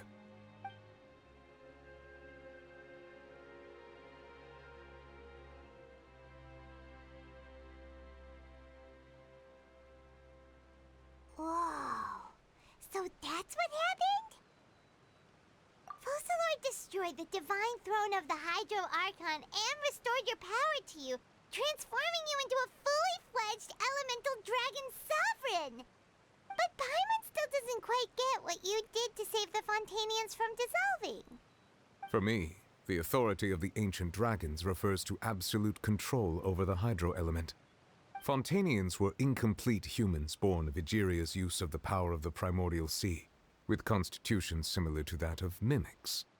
But so long as those primordial energies remain within them, I could use the ancient dragon's authority to grant them true blood, after the fashion in which life was first brought into being on this planet. In other words, when I gave my verdict, Fontainians became true humans, and thus would naturally no longer be dissolved by water from the primordial sea. Focalor must have counted on you to make that decision as well. Your verdict was the key to making the prophecy appear to have come true while saving everyone. Yeah, and in a manner of speaking, Focalor finally managed to fulfill the original Hydro Archon's wish to turn Oceanids into real people too! It seems from your expressions that you still have more things you wish to ask. Ask away. I will tell you the truth as I know it. I have investigated his case along many avenues, and I have learned that he once fell into an unknown chasm when he was young. There, by chance, he awakened the all-devouring narwhal. But whether it be by sentiment or reason, that should not have been enough to consider him the root cause of the disaster. At most, he would have had tangential liability. As for the judgment passed by the Oratrice during the trial, whether it was due to that liability by association or Focalor deliberately using him to buy time for us on the assumption that he would be able to hold the creature off, I cannot say. Guess Focalor had Fontainians in mind the whole time. In the end, it was thanks to her that they finally became real humans. Hang on a second. Paimon suddenly got another question. Back when Fontainians hadn't yet become real humans, were the children they had also transformed Oceanids? Life has always flowed like water. Do you recall how Fontainians would often come to the Fountain of Lucine to pray for children? Yeah! Lynette said the fountain is where all the waters in Fontaine converge. In truth, even those couples did not know that such prayers were no mere custom, but instead a form of ritual. Those Oceanids who were blessed within the spring water would later descend as new humans in the coming months. Paimon sorta gets it now. Either way, seems like this ritual won't be of any further use, but it'll probably live on as a local custom. Ask away. I will tell you the truth as I know it. Yeah, about that. Risley said Farina has already left. What's that all about? Ah, Lady Farina. The people are only aware that her death sentence has not been carried out. She abdicated the post of Hydro Archon and left affairs related to that title to me, before leaving the Opera House. I related Focalor's words to her faithfully and completely. After hearing them, she seemed neither saddened nor comforted. She simply said that she was tired and needed to rest. Having said that, she then packed her things and moved out of the Opera House, not unlike how an ordinary person might. But she's still got a place to stay, right? You need not worry. I will make arrangements to ensure that she will not want for food, clothing, board, or travel. In truth, I am somewhat happy for her. The wear and tear on her spirit will, of course, take time to heal. But now that she no longer has to play the role of Focalor the Hydro Archon, she can finally lay down her burdens and lead a normal life. What about you then? What are your plans now that you've regained your full powers as the Hydro Dragon? After Focalor passed on, the Oratrice also ceased to function. This matter will directly affect our trials. After much careful consideration, I've decided to take over its role in our courts. From now on, I shall hear cases and pass verdicts by myself. Looks like you're still considering stuff from the perspective of the Udex, huh? As an elemental dragon, there are indeed many things that I must do. But this power and this duty, in a manner of speaking, you could say that both were granted to me. As such, before I attend to my other responsibilities, I must first and foremost continue to serve Fontaine as its highest judge. The duty of the Hydro Sovereign and the duty of the Udex shall coexist within my person. Additionally, the Hydro Archon's departure has brought about another problem, which is that the Opera House shall no longer produce indemnitium. That's true. That power was derived people's faith in the Hydro Archon, wasn't it? Wait, but the various mechs and machines in the city are all still okay. Where are they getting their energy from? As I am now, I have full command over New Musia, and it can serve as a complete substitute. Another reason why I cannot quite leave Fontaine immediately. Wow. This ancient dragon's authority stuff is really quite useful, huh? Ask away. I will tell you the truth as I know it. Oh, that's right! They say you've given it to the knave as a diplomatic gift or something! Leaving aside their intentionality, the two Fatui Harbingers have indeed done much for us during this crisis. Their sole remaining goal in Fontaine, at least at this point, would seem to be the Gnosis. The Oratrice has ceased to function. The Hydro Archon's divine throne is now no more, and I do not need the Gnosis's power. As such, it has lost all meaning for Fontaine. If the Fatui have impure designs, then we might as well accede to their request now, and avoid unnecessary conflict. What complicated considerations? Paimon thought you were just giving it to them out of gratitude to the knave and as an apology to Child. Ask away. I will tell you the truth as I know it. You will soon be heading to Natlan, I presume. I'm afraid that I have little talent as a travel guide, so all I can do is tell you what I know about that land. As far as I'm aware, Natlan can be said to be a nation of dragons. A nation of dragons? You mean like you? No, I suspect that I would not find myself welcome there. Unlike ancient dragons such as myself, the dragons of Natlan have undergone long years of development and evolution.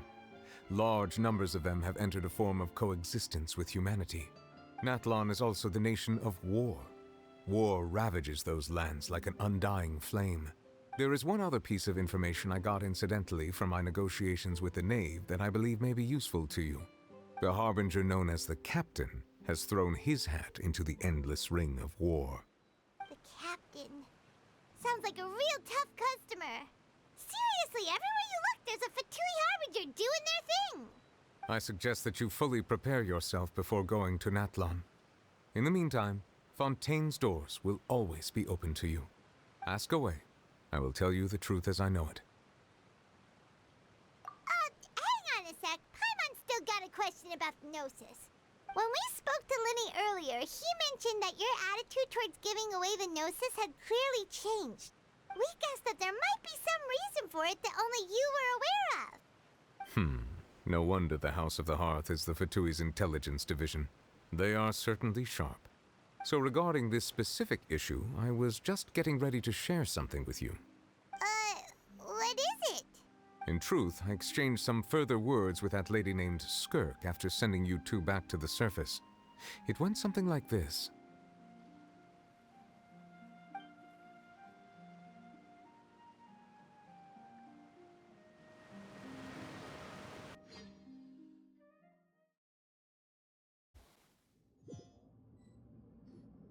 Well, we're going to head topside to see what's going on. You hurry over soon as well, all right, Nervalet?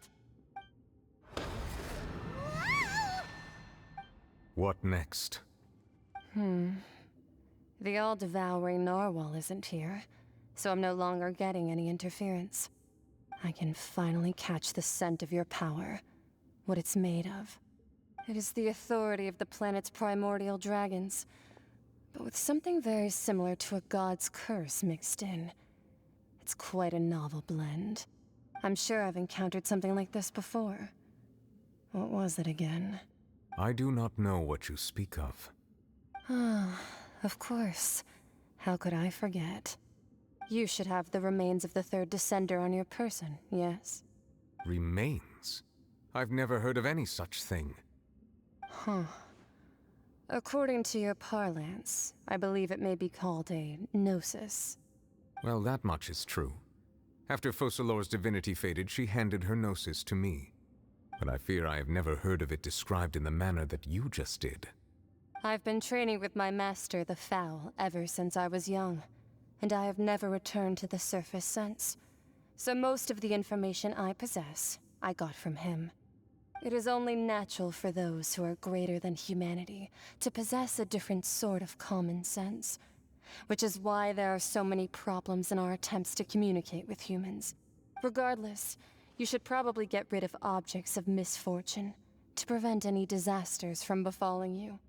To live in itself is a blessing. But once a person dies, the bonds he once had with this world shall all turn to curses. What do you mean by that? No need to fret. These are just my personal thoughts, and my reason for no longer wishing to return to the surface. This third descender you refer to, who are they? And when did they die? Master never mentioned them to me. Perhaps it just wasn't that important for me to know. If you're interested, though, I could ask him. I'll be sure to pass the answer on to you next time. Next time? You believe we will meet again? I do. Wait. I have a disciple of my own, don't I? He can be the messenger then.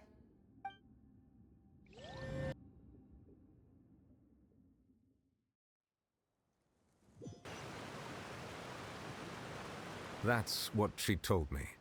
Whether it would prove useful or not, I wanted to pass that information on to you.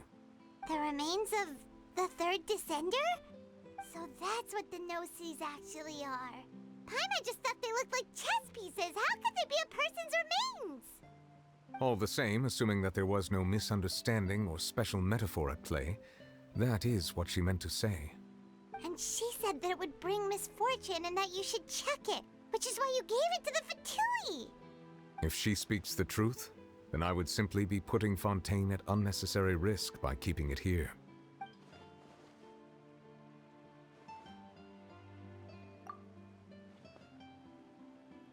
I had guessed that you might already be familiar with this concept, but I did not expect you to be one of them. That means that the Gnosis, which are exceedingly element-compatible and can even enhance elemental abilities, do indeed come from the third descender. I wonder, does your body also possess similar properties? Like being able to use elemental powers without a vision. That does sort of count as special compatibility, right? No, let's not think about this stuff right now. It just feels creepy, comparing the Traveler to the dead third descender and all. That's what you say, but this topic still feels like bad luck. Once Child recovers, let's get some more answers out of him. Or go look for his master and get the answers that way. I too believe it unwise to make too many blind guesses when information is lacking. The same is true of being at court. All right. Whatever the case, it seems like the crisis here in Fontaine's over for now. Yes.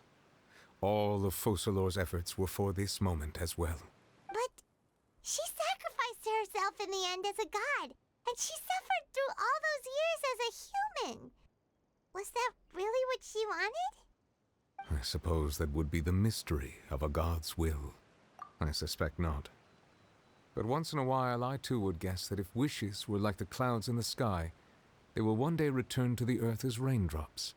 Life flows like water, and rain is the final answer. The water levels may sometimes tilt one way or another, but the rain falls fairly upon all. And what, ultimately, is the difference between the rains that fall upon all of us?